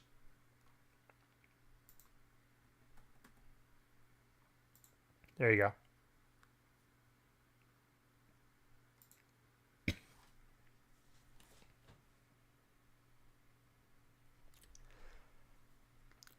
Yeah, so Ray said, yeah, I doubt I'll even partner on Twitch. Dude, it is so, like, Twitch, it just feels like Twitch is just so stacked in a way, like, okay, I'm being pessimistic, but it's just, you obviously have to be fucking psychotic, crazy. Like, as a guy, I have to be fucking crazy, loud. I have to basically appeal to fucking teenagers, which means like, oh my God, crazy. I would be like, I show speeds and fucking light fireworks off in my fucking house to get fucking people to follow me. And also, you know, subscribe or what the fuck they call it on Twitch. I can't think of it right now. But anyways, I have to do all that, or I could just do my YouTube channel and just do what I'm doing right now and get active people in my chat. Like right now, I have 7 right now, but like I keep jumping between 7 and freaking 14. It's just pick a number, YouTube. But it's just it's interesting because like when it comes down to it, Twitch is so easy to get to a point where you can make money, but you're not going to make money whenever you get to that point. YouTube, you'll get to the point where you can make money. It's hard. It's a slog. You have to work for it. But like you're building an audience, you're building an audience, you're building loyalty, you're getting actual people who are going to come back consistently. Because I think YouTube, just the way the YouTube is, people come that like, they'll be like, hey, what's this person up to? Like they'll literally go check it. Like with Twitch, it's just like who's streaming right now, boom. Give me my little list. I'm going to check those people out. YouTube, you search shit. You go on YouTube, boom. There's a whole page that shows you all these videos you might be interested in. But anyways, what I'm getting at is like, you work all this time, super duper hard to get fucking monetized on YouTube. Well, it takes time. Hard is a word I don't want to use. If you put in the work, I'm pretty sure you'll make it there. But guess what? I got monetized on YouTube, made fucking $215. $215, which fucking YouTube, fuck you, give me my goddamn money. Yeah. It was easy. Like Twitch, like I think I have like $20 on Twitch that I can't get until I get to 100. But even then, it's just like I streamed for fucking like months and I could only get like fucking 2 or 3 people. And even then, they don't even fucking talk. It's just, I guess I'm fucking making a let's play, you know?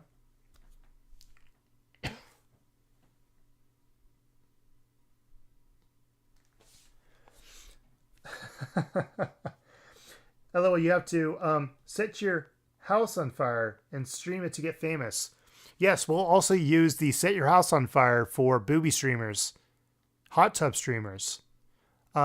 What are those? What do you call those streamers that literally were like not wearing a? They were of the females. They were females that were not wearing a top, but made sure that the camera was right above the chest area, and they would jump up and down when they got subscribers.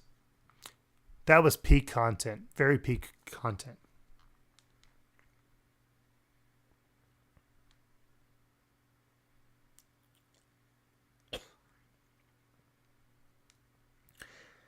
I would probably continue streaming on both only because at least I make some money on Twitch, even if it's small. No. The only reason I'm not streaming on Twitch right now is, like I said before, I was doing it off. God, I gotta slow down. I was doing dual streams, and what ended up happening was my streams just weren't working because the internet was just, my internet kind of is like a little bit bipolar, or like a little bit like it works all the time, but like sometimes when I try to stream, it just doesn't work, and it's just easier to pick one or the other. And I'm already making money on Twitch, so I'm like, okay, well, let's just put this towards YouTube. Because it's like, what am I going to do? Am I going to go... Sorry, I'm burping. Am I going to go on Twitch, where I'm lucky to get 2 viewers, and I'm like fucking super fortunate to get 1 person talking, or to go to YouTube, where I'm going to get 7-8 viewers pretty easily and get at least like 2-3 chatters, you know?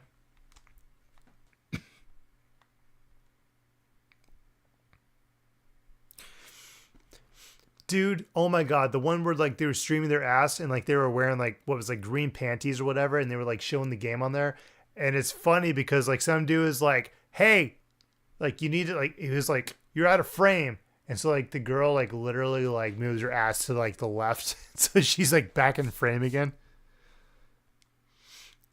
I fucking hate, you know, like you're making me hate Twitch. You're making me hate Twitch. If only had boobies in a vagina, I would play the Twitch game hardcore.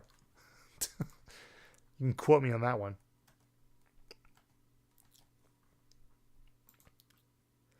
So are you do you want to join? You can do that if you want to. Up to you.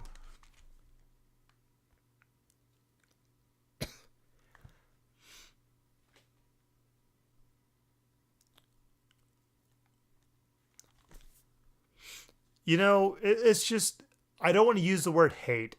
I don't want to use the word hate for those. It's almost like I don't... Okay, I'm not gonna lie. I fucking hate them. But I can respect the grind. I can respect what they're doing.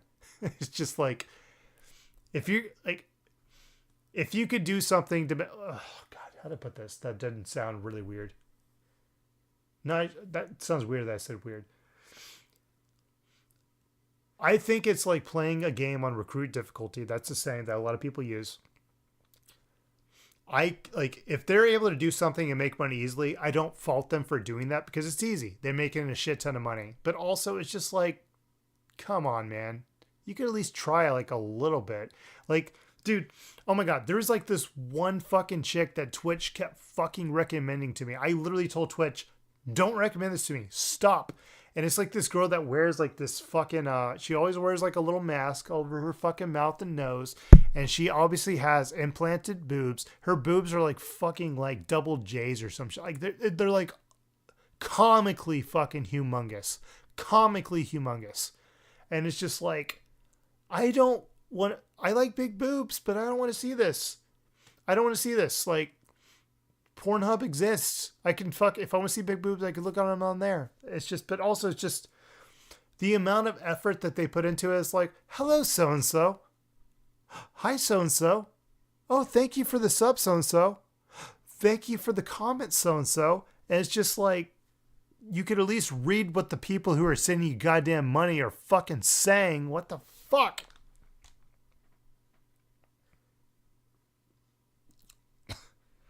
Well, you said you got to get your window open. So I'm just waiting for you to say, ready to go, Captain. Yeah.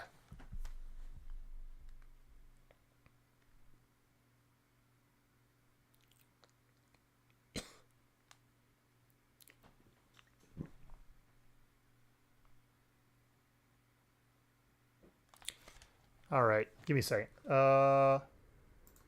Let me replay that music I was playing before because I love this fucking song. It's so fucking amazing.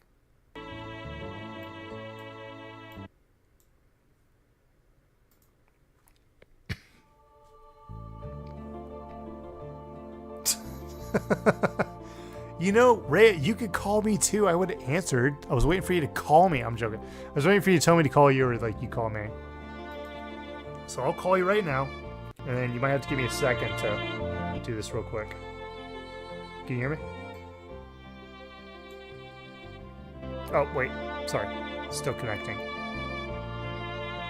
Well, I guess we'll try. No route. RT. Oh my god, it's connected. Holy crap. That's amazing. All right, give me a second. I got to make sure that Discord's actually capturing your audio. Well, not Discord, OBS. Oh, it does work. Boom. There we go. All right, sweet. All right, so tell me about your YouTube experience, because I'm like really interested because like you went from Twitch and you started doing YouTube a lot more, and I know you messaged me about it. I'm like very interested to know like your experience because I think you can give me advice. Like I can possibly give you advice as well. I honestly started doing YouTube because summer has been very terrible. And like we have like really bad temperatures, and my living environment right now did not allow me to stream because you wanna isolate noise, right? Yeah. Because I live with my family, and they tend to make a lot of noise. And like at night it was becoming so hot. I'm like, okay, you know what? I'm gonna do YouTube instead, like make videos. And it all started with the idea. I'm not gonna sit down. I'm gonna record videos. I'm gonna make videos, post videos, and stuff like that. And I think prior to that, I was also like, I found this cool plugin that allows me to stream at YouTube. Why not try it to see? Because I got a new computer, tweets at least somehow helped me get a new computer. Yeah. And I was like, yeah, I'm gonna push the limits to see where it goes, and it started working perfectly fine.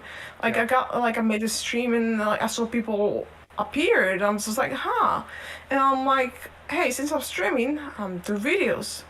Videos don't really did well, but that's also because of me, I think, because I'm very awkward when it comes to like playing a game and talking, because my thing is that sometimes I focus, hard focus and go, and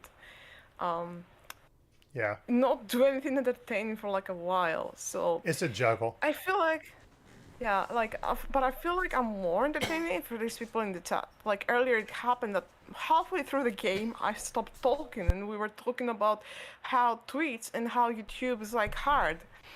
And like it was like basically people were saying that like tweets is like hard because like it doesn't promote, and I'm like, that's true, like it does not promote you, and like but YouTube has an algorithm. Like somebody, like those 4 people from today's stream never, well, one of them I met him before, he was at the last stream, right?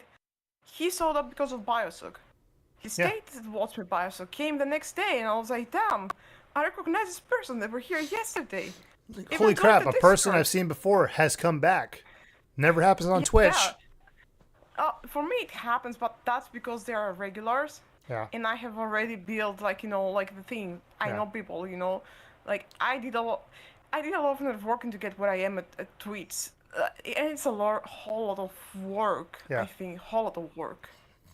Because like, you have to support them and I have to support you.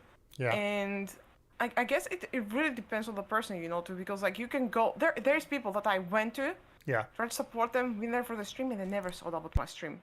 So that can happen. So the same thing I was talking about earlier. You go and you show them all the support, give them all the shit, and they never come and do the same for you, right?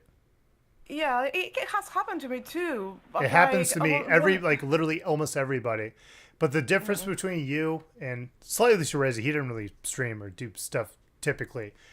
But like your stuff is fun to watch, but also on top of that, like, hey, you actually, if I go to your stream, you actually talk to me. So I'm like, okay, cool. I actually like being here because I like watching you fuck up Don't get me wrong.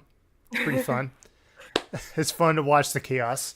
But also, it's just like, hey, I'm actually having an impact on this. I'm actually talking to the streamer, which I think is probably why YouTube is like blowing up for you. Or not blowing up is probably like a strong word, but maybe why you're enjoying YouTube is because people come, you're reacting to them, and they're more likely to come back. Because honestly, that's been the thing for me that I don't like with tweets, is that I've been streaming there for, let's say, 3 years, right? Maybe 4 years since I made like affiliate. It's basically, for me, like streaming had been like an on and off thing where I would go months, streaming, and months not streaming. But my thing before was that I did not really network at all, right? I will just go stream and expect people to show up and like grow up that way. That doesn't work. Yeah, I think the way Twitch is set up is just the way it's set up. You're either going to blow up or you're just going to be irrelevant, and you're more. It's like 99% of the time you're just going to be irrelevant. Yeah, and for me, like I always wanted to do this as a thing. I want to say career, but like it was a dream where I had when I was in my 20s, where I was like, man, it was like at the time like big YouTubers were starting up the gaming thing, where like they were making gameplays and stuff. And back then I wanted to do it, but I always find it recording videos awkward. And back then I was more of an introvert. I couldn't speak for shit. Oh my god, you're like the opposite of me. It's funny. I literally went back to one of my videos I made like in 2020, 2021, where I was doing Let's Plays. And I'm like, I feel so like, I'm like impressed with myself. And I'm like, I wish I could do that on stream. Like, especially when there's nobody there. Like streaming and like recording a video, like a Let's Play is different than streaming. Because it's like almost like, I guess like when I'm streaming, I'm expecting to have some conversations, or I'm like constantly looking at the chat, as opposed to like when I'm playing a Let's Play, I'm just playing the game, I'm just commenting. And I need to learn how to get back into that fucking mindset. That was like I want to make videos, and it's just I was like, why do you make video? Get out on the subtitles and talking, but I'm like, nobody wants to hear voice, nobody wants voice, and it always went back and forth with me wanting to do it, but I heard, and sometimes I was just like, there's a time and place for everything. Maybe it wasn't a timeline where I had to go on and do this. Because right now it's just like, it's working. Yeah. It's doing something. Yeah. And I'm like, maybe now's the time, Yeah. And the YouTube, it most started because I was like, hey, maybe it can help out as well towards Twitch as well, because like, but there is no harm in growing both of them. That was my idea after a while. Because I noticed that like I was on TikTok, I was posting a lot of shorts. And these people, like, some of them got a lot of views. Some of them got a lot of likes. And I was like, holy fuck, like, that's like, insane. Because, like, I feel like if people find you out on other platforms, they can always come to, like, one or the other thing that you're streaming at, Yeah.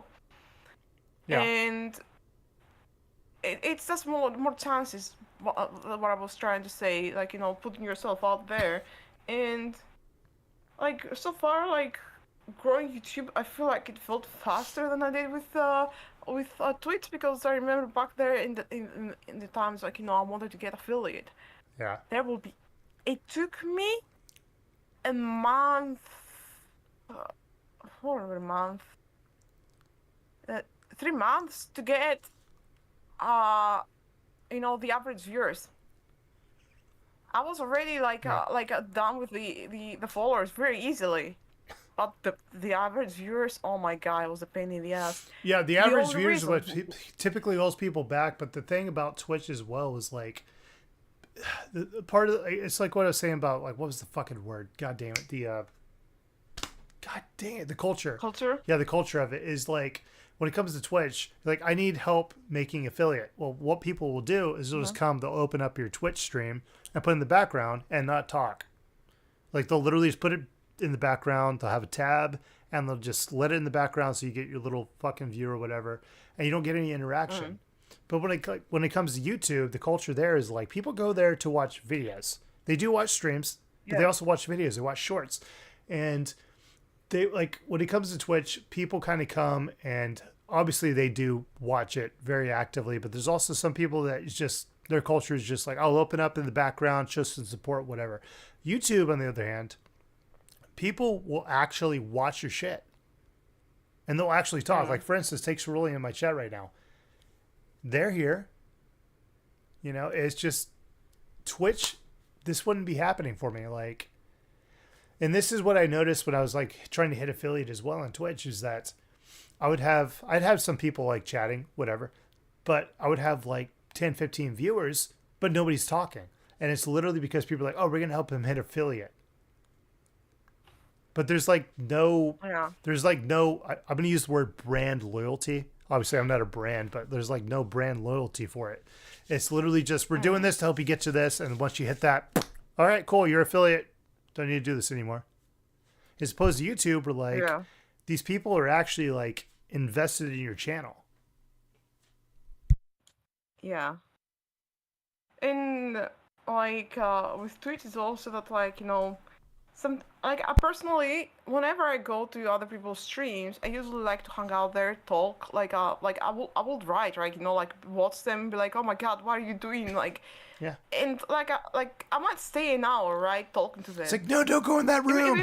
There's an enemy in that room. You're gonna die.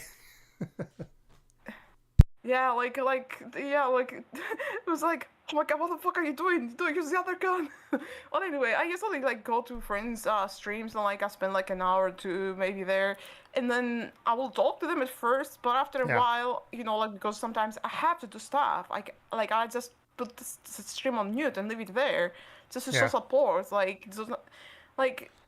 Most of the time on my stream it happens the same, but it's just usually like somebody pops for like 5 minutes, says one word, and then it's gone, and I'm like, dude, that's what pissed me off. As I would literally go to people's streams for like fucking like an hour, and they would like show up, be like, hello, and that's it, and they'd leave.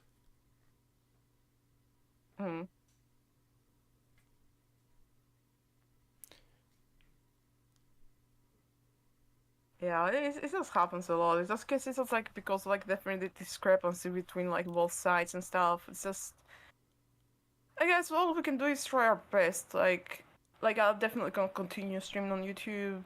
Maybe make a video or two. I have 3 videos that I have to fix right now. One of them I ran into problems with it. Something was wrong with the recording, so I have to record the lines and then crop it and like make it like worthy of like the 15 minutes or like longer. I don't know. It's a lot of work, like making videos honestly. And I'm one person. Like I would have loved to have somebody to like edit like videos. Like I can do some, you know, but like it feels like it's a lot of work if I'm not consistently put out content. Tell me about it. It can be very time consuming and like what's the word for it? Like it can wear you out. You can be worn out by that because like, you know, you have to be constantly on the grind. But with streaming, it's just made different. You just stream when you like. You can have a schedule. You just stream. People know they're gonna be streaming that time. You come there, they hang out, you talk to them, you have a good time. Yeah. And then, you know, rinse and repeat. But with making videos, it's a lot of. Yeah, lately streaming, like I'll put it this way, streaming is very consistent viewership.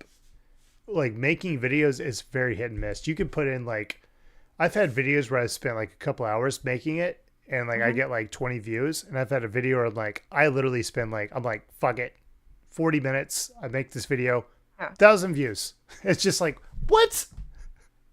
I spend a fraction of the time of this one to get way more views. It's just so hit and miss.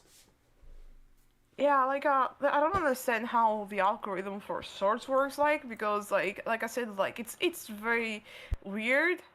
Like I had a short which made no fucking sense to me, that it had 1,000 views. It makes no sense. I don't think it's funny. There is nothing funny about it. 1,000 views, and another one had 2,000, and then I make one, which by the way has 1,000 views on TikTok. People found it funny. They found it Yeah. hilarious. He had a lot of likes too. But on YouTube, that specific one made about only 500 views. The half Yeah. of what it did on TikTok. And I'm just like, okay, how does that operate? Like, did it not get promoted to other people? Yeah. Did people not look it up? Like, it's like the in-betweens. Yeah. Well, there was like You want to understand how it works. Yeah, there was like a point where so I was like living in Colorado with like my brother for like a month, and I went to downtown Colorado, and there was like a little concert thing going. I just made like a little quick like 20-second video and made it a short, and it got like 2,000 views. I'm like, I literally just recorded people in a fucking crowd. Why is this getting 2,000 views? And then I have one where like I'm actually editing this shit together. Then it's actually like edited, like literally edited, like for comedy, and it's like, oh, 60 views. Huh. Yeah. It makes no goddamn sense at all. It's sometimes it's like the thing that people have pointed out is that like the more likes a thing gets, the more it's likely to be promoted. If people leave in comments, even if negative ones, it's still engagement, with the clip. So YouTube is more likely to like, push it out or something like that. But well, it's almost like, why do you think all the news is let me always see. so negative? Because hey, negativity sells. Yeah. The next time I'll be like, hey guys, I'm feeling so depressed right now. Oh, it hurts. It hurts so much. And like make like some bullshit. And So, then you'd be like, boom. All right. Everybody. Can I give you an idea that I think might possibly be something to try for you? What is it? I don't know. Like I was watching you play like BioShock. Obviously, you can clip your little like where you hit test. We'll call it test the buttons. You're hitting buttons randomly to figure out what they do, but we'll call it test the buttons. Maybe make a video where you talk about like BioShock, blah blah blah, and like you just kind of talk about like your experience with it, but also make sure you put in the testing of the buttons, especially the points where you tested the buttons and it worked out really really well. That would probably get views, I bet. I'm making 2 clips right now where one of them was like I was somewhere in a place and while I was walking, like there was a character that kept teleporting around, and Yeah, they'll do that. They'll do that. Yeah. He turns around. I turn around and I look him right. He's behind me, and he's like, "You're beautiful," and then he disappears. It was like fucking hilarious. But there's another one where there is like a trap on the floor. It's like connected to the wall and the table, and an NPC comes running through the trap, activates the trap, makes a flip, it falls on the floor and dies, and I'm just sitting there like, what the fuck just happened? Somebody on the chat was like, comedy gold. So did you get to the room where it steams up and you turn around, you get a little surprise? Was that in the garden? I don't remember where it's at, but like there's like you're probably past it by now. There's literally a point in the game, BioShock 1, where you go to a place, you read something, you get like a holotape or what the fuck they call them in that game, and it just goes psst, and like your entire screen just fogs up, and then when you turn around, there's like a dude standing right behind you. I might have been in that place, but I think I've probably in the very start of the game. Oh my god, you missed the best fucking... Oh, that would have been a good clip for you to do. It's on the other video. I still have them. Like, I still download them. Because, like, I download the videos from, like, from tweets. And, like, I also upload them on the other channel that I have. It says for VODs. Mostly it was to save the VODs from tweets, but now because they go to YouTube as well, I don't really upload them. It's just for safekeeping, basically. Yeah. Like, I could go through my old tweets things and look for stuff that might be funny. Yeah, and, there's like a whole month of... Like... Yeah, there's like a whole month of streams that I don't even have anymore because Twitch deleted them. Like, you can kind of save them, but like something... Twitch like auto-changed my stuff and they just deleted them. So they're just gone now. So... Twitch deletes videos after 7 days or 14 days or something. But like if you have Prime, it usually keeps them up to 60 days. Yeah, Prime. Yeah, like after 60 days they're gone. Yeah, I don't like that. It doesn't like. I don't like that. Yeah, I don't know why they do it that way. It's just maybe like yeah. something to do with their. Yeah. Even like last week, I pulled up like a random stream of me playing. I think it was Red Dead Redemption 1. And I just found so many funny things. I'm like, I can clip this, I can clip that. Oh my God, this is like a year ago. That's crazy. I can't believe it's been a whole year. You can't do that on Twitch. Yeah. Yeah, that's why I started like the other channel where I was just like clipping like uploading all the videos just in case I want to go back and clip something from like very old content. It's there. It's there on the other channel.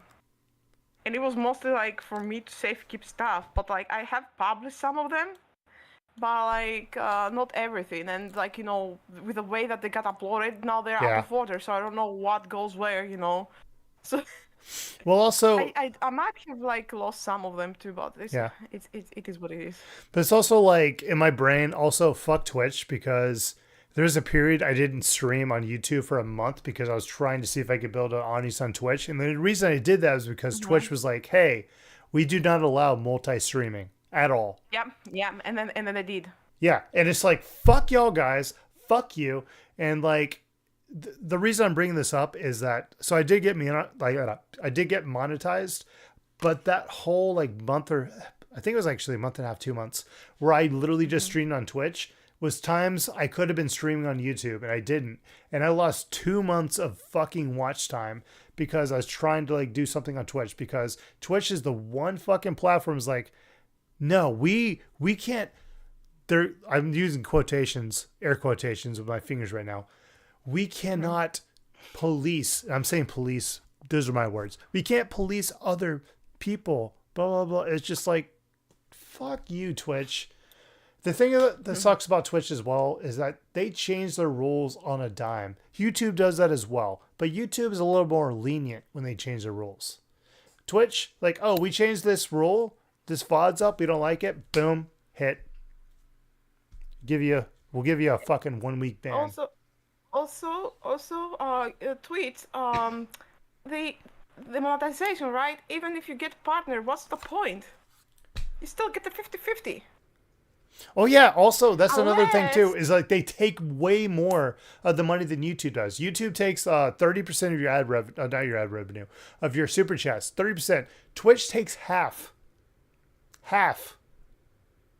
Yeah, it's also that they have a thing now where only if you you can pin it on your side.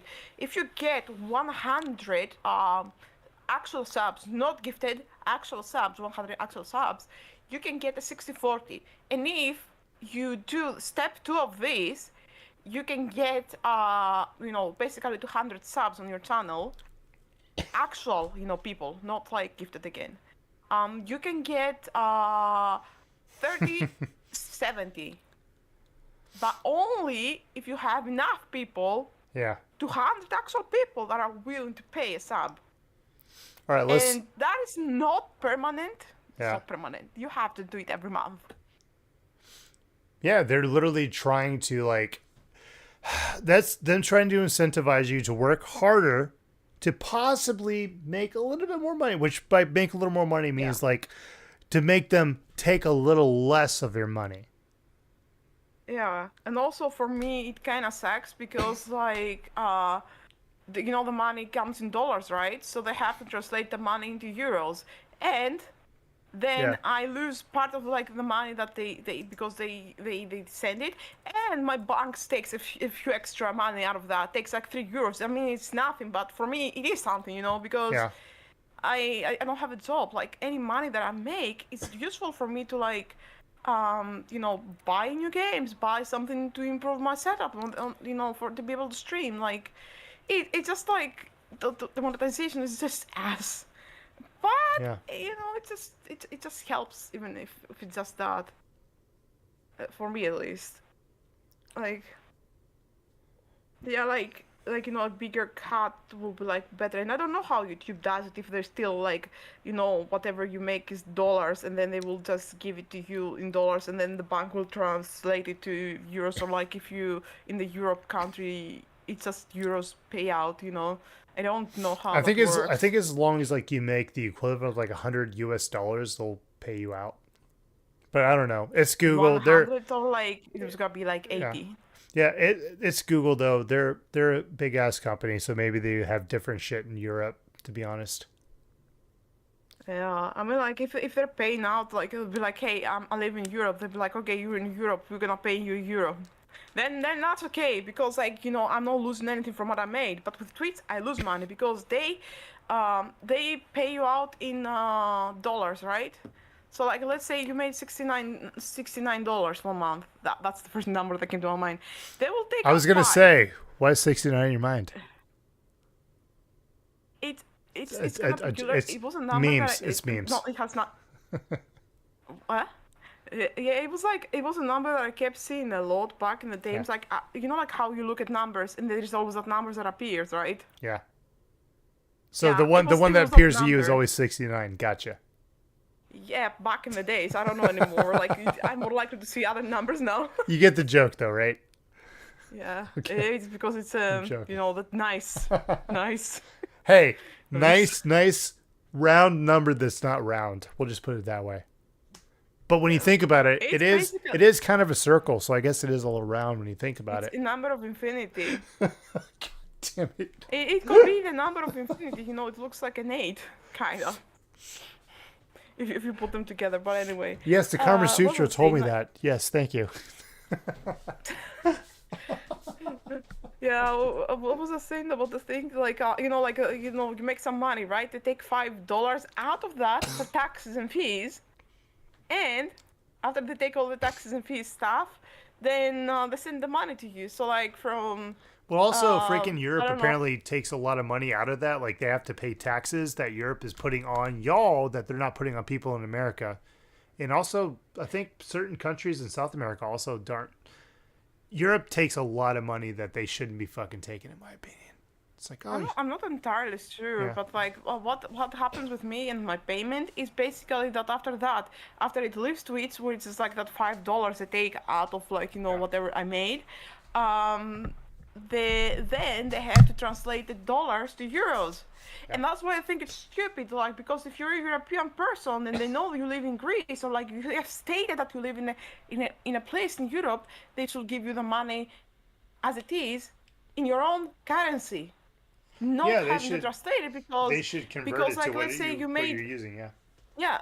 yeah, because like I made it 150. Why that 150 is not 150 euros? And it's like $150, and now I'm gonna get 120 euros. Well, like, for instance, like, working for the Navy, I worked with a bunch of Japanese people. They didn't pay the Japanese people I was working with in dollars. They paid them in yen. Like, it's not hard. You could just do that. Just transfer the money. But I think part of it is also, like, they don't want to have to convert it. But also, like, if a certain currency gets stronger, then they don't have to pay you more. So by paying you in dollars, it's just basically very, very straight line. Boom, makes things easier. Yeah, But even then, because, they like, should just well, make a Twitch fucking portion that's just like, hey, we're Twitch Europe. We're the ones who are going to pay you, as opposed to Twitch America. Like, that's what they should do, because at that point, like, hey, cool. Instead of getting dollars, Twitch Europe, you're in Europe. Whatever, we're going to pay in euros or pounds or whatever the fuck if you live in fucking England or whatever. Yeah. Have you actually It's just received like- a check yet, by the way? I have been paid a couple of times. I actually was getting paid at least $50 every month. Last month I made about 130, but that was because I was doing a subathon. I made 130, but because I wasn't streaming enough during July, I didn't make enough, so I'm not getting paid until September probably. Okay. I have been paid a couple of times because like I had two people that like were glad to support me, but it's just two people, you know. That's the thing. Like, there's so many people that watch you as well. I'm not trying to say that in a bad way. It's just that it's very hard to get support like that, you know. Yeah. And I'm not trying to say that, you know, people, oh my God, you're watching me, you should pay, right? It's just that like, I feel like it's very hard if you're looking, you know, to have those kinds of support where like, you know, you go to somebody's stream and you're like watching them and you're like, oh my God, what does this person do to like get this so much support? Like how people giving them stuff all the time, and it just like makes you wonder, am I doing something wrong? People don't appreciate me. It just gets on your head sometimes. Yeah, that's what I was saying But like earlier. in the end of the day, it's just like, you know, it's just what it is, what it is, and like I appreciate even the little support that I get, because like getting some is better than getting none at all. Yeah. In the end of the day. Well, I'm probably going to paraphrase this. Yeah, go ahead. Sorry, I didn't mean to interrupt you. And there was like this one person that like that recently like I got into. I was like basically into drama, I guess. And nobody's not, but like people used to like gift him a lot of subs, and I was seeing that, and I'm just like, what the fuck is this person doing, like, to like get all this support? And then, you know, he ended up being a fucking scammer. Oh yeah, you could do that too. Yeah, you could scam people. Yeah, he ended up like making a AI art by tracing it, and it was not cool. And then like there was talk about probably maybe, you know, them like buying like subs, like buying subs and stuff. Don't ever fucking do that. That is so horrible. Not buying subs, like, you know, buying viewers and stuff. Like it was talk that he was buying viewers, and you know, it was like a lot of drama, and now like a lot of people like moved away from this person because like, you know, hey, you know, the stuff you're doing, we're hearing it's not good. We don't want to associate, you know. And it was like it was like a huge drama, but they didn't escalate as much. But like, you know, those new, and it's just like those kind of things that's like sometimes like,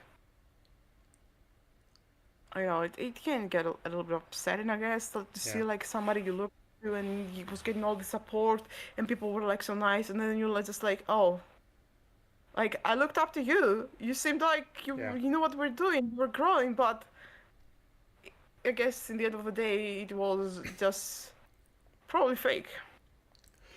Well, one of my friends and his wife, back when I started like YouTube back in like 2020, I guess they started YouTube. Well, I don't guess. I know they started YouTube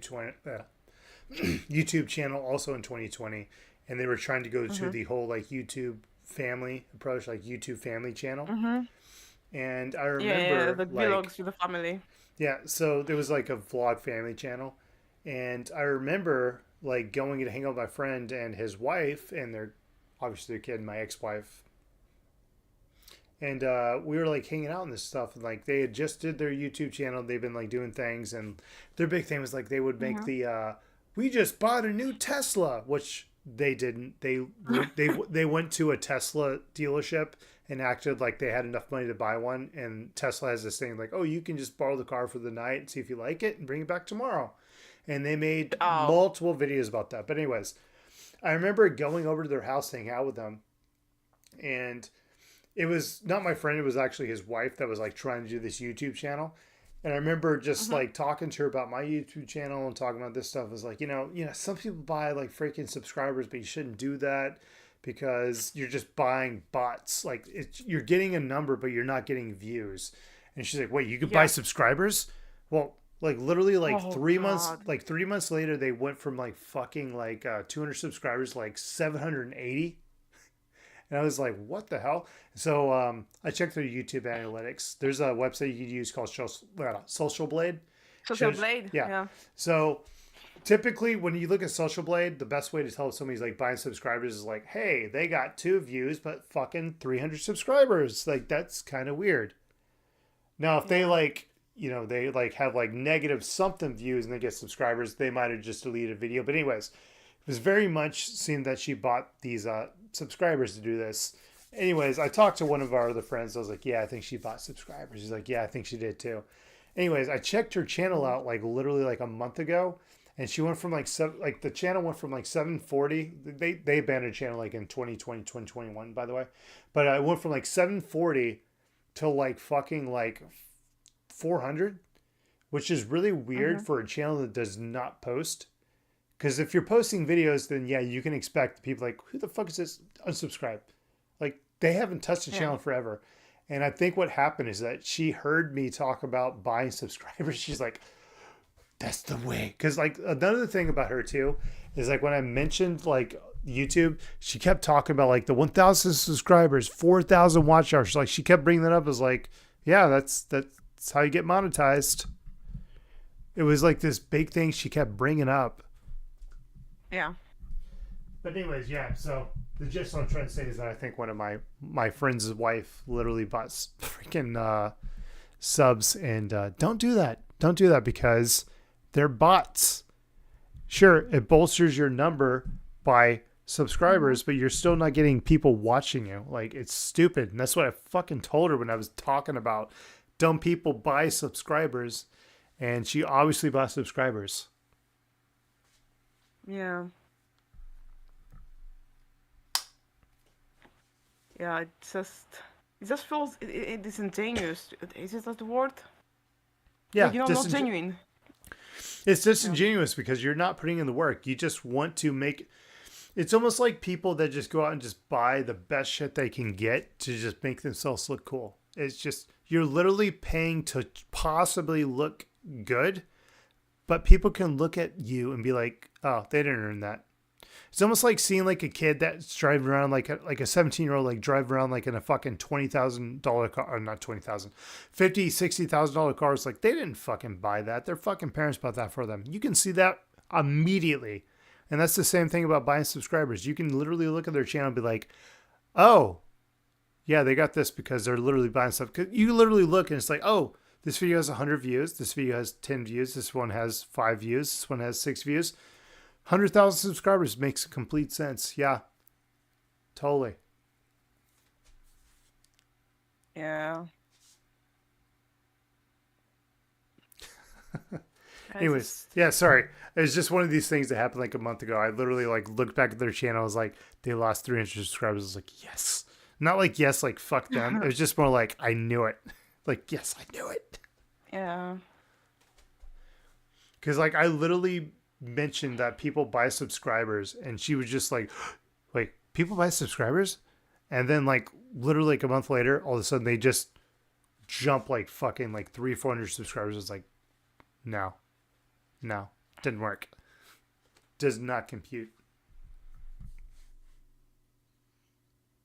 Yeah, this is like people, and it's like funny because some people think people will not notice, but people can. And will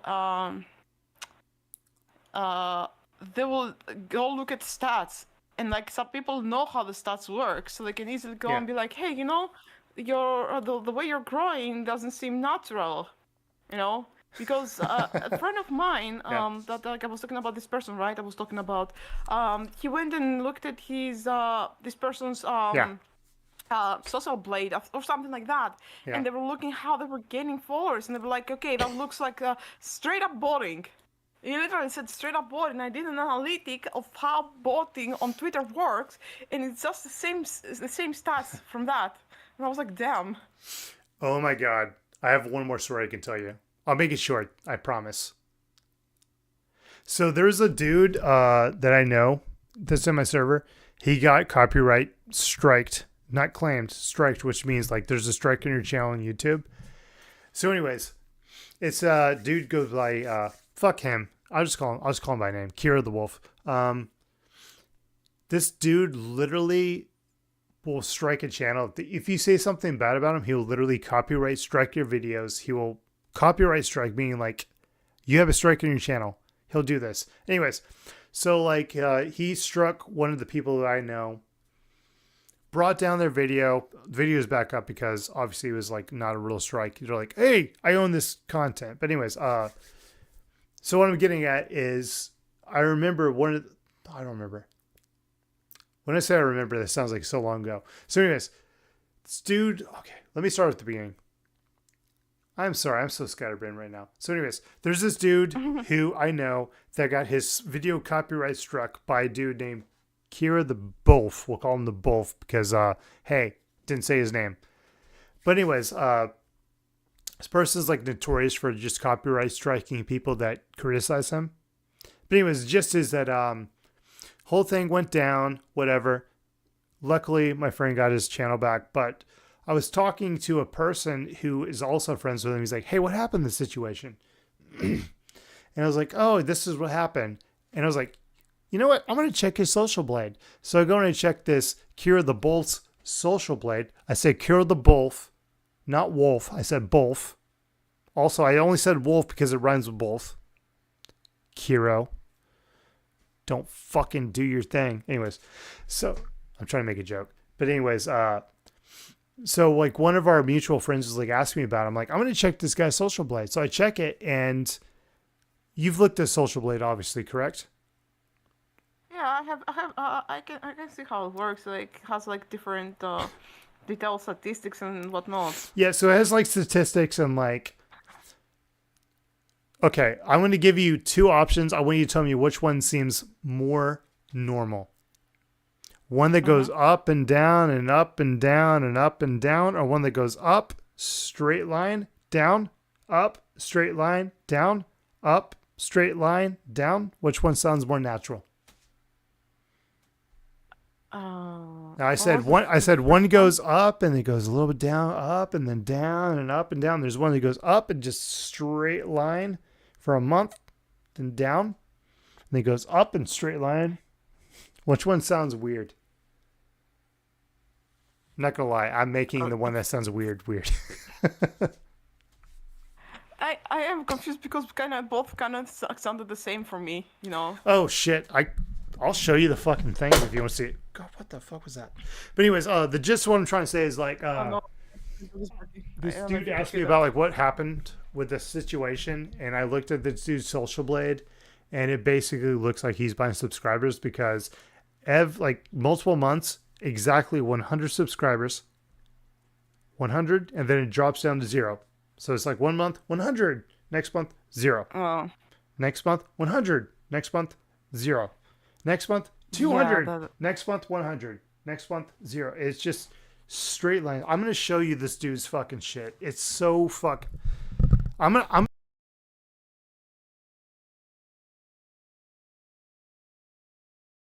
Right? Oh, wait, what's it? You're cutting out.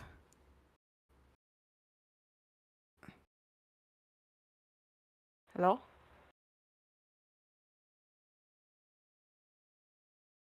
Let's go. Poof.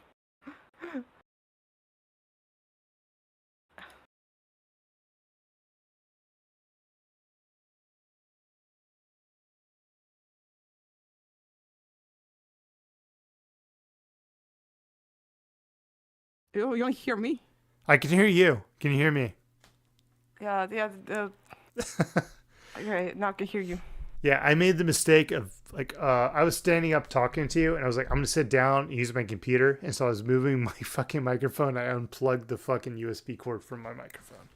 Anyways, so what I'm gonna do is I'm gonna show you this dude's analytics on Social Blade. I'm gonna look at yours, see if it looks good. We're gonna figure out if you're buying fucking subs right now. I'm gonna figure it out right now. I'm broke. What subs? I have €2 on my bank. Broke. What subs am I gonna buy? The only thing that will have bought will be a sub sandwich. Dude, I'm not even like joking. Like I didn't even like think about doing this. And like one of our mutual friends was like, so what was happening with that? Like I don't want to get involved. And I was like, this is what happened. I was like, let's check it out. And I checked. I was like, this looks weird. Let me send you the fucking things. We are still live. I don't even care. Like nobody's here. Oh shit! Oh my god, there's people still here. Holy crap! Now we can hear the slicer. Thank you. I appreciate you letting me know. Dude, every time my fucking my mic gets like what's the word I'm looking for? Disconnected, I'm always like, God damn it. Because like when it comes to like OBS, sometimes your mic gets like disconnected. Like you just cannot change it back. You have to like reload OBS. Or maybe I'm just stupid. It's probably I'm just stupid. No, some of the settings you can't really change them. All right. Pull this up. I'm going to check yours first. I'm going to see if you do some tomfoolery. Let's see. Social Blade.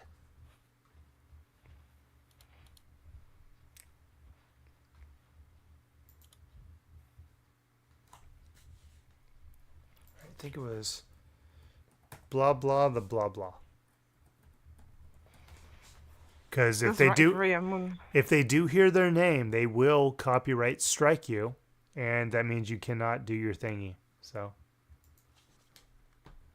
let's see.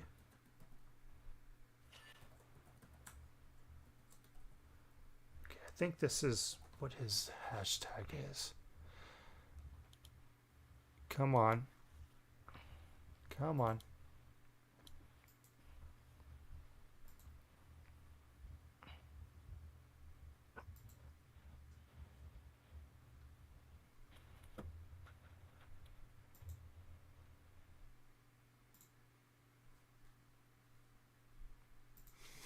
Wait a second.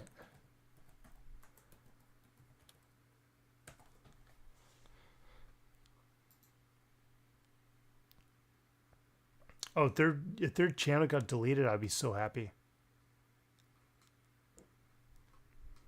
Okay, this is if YouTube definitely not them. I don't think it's them, at least. I'll just give me a second. Let me look them up on YouTube and figure out their at. But I'll show you what I'm talking about. Like, there's ways you can see things that look really weird. Why the fuck is YouTube being a piece of shit? Kiro the Wolf.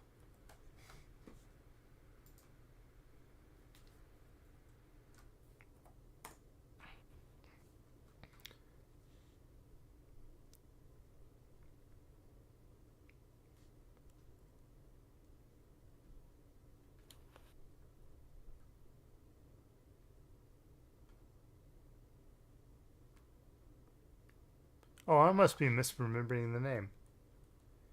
Shit, now I gotta look for it. Anyways, what do you want to talk about? I'll look for it while you're talking. So, you really, like, how do you feel about YouTube over, like, Twitch? I know you've already kind of, like, talked about this, but, like... Well, I feel like it has potential to, like, help people find you, mostly. Because, like, that doesn't happen on Twitch, no matter, like, how much you want to. They're starting to, like, slowly do, like I said, like, they made an app, right? In the app, you can, when somebody clips your content, there is a little button next to, your clips, where you can click it. It says feature clip, which basically yeah, what so that's it the big does thing, too, is, like, if somebody clips your stuff, like, hey, they clipped it from this video, and it sends it back to your video. Yeah, that's pretty cool. And no, that's not only that. It's called feature clip, and this feature clip sends now the clips on the app, because the app itself now has a stream of videos, something like similar to TikTok, where people can scroll down and like look at clips that you had, like source, kind of like that. And you can also watch streamers now in like a scrolling type of thing on the app now, because they're trying to make it help, like, supposedly creators grow. But like, I don't know how that's gonna help, because not everybody uses the phone app. Not everybody's gonna go to the app and be like, oh, what I'm gonna do today, I'm gonna scroll down tweets. If somebody wanna watch tweets on phone, they're gonna the tweets are gonna go on their website, not on the phone. Yeah. So, like, I don't know how that's gonna help. Oh, found him. Sorry. Kira the Wolf's, he's a zoophile, by the way. So I mixed up I mixed up Wait. one wolf with another wolf. We'll just put it that way. But I'll send you this. I'll send you this real quick. Let me print screen this. Let me make sure all my porn windows are shut down real quick. That's a joke. I don't have any porn up.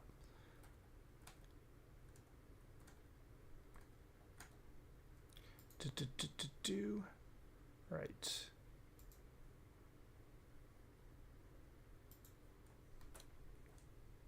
Oh, shit. God damn it.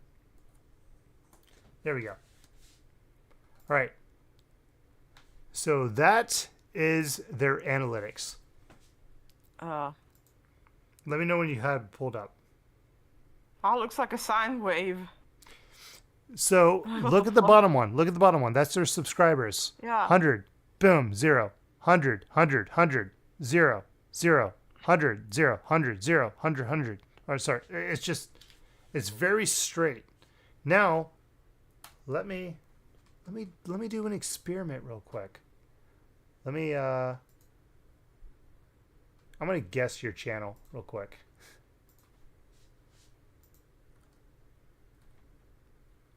Let's see if they get it. Rhea. Oh shit.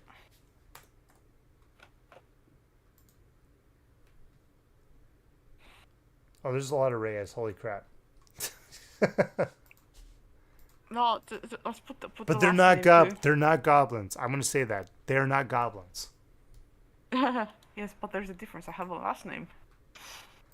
Okay, what is your at on YouTube? Do you want me to tell you, or are you gonna look for it? See what? I said, did you want me to tell you, or you were looking for it? I'll send you mine then.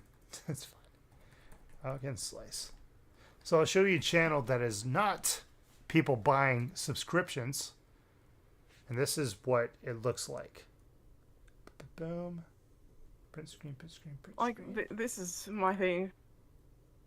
So this is mine. I'm going to send it to you real quick.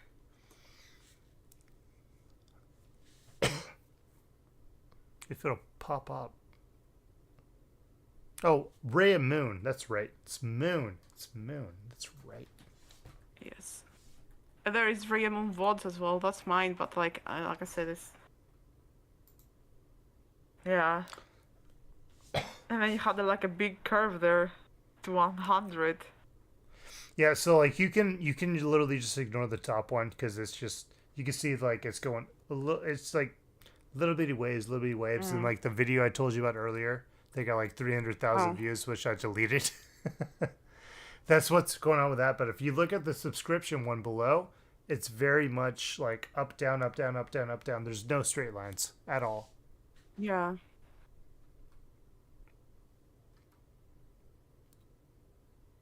But anyways, yeah, that was what I was talking about. I was like, this dude literally like copyright strikes people, and yeah, he seems to buy subscribers. Also, even if you do like look at his top one, it's just very like, it's almost like he buys views, maybe? I don't know. Maybe he deleted something. But then it just goes back to the exact level. It's just the thing I'm trying to bring up is just the straight lines in the bottom, but also the fact that he's very consistent at the top is just very strange. Not very wavy.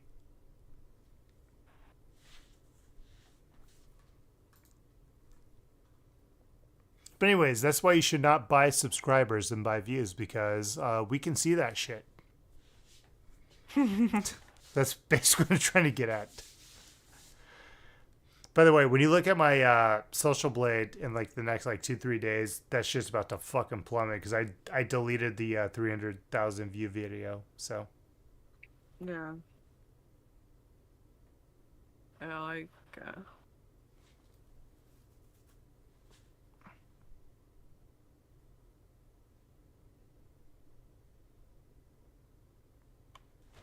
it's, you know, like all these things that are hard, but like.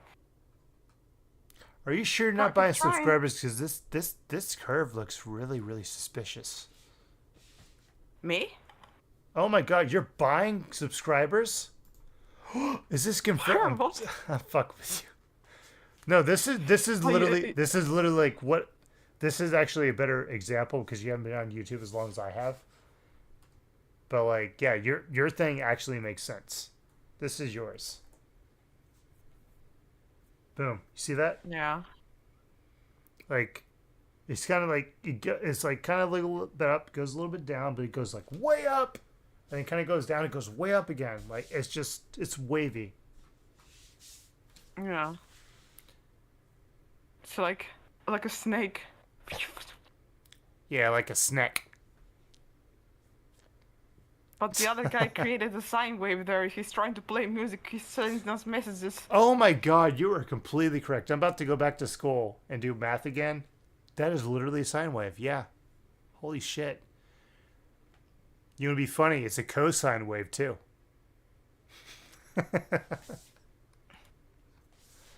He's communicating with aliens. But yeah, anyways, that motherfucker literally like he copyright struck a person in my fucking my server. And so anyways, a person that also knows me and the dude that got copyright struck was asking about it. And I just looked at his thing, I was like, this is just not normal. This is not normal. Yeah. You're getting exactly 100 subscribers every fucking month. Really? Oh, you get to 200. Exactly. For 2 months. And then 0. And then 100 again. It's just so weird.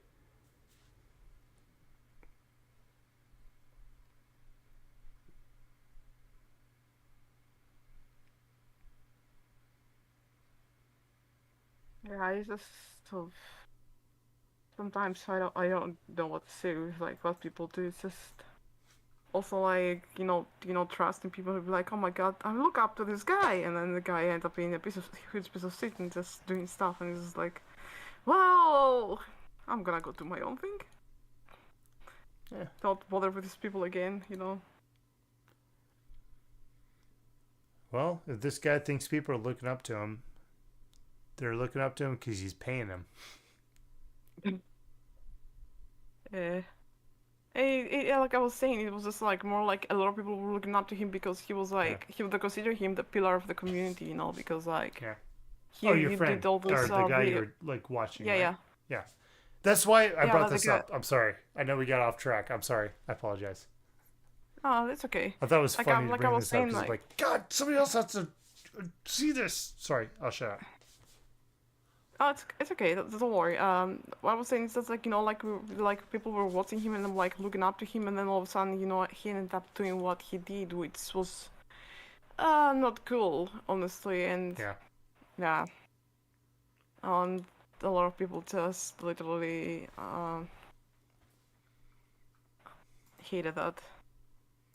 Because like a lot of people don't really know that like he might have bought subscribers, but like evidence suggests that he might have, but like it's not confirmed. But like somebody said that like he looked at his stats and he said, this looks very suspicious. It looks like a bot like activity because like every month you will get like 100, 100, 175, 100, 100, 200, 100, 100 every month. Yeah. And that's what like is like what, that's highly suspicious. Yeah, it just looks kind of weird because like even then, like one of the people that I know who has like 66,000 subscribers, like when you look at a Social Blade, it'll be like, oh, he got 100 here, 200 there, blah blah blah. But like when you look at it, it's wavy. It goes up and it goes down. It goes up and it goes down. Like the one I showed you, like it goes up, straight line, then goes down. Mm-hmm. Or it's like literally the wave is literally just like it goes up and goes down. It goes up to the exact same place it went before. It goes down, goes up to the exact same place, goes down. That's very much strange. But even then, like when you look at his videos, he didn't have many views. But anyways, I'll shut up about this guy. Piece of shit. Before he comes over. To be honest, like, how the fuck if he does copyright strike me, he's just gonna probably do me a favor by making me actually have to like make videos in general, forcing me to do something adaptive, and maybe I'll find something cool new to do that can give me some views.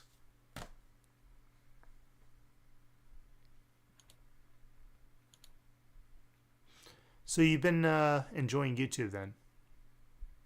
I mean, like it's at least it's nicer, like I said, like with like having people to chat with, because that's been my thing for like streaming. Like, I love having somebody to talk to. Like sometimes it depresses me that like the chat is like dead, and I'm just like dying to talk to somebody, and I'm just like discuss, or like I see all these VTubers, the big ones where they have like thousands of people like on the chat, and they're like doing all this chaotic stuff, and like people like pestering them, and like not pestering in a bad way, just like like the chaos, right?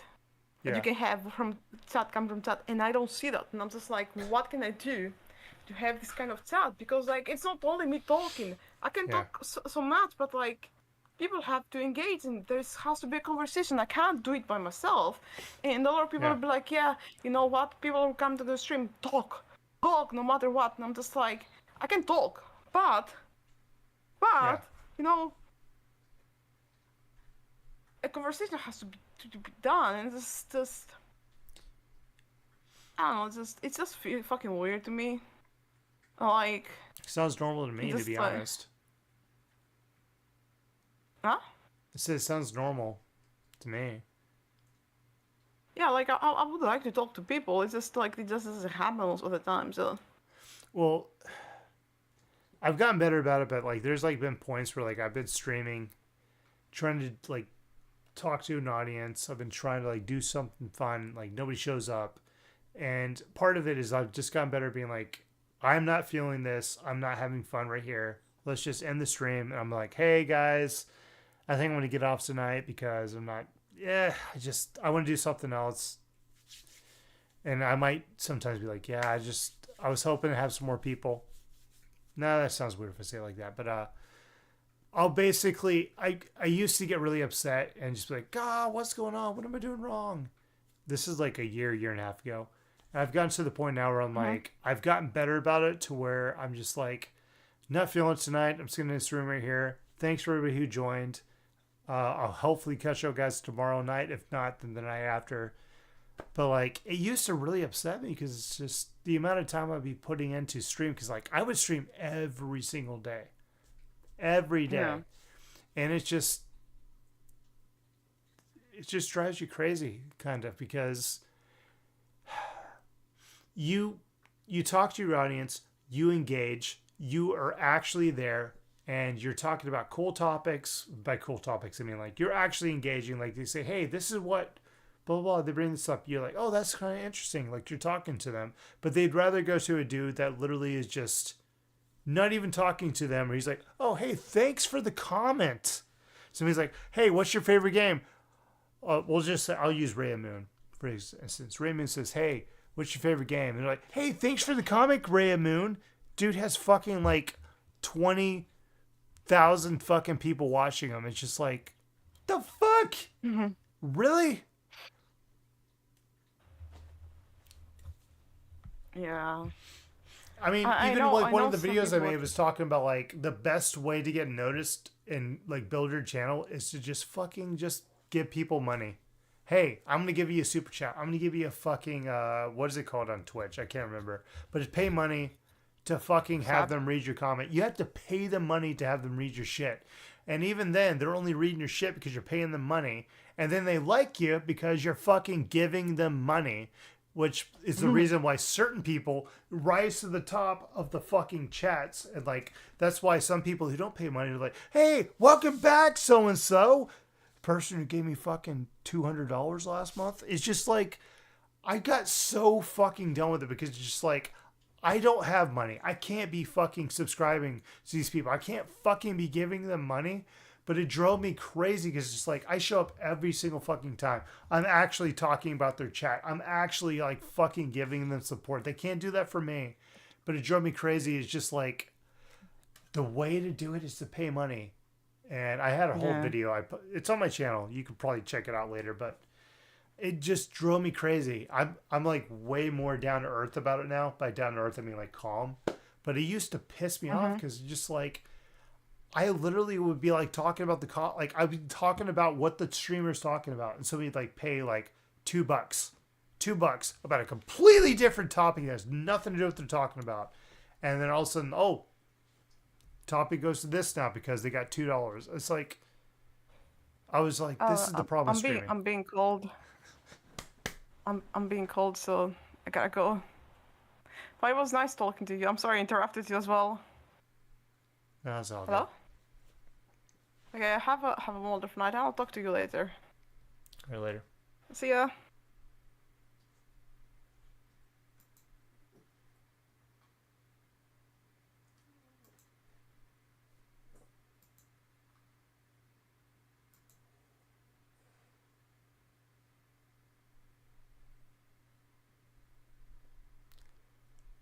All right, well, hopefully I didn't fuck something up right there. Anyways, y'all guys have a good night. I'm gonna go to sleep.